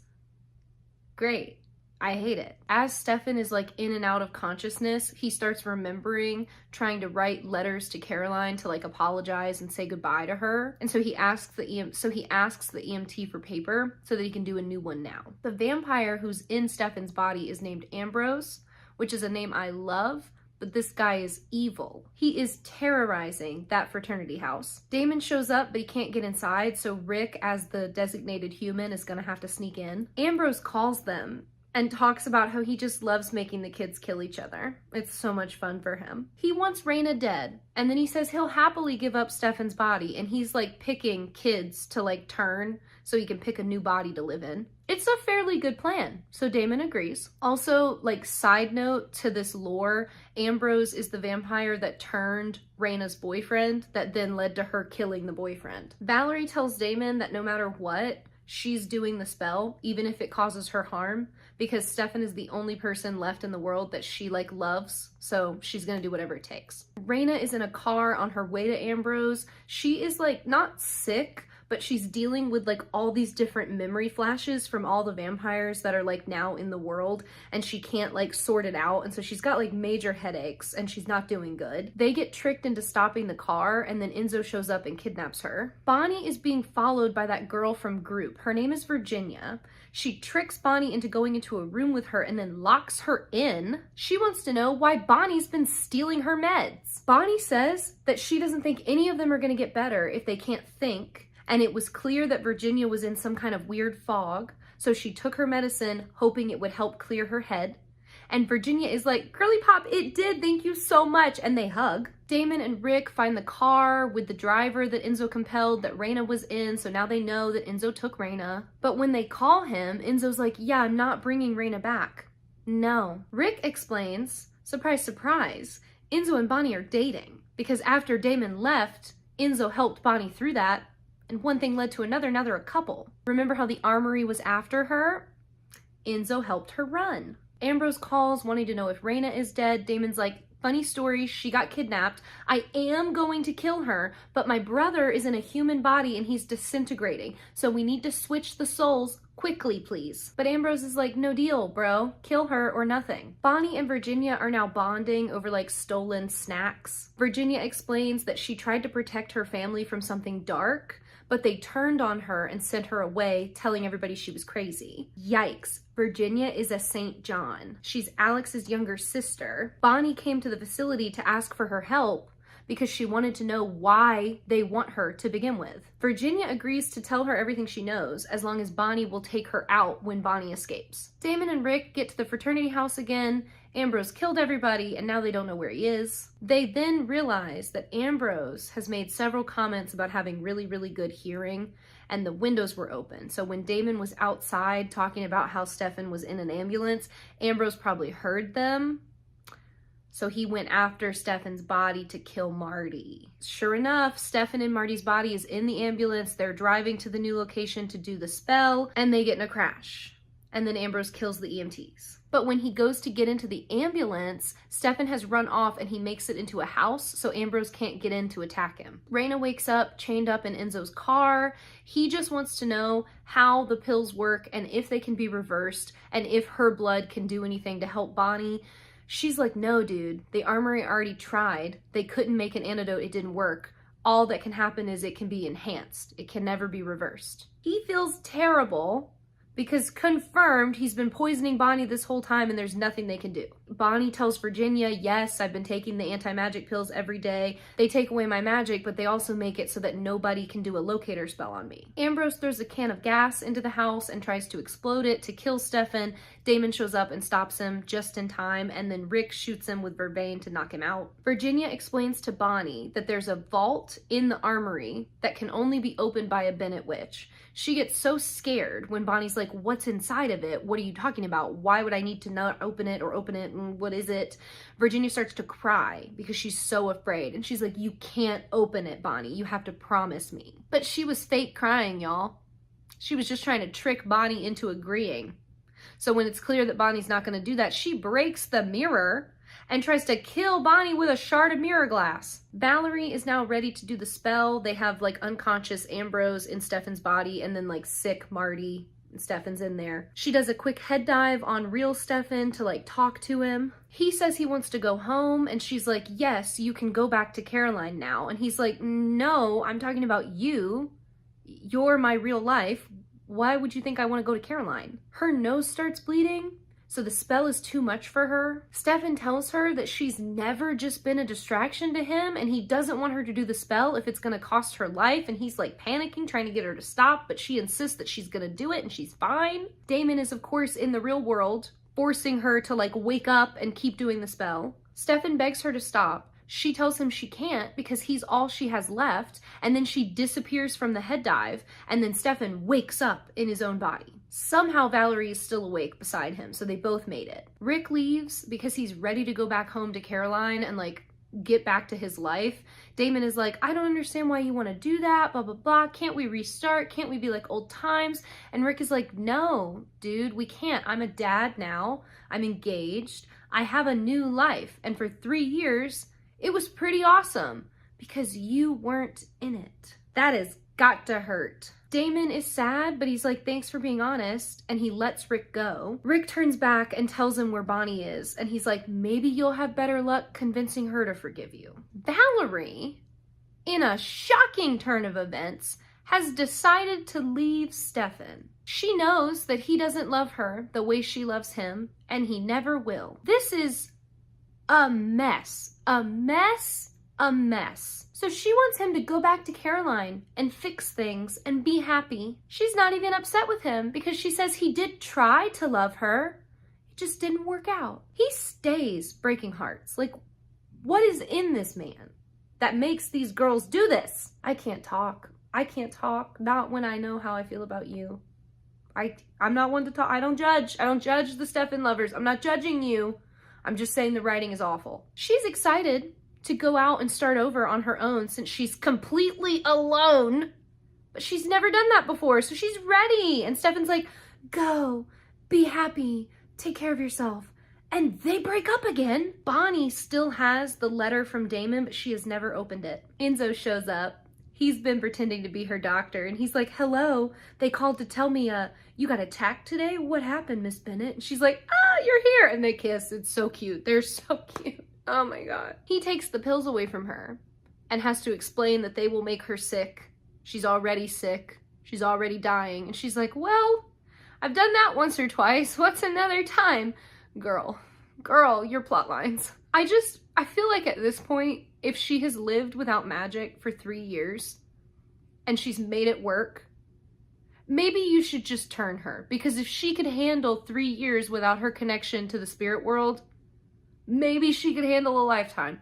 Just turn her. What's the worst that could happen? She's already upset. Vampire girlfriend, go ahead. And then Damon shows up with flowers, and he's like stumbling over his words. All he can say is, Bonnie, I'm sorry. And it's not like when Kai was like about to throw up over it. Damon's just like staring at her like wide-eyed and like teary, and it's very emotional. And what does Bonnie do? She walks away from Enzo, who just like lets her go. He's just standing there like, go do what you need to do, baby. I'm right here. I got your back. She walks right up to the door. She looks at Damon. She gives him a little half smile, and she slams that door in his face, y'all, as she should.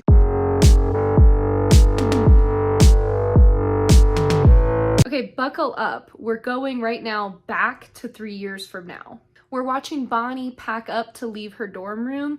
We see that Elena, Caroline, and Bonnie carved their initials into the doorway. Don't do that kind of stuff to me. What's wrong with you?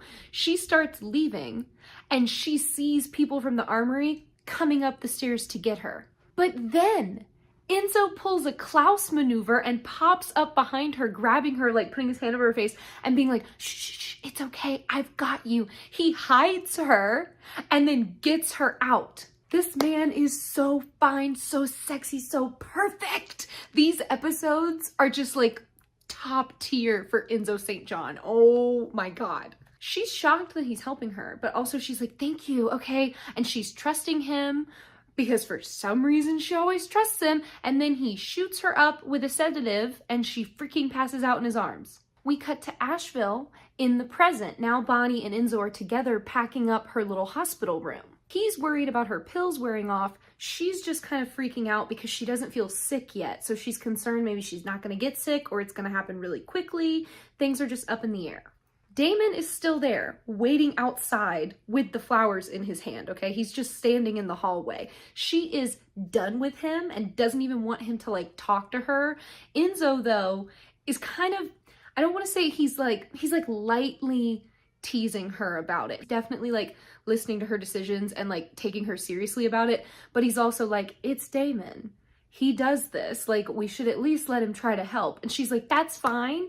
He can only talk to you, though. If he looks at me, I'm killing him on sight. Then we go to Dallas, where Stefan has come to see Rick because he's looking for Caroline. Rick answers the door, though, and nearly doesn't let Stefan inside the house. Enzo takes Bonnie and Damon to a cabin, which is going to be very important to us. Bonnie picks up a fire poker and then has a memory flashback to waking up on the couch in that cabin after Enzo had knocked her out. He took her there to keep her safe. She tried to stab him with the poker. It didn't work because he's a vampire, so she tried to use magic, but that's when he started giving her the anti-magic pills to keep the armory from being able to find her.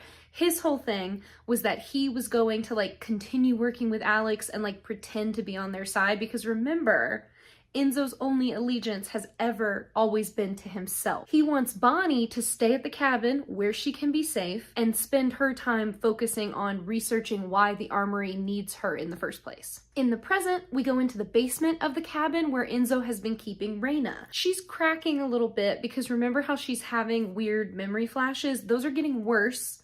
And she's just starting to get all of these confusing memories and, like, connection thoughts of the vampires that have all been sent around the world. Damon and Enzo have come up with a plan to get Reina to give up her, like, last everlasting life and give it to Bonnie so that Bonnie can be healed.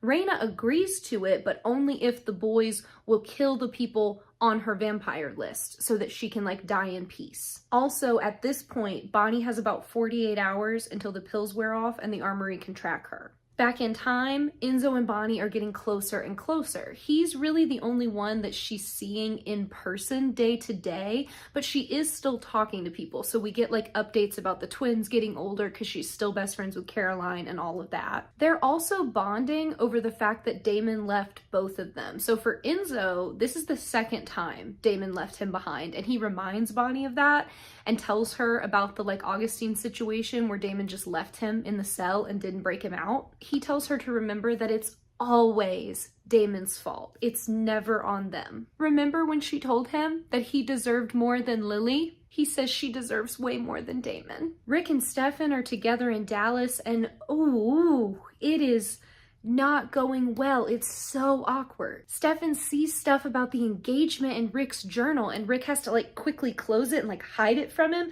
and then he doesn't have any food in the house, so they have to go out, so now they're, like, going on a lunch date. It's bad.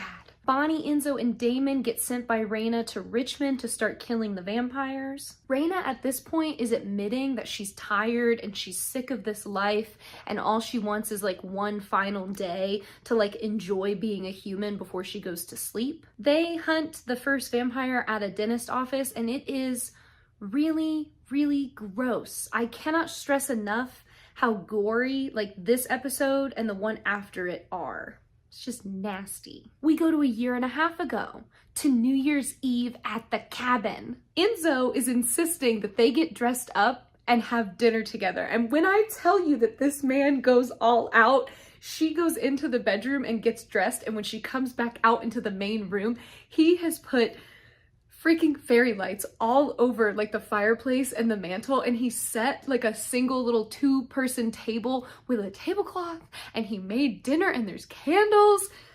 It's everything. He's in a suit waiting for her. Like I simply can't with this man. He is just so wonderful. They finally reached like a mutual understanding of each other because they've been building to this, okay? We know that they get along and stuff. It's been coming on. Now we're here and things are heating up. They are just so cute. They end up dancing together. Oh, and there's this moment where he goes to let go of her and their hands, he like brushes his hand on her palm while he's pulling away. Good Lord, it is just so much to watch. It's like a rom-com. Anyway, he kisses her cheek and says good night and then just leaves her, and she's standing there like, why didn't he kiss me? Why didn't you kiss her, Enzo? Yeah, so Rick and Stefan are now out at a diner, and it is the worst thing ever. Rick is pissed that Stefan came back because he says he was with her when Stefan broke her heart, and he lied and he never came back for her, and now he's just back now because what, he wants her back. And Stefan's like, no, I just want to explain to her why I did what I did. Let me have that chance, Rick. Damon calls and asks for help hunting the vampires, and Stefan agrees, and so does Rick, because they obviously want to help Bonnie. So yeah, we get a montage of all the different boys killing vampires, and it's bloody and gross, and they get pretty creative with the kills, but like I spent most of my time looking like this because I don't need to see that over and over again. That's not why I'm watching the show. Alex, mid vampire killing montage, shows up looking for Enzo. She tells him that Virginia forced Lucy Bennett to seal the vault in the armory, which is the vault that they need Bonnie to open. Then she killed Lucy so that it couldn't be opened again. But unfortunately for everybody involved, their other sister, I think her name is Yvette, was inside the vault when it got sealed. Enzo's like, girl, I don't know how to tell you this, but nobody can survive locked in a vault for 4 years. And Alex is like, I know she's in there. I can hear her. She's alive. I just need Bonnie to open it so I can get her out. This means that Damon and Bonnie had to like run away because Alex ran into them at a warehouse. So Damon got Bonnie out of there so that Alex couldn't find her, but now they're alone in a car together, having to interact. So that's not fun for Bonnie.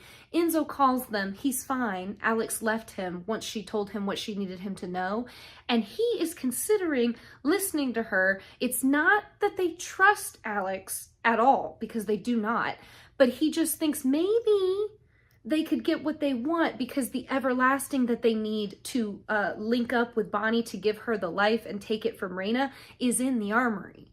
So one way or another, they're gonna have to go back in there and get Alex's help to get that body. Also, Bonnie gets her first sickness scab on the back of her hand, which means she has about a week to live.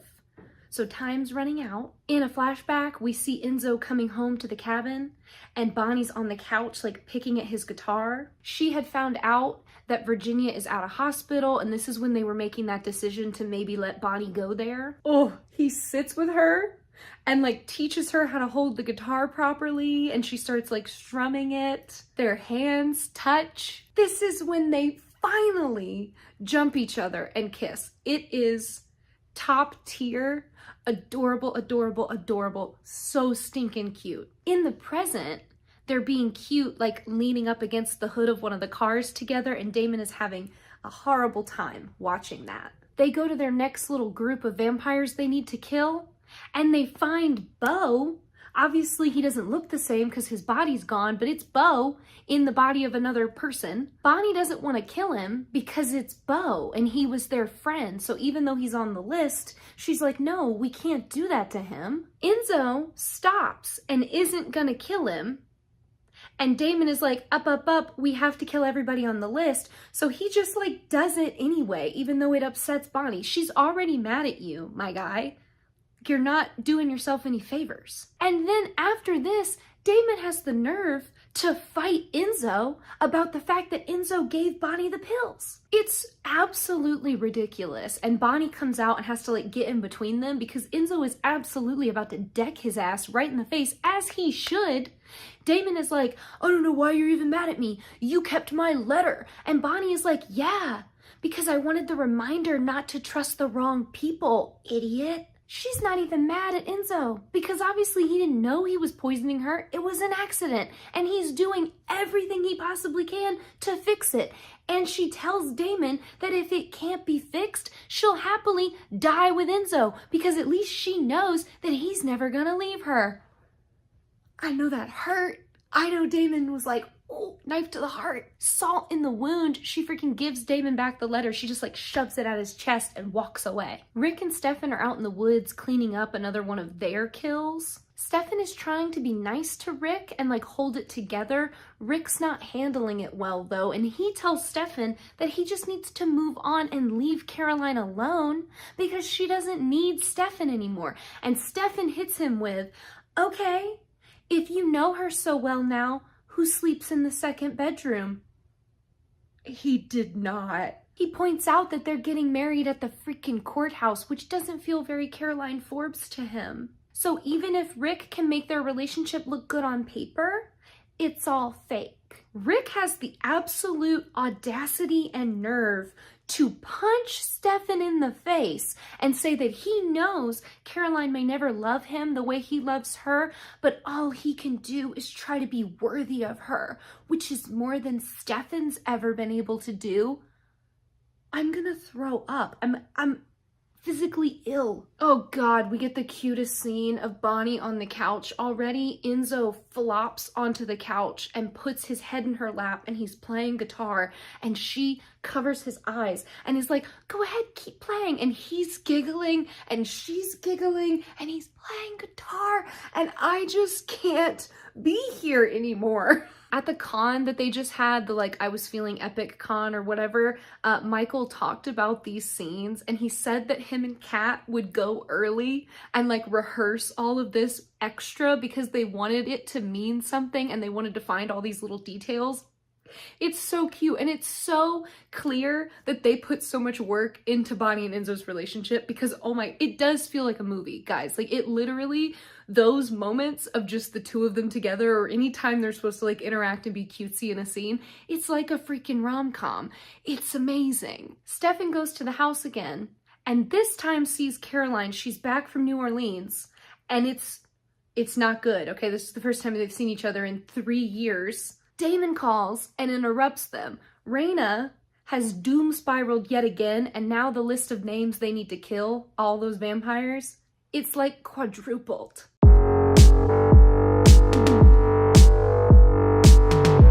All right, Bonnie is really freaking sick now, okay? She pulls herself together and goes to the hospital again to see Virginia. She begs her for answers about what's inside the vault, and Virginia finally gives us the story, which is that her great-grandfather in like 1882 went down to the vault, got it open, went inside, and we see this play out in a flashback where it's like these people from the 1800s with lanterns going in. The vault, like, opens into like a cave space, okay? It's like stone walls, stone floor, stone ceiling. It's drippy, it's very dark and creepy.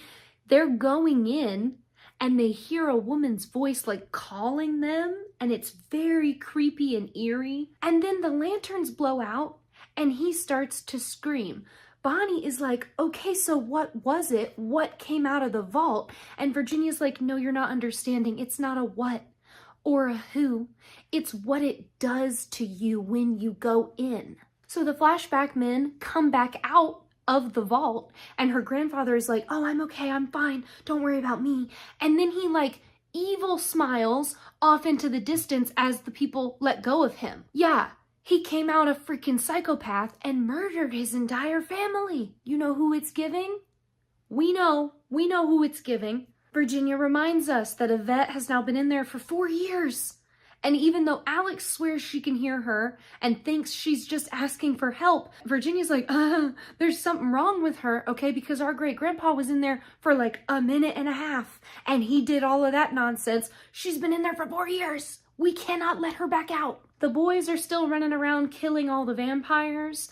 Stefan is starting to get tired of Damon and is basically just like sick of him calling so much. Rick has also tapped out of the vamp hunting escapades, so Matt has been tapped in and now he's partnered with Stefan, which is not gonna go well because remember, Matt says that Stefan killed Penny. Caroline is now helping Rick get ready to go hunt again. She actually wants to just go in his place because she says that they shouldn't both go since they have 2 kids. But Rick is like, no, we'll just go together and then we'll be safer because we'll be a team. Raina is now up in the main part of the cabin instead of sitting in the basement.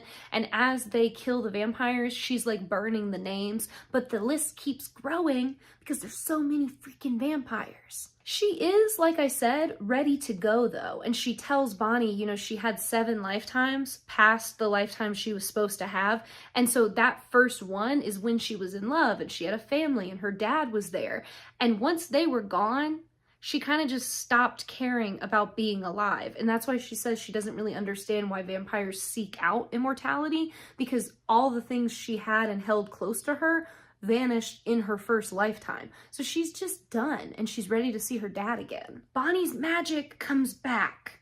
So now the armory can track her. Matt and Stefan are in the car together now, and it is somehow even more awful than it was when it was Stefan and Rick. Stefan, to his credit, is like, Matt, I don't even understand why you're mad at me. You're the one that blackmailed me into leaving my hometown, and I listened to you. Why are you so mad? We see a flashback of Matt and Penny. He was like on his computer Googling stuff. She comes in and catches him. He was Googling how to propose to your girlfriend. She says, yes, oh my God, absolutely. And he gives her a ring and they're engaged. Stefan says he's so sorry about what happened to her. And we learn it was a car accident. And Matt is like, yeah, that's what the official reports say. But we both know what really happened. Don't we, Stefan? Do we, Matt? Do we know? Bonnie has to call Damon because she can't get a hold of Enzo to tell him that her magic is back. She's panicking, and Damon, being the idiot man that he is, says, I don't even know what you're so worried about. You've died like 3 times already, haven't you? Shouldn't you be used to this? If I could just punch one man from this show, I want to say that it would be freaking Joshua or Julian. But I think it might be Damon. I think it might have to be him. Just for making me love him when he is so stupid.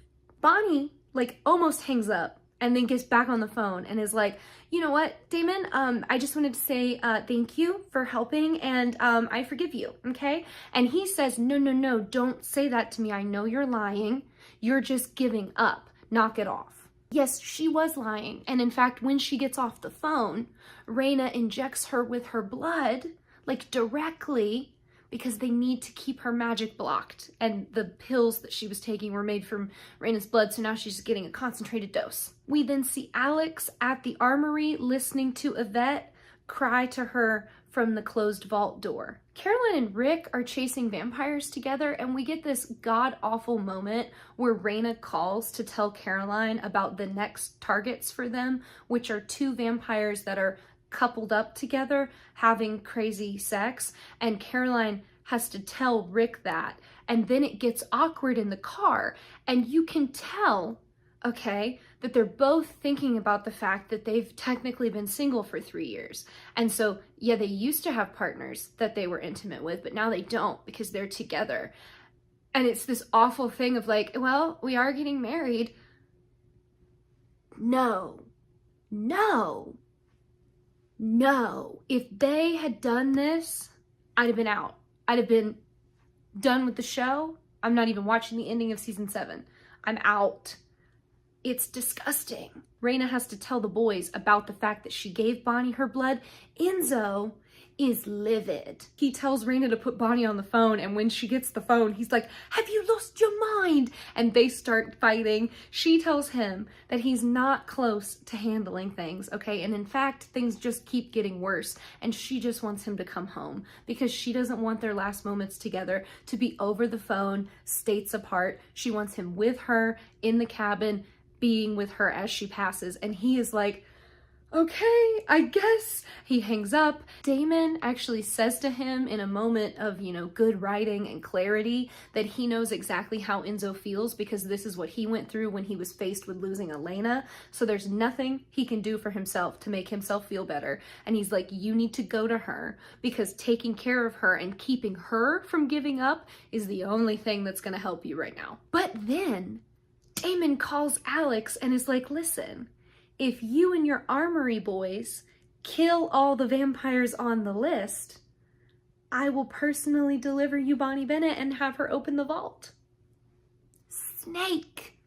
He's a snake. Stefan wants to know why exactly Matt thinks Penny's death was caused by vampires. And Matt is like, there's all these things that don't add up. They said it was a car accident, and yet the airbags didn't deploy. And I don't understand why she was on the road she was on.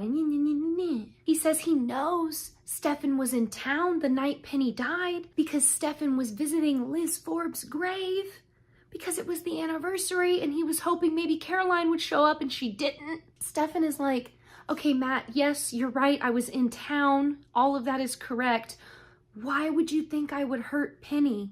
Like, what sense does that make? And then they get jumped by a vampire and have to kill him together. Matt almost dies and Stefan saves him, kind of reinforcing that Stefan is a good vampire and Stefan still views Matt as his friend, which is even more confusing for Matt, who clearly hates Stefan. Rick and Caroline rock up to a tattoo parlor, Mr. and Mrs. Smith style. I will admit, it is cute. If their dynamic had no sexual undertones, if he wasn't in love with her, I would be fine with it. Co-parenting is cool and awesome, and it should have stayed there. They make a good team, okay? They kill the vampires they need to kill, and then the armory shows up and basically kidnaps them, like a soft kidnapping. They don't like tie them up or anything, but they're like, you two need to come with us right now. And there's no arguing because it's like 6 men with guns. Enzo gets home to Bonnie and it's precious. He sits with her on the couch and they snuggle up to each other. She's like, you came back. And he says, when have I not? So true, babe, so true. You were so good to her. She tells him not to be sad because that's what she's decided to do. She doesn't want to focus on the things they didn't get to do and the time they won't have. She just wants to focus on the good memories and remember all that they did together and how happy they were. He's like, yeah, but girl, the time in the cabin was so boring. And she says, hey, it worked for Beauty and the Beast. And he says, oh, but you were never that beastly. My God. Raina stumbles in and starts frantically throwing names into the fire and says that the killing is happening so much quicker than she thought it was going to. Enzo did not know about this, so he's also shook. Damon calls to tell Stefan about the armory situation and how Stefan doesn't need to keep hunting the vampires. Him and Matt can be done. Stefan says he's still mad at Damon, but he does see the good Damon is doing, and he wants him to keep it up.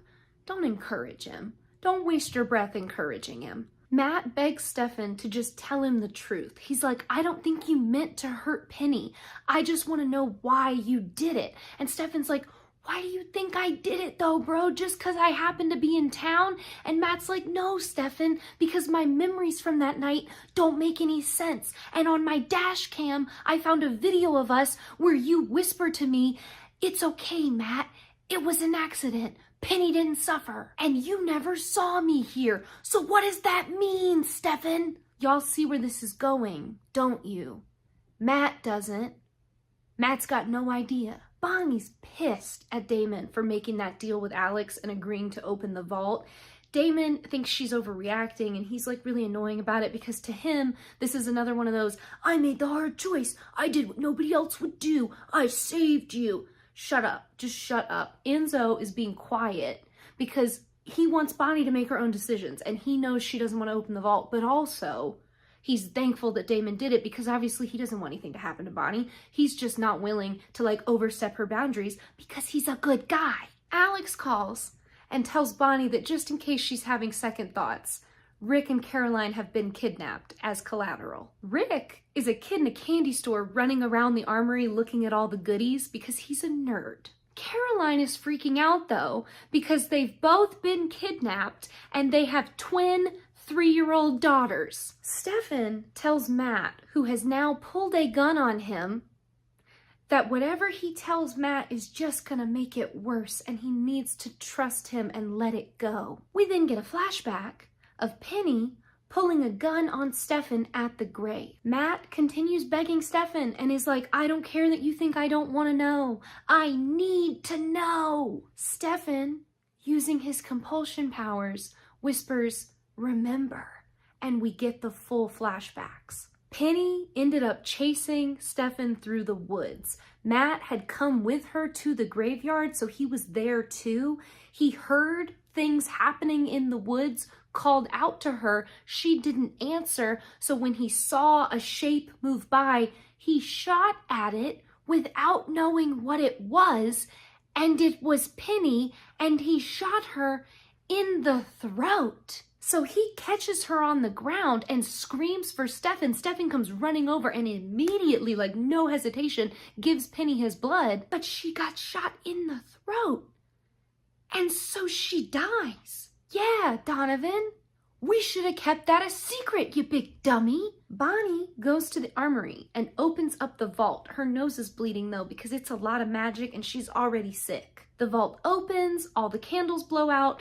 Alex tells her that she and her friends can leave, and Bonnie hightails it out of there. Enzo is now yelling at Damon because he's also mad that Damon betrayed Bonnie and lied to her once again. Damon is like, why don't you go ahead and thank me, idiot, since I just did the thing you were too scared to do. Bonnie comes racing out, like I said, and so the three of them escape together. Alex goes into the vault.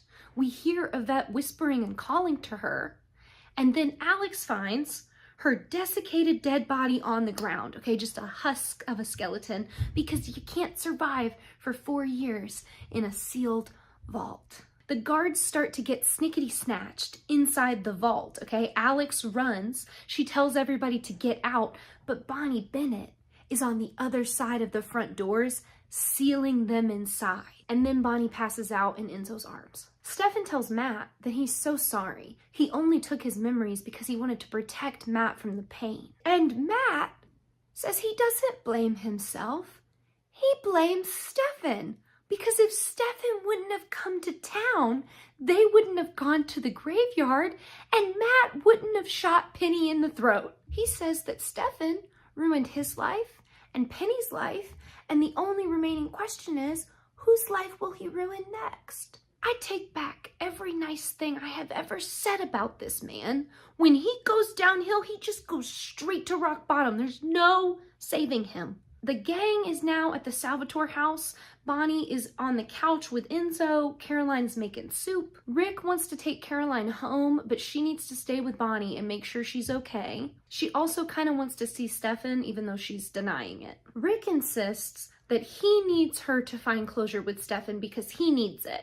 Because if he's gonna marry her and commit to life with her, he needs to know that she doesn't secretly want to be with anybody else. Like, sir, she does, and it's not even a secret. It's not even a secret. You just never should have proposed, okay? You big idiot. She points out to him that she loves their little quiet life and family, but he is the one that secretly misses the adventures and wants to be a vampire hunter again. Again, this could have been cute. This could have been them navigating a change in their dynamic and dealing with being co-parents. It could have been awesome if he wasn't in love with her. Why did we have to add that detail? Damon takes Raina out to the woods to do a ceremony with a descendant from her tribe that can pass on the life to Bonnie. As he's doing the ceremony though, he says, let another take up her remaining years. Let another take up her burden. Meaning that Raina agreed to not only transfer her last everlasting life, but the bloodthirsty, uncontrollable vampire killing urge as well. Don't you just love Damon's terrible plans? They never work out.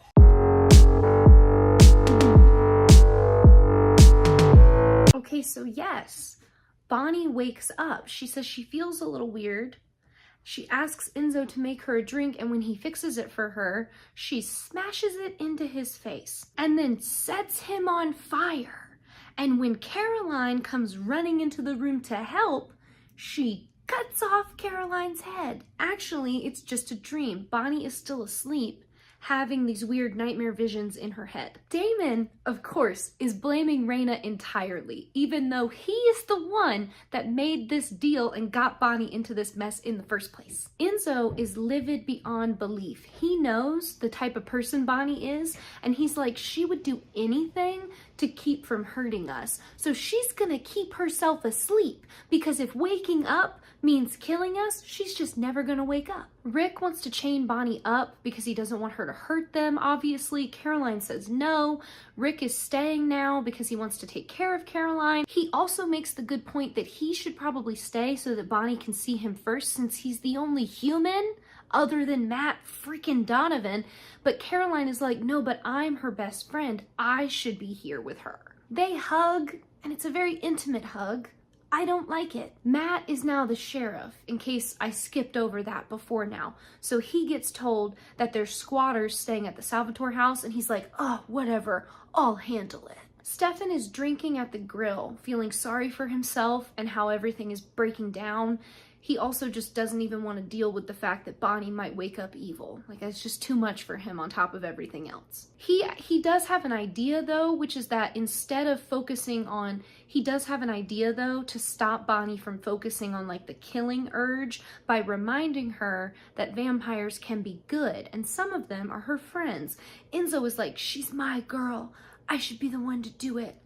My God, but Caroline is like, no, but I'm her best friend. Let me do it. She knows me best. Like, I should be the one to do it. So Caroline goes into Bonnie's mind. She sees a vision of Bonnie in class with Rick teaching about vampires, and then vampires overrun the classroom and start killing people. She's fighting it really hard though, so she's avoiding hurting anybody in her dream. She makes it to her dorm room where Caroline is. Caroline is like, you know, this isn't real. Obviously, we're in your head. I'm here because you're letting me in and you're letting me control it. I'm just trying to tell you, you know, you don't have to hurt us. This is who I really am. You know me. I'm your best friend. And Bonnie is like, that's right. You are a mom.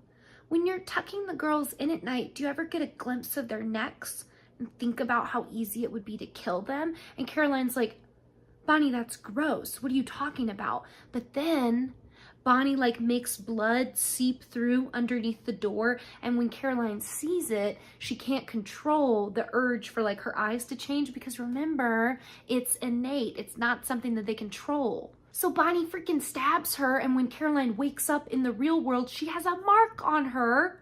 So now she's gonna be Bonnie's first victim. Caroline storms off. Stefan follows her and says that she needs to run immediately because the second Bonnie wakes up, she's going to come after her now.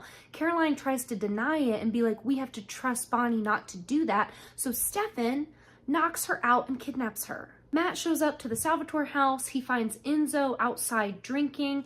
Enzo explains to him what's going on with Bonnie. Matt is like, you know, this is exactly what Penny warned me would happen. I'm not breaking the cycle, so you guys are going to just keep doing whatever you want to do and coming back whenever you want. Blah, blah, blah, blah, blah. And Enzo's like, dude, we're only here because this was the safest location for Bonnie. So can you just table these vampire-hating feelings until we can get her awake and safe? Damon talks to a still asleep Bonnie and tells her that she has to listen to Enzo, because if Damon becomes the last lifeline, they are screwed.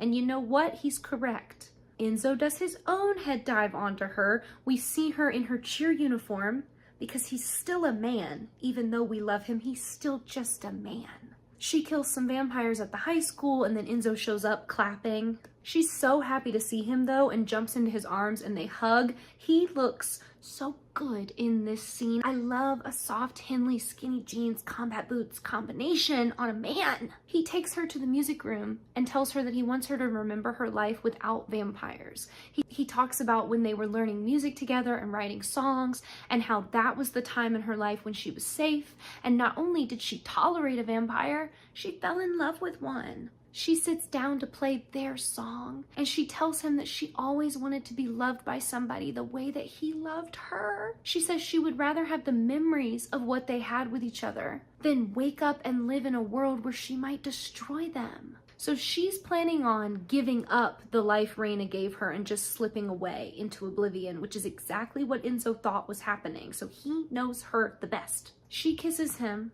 and tells him that she's already made up her mind and this is her choice to make, so he needs to go. He reminds her that the one thing he can never do is leave her.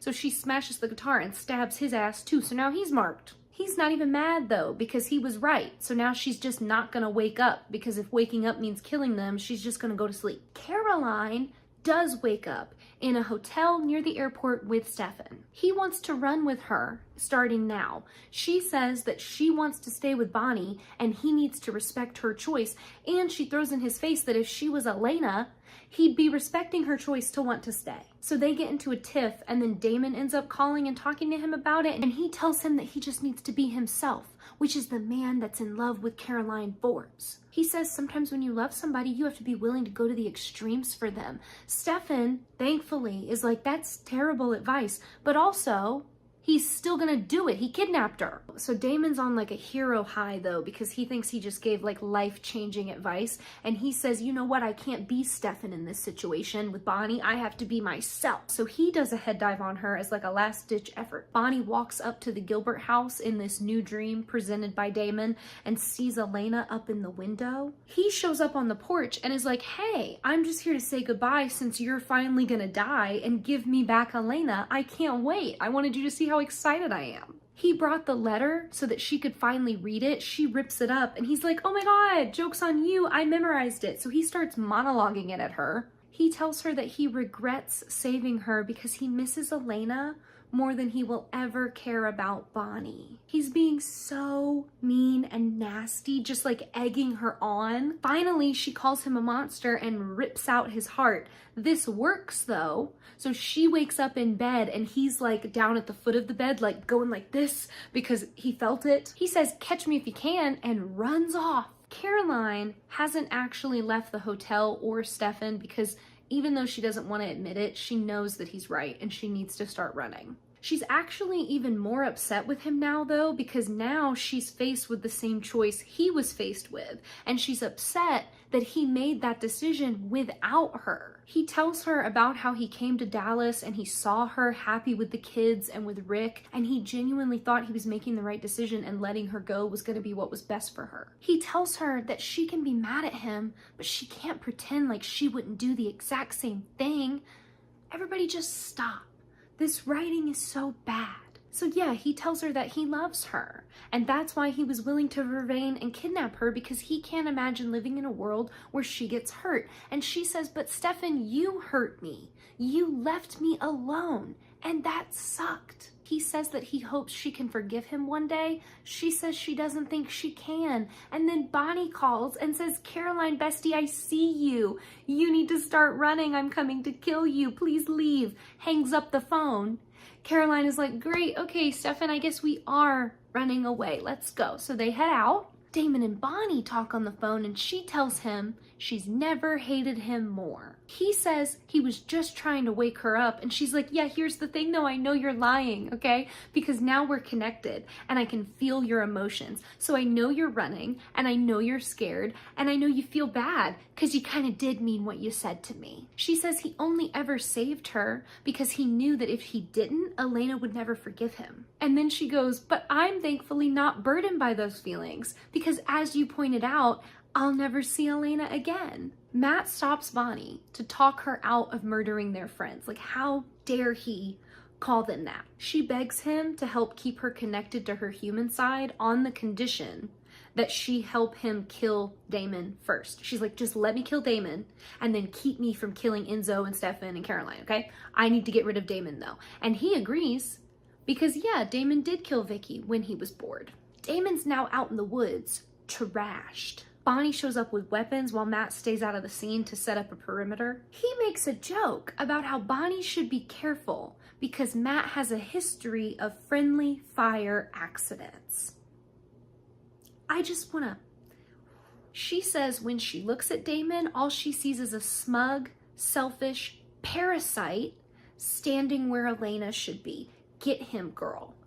Get him. Caroline calls Rick and tells him and the girls goodbye. It is so sad. Damon has been running from Bonnie. She keeps catching up to him and fighting him, but he's not really fighting back. He's just like fending her off. This time though, he brought her to the tree stump that they used as her grave for that awful episode that made us all cry. He says he wants to remind her that she's a survivor and no matter what happens to her, she always comes back. He tells her that he knows she isn't gonna kill him, but if she really can't fight the urge and she has to do it, he wanted it to be here, on her grave, so that it can honor her. Just stop talking. Now this is where he gets me though. He says he admires her, he believes in her, and he loves her the way Elena loved her. And if she kills him in this moment, it's not her fault because he did this to them. He had me right there. He'd lost me for so long, he got me back right in that moment. It's so good. She's holding the stake over his heart and she's crying and we think to ourselves, oh, this is great. She's gonna fight the compulsion, how beautiful. And then she raises that thing over her head and she goes to stab him. Thankfully though, Donovan shows up, he shoots her in the back, he knocks her out. So she passes out into Damon's arms. Matt is planning to take her away and keep her safe somewhere where she can't get to them. It has nothing to do with Damon and his safety though, and everything to do with Bonnie, because Matt knows that deep down, if she hurts any of them, she'll never forgive herself. Caroline and Stefan are running together. It's tense. He wants to know if she really doesn't love Rick, and she says, I don't know. What do you mean? I don't know. Ugh. Bonnie wakes up in the passenger seat and attacks Matt to get control of the truck. Enzo and Damon are now back at the Salvatore house together, being all hot and sexy and brooding. We love to see it. Damon feels devastated that he wasn't able to get through to Bonnie. Enzo says that while Damon was dealing with that with Matt and everything, he went to the shaman and tortured some information out of him, so now he's pretty sure he knows how to help Bonnie again. Enzo explains that the last everlasting is there in a coffin, so in order to save Bonnie, they'll need to sever the link between the everlasting and her.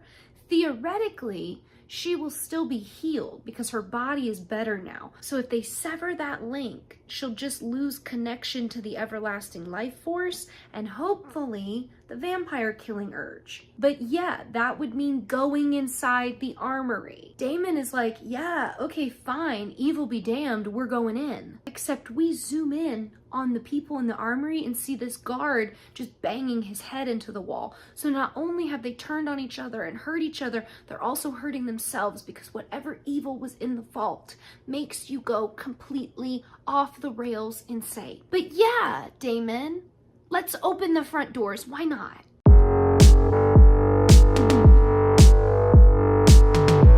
Alright, so Stefan and Caroline are running. Damon tries to blow up the armory doors. It doesn't work. Enzo goes to the hospital to get help from Virginia. Since Damon's explosives aren't working, they know they need to call Valerie, but Stefan has no idea where she is, and he feels bad calling her and dragging her back since she wanted to start over. So Damon wants to use the Saltzman twins. Caroline is like, no.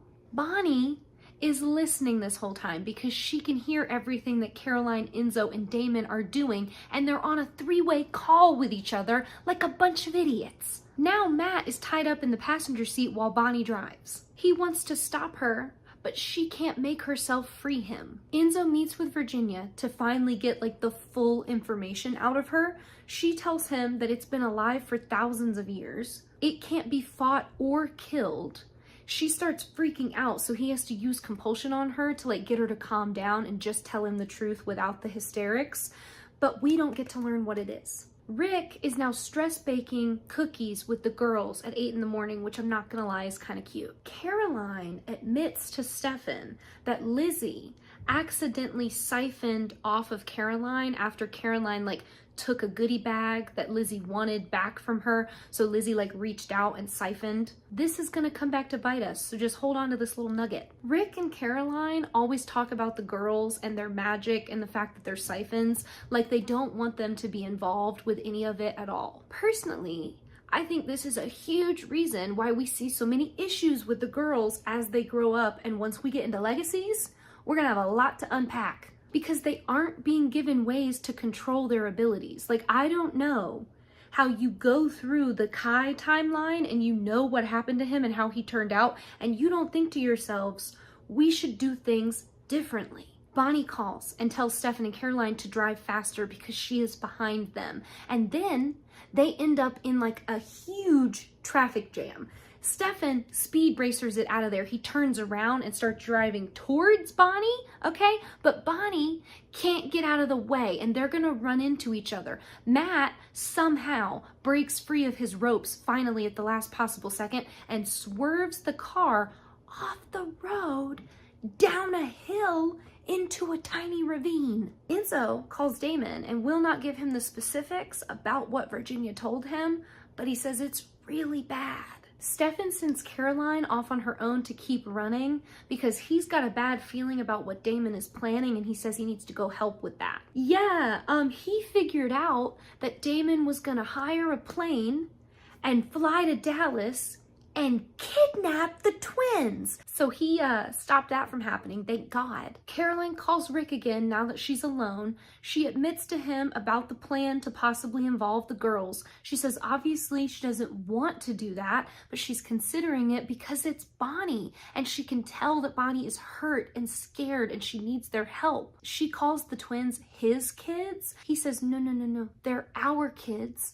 And this is a decision we need to make together. He says that he thinks personally they should do anything they can if it means getting Caroline home. But Bonnie is listening to that conversation as she wakes up in the car with Matt.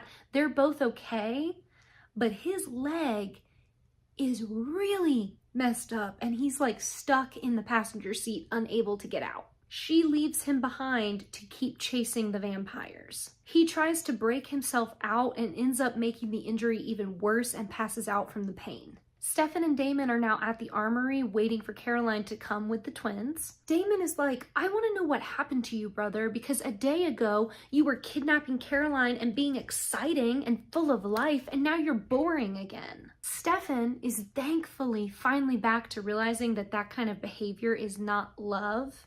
It's fear. He says that Damon only ever locked himself in the coffin because he was afraid. And he let that overpower any love that he had for Stefan or anybody else. At the armory front doors, Caroline and Rick have a check-in with the girls to coach them through siphoning the magic and opening up the doors. This is, to our knowledge, basically the first time they've taught them how to use their magic. Like, I understand that they're 3 years old, but personally to me, I feel like magic training and family history time should have been included with trying new foods and learning the alphabet. Instead, they decide to connect the girls' siphon powers to emotions like fear and loss and anger, specifically anger at things being taken from them, which I just feel like that could really be a bad idea. Like, maybe we don't want to make the siphons into twisted up little emotional monsters. Maybe we don't want to do that. Maybe we've done that before and it didn't work out well for any of us. It does work though. And then we get this adorable shot of each of them picking up one of the girls and like hugging them while looking at each other over their shoulders.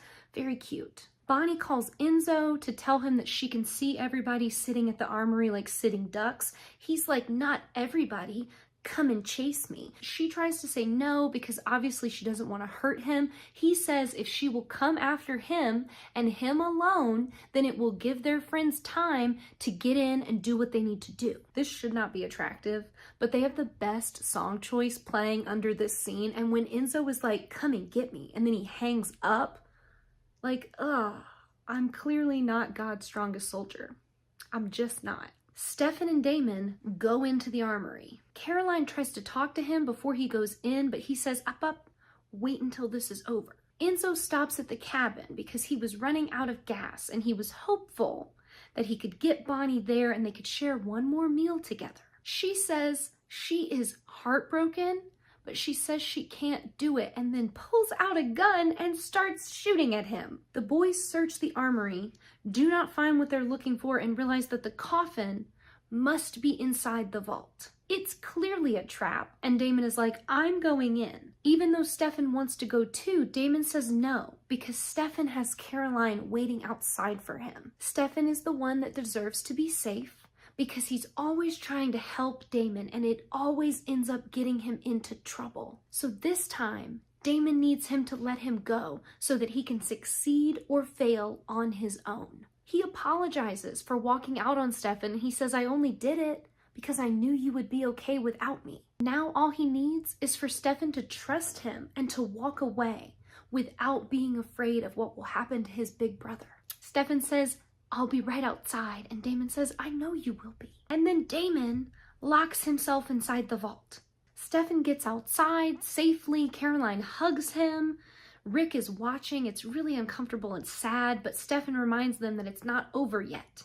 Bonnie and Enzo are battle royaling in the cabin, okay? It is not going well. She gets him down on the ground with a broken leg and then ends up trying to shoot him in the heart. He like pushes the gun away, so she shoots him in the side, and then he's staring up at her and he goes, I can't move. My boy. She says, I know, and then she climbs on top of him with a stake and starts pushing it into his chest. She begs him to fight back and stop her, but he is getting weaker and weaker because her powers are making her real strong, and she already hurt him, so his strength is draining. Damon is walking around the vault. Again, Bonnie is driving that stake millimeter by millimeter into Enzo's chest, and she's screaming, crying, whispering over and over again that she's so sorry. Enzo tells her that he's at his limit, but he forgives her. He tells her to never remember this moment when it's over and to just focus on the good memories. He says he had a century and a half of torture and loneliness, but then he found her, and she gave him 3 years of happiness and love. They whisper that they love each other right as Damon finds the coffin. Bonnie says, I can't hold back anymore, and Enzo says, you don't have to. Damon pours gas on the body. Enzo, trembling, lets go of the stake. Damon struggles and almost doesn't get the body on fire, but then thank God he does. The second that body is on fire, Bonnie yanks out the stake and throws it away. And then she just starts kissing Enzo like crazy. Everything's gonna be fine. Everything's fine. Damon is standing in the vault smiling over the burning body. Caroline realizes that her scar is gone. Rick is there with her, and he tells her he's gonna take the kids home, but he thinks she needs to stay with Stefan for a little bit longer. He tells her that she changed his life and like brought him back from his depression. He says that he knows that she was never gonna love him the way he loved her, but he genuinely thought they could be happy together. But he knows ultimately that that wouldn't be fair to her or him, because, you know, it's gross he fell in love with her, but he does deserve to be happy. She says that he's right, and she always loved the idea of being a family with him, and she does love him and the girls. It's just never gonna be what he wants it to be. Hey, so Matt is bleeding out in his police car, and he starts hallucinating Penny's ghost, or maybe it is Penny's ghost. I don't think it's ever confirmed, but he sees Penny in the car with him. He says, I'm so sorry, baby. And it's kind of cute, I'm not gonna lie.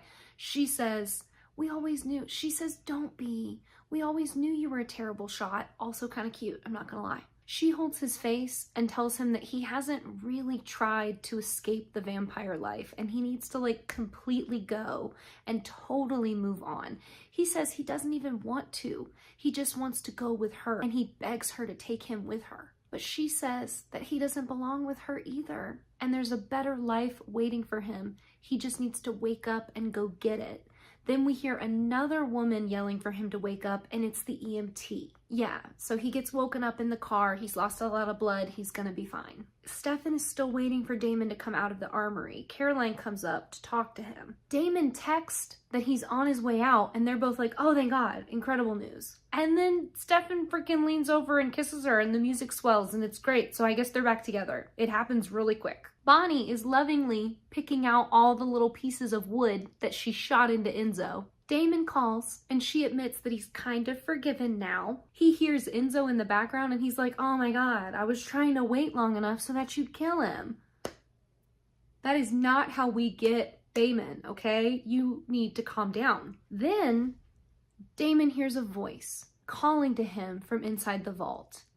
It's Elena's voice. Bonnie and Enzo try to get him to leave because they realize what's happening, but he's overcome with memories. He hangs up on them, and he starts wandering through the vault thinking that maybe she's there somehow. She's been kidnapped. He doesn't know, but he's got to find her. He wanders into the vault again and gets snatched.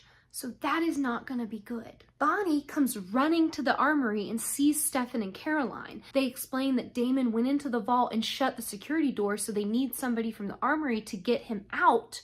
And they're like, why didn't you bring Enzo? And Bonnie goes, I did, but Enzo is not behind her when she turns to look for him. That's because Enzo is down at the vault by himself. He opens it up and shuts himself inside to try to talk to Damon on his own. He finds him, but something is clearly wrong. Damon says, don't worry, it only hurts at first, and after that, it's kind of fun.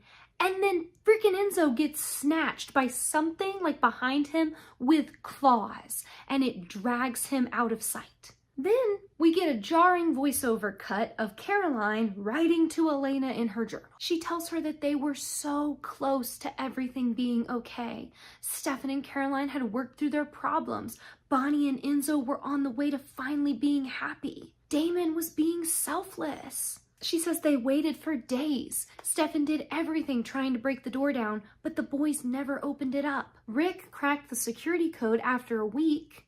They got inside, and the vault was empty. Bonnie is clearly struggling the most, okay? Because not only did she lose Enzo, she lost Damon, she lost him in the same moment, and her magic hasn't come back for some reason. Matt's also writing to Elena. He tells her that he brought in friends to watch the town and then finally left, and we see him leaving. Stefan tells Elena that after 3 months, they started getting missing person reports from the West Coast. So the boys are running around kidnapping people together. He tells her that they don't know what's wrong with them or what they're doing or why, but he will get them back. And he just wants Elena to remember that whatever happens between now and then, it's not Damon's fault.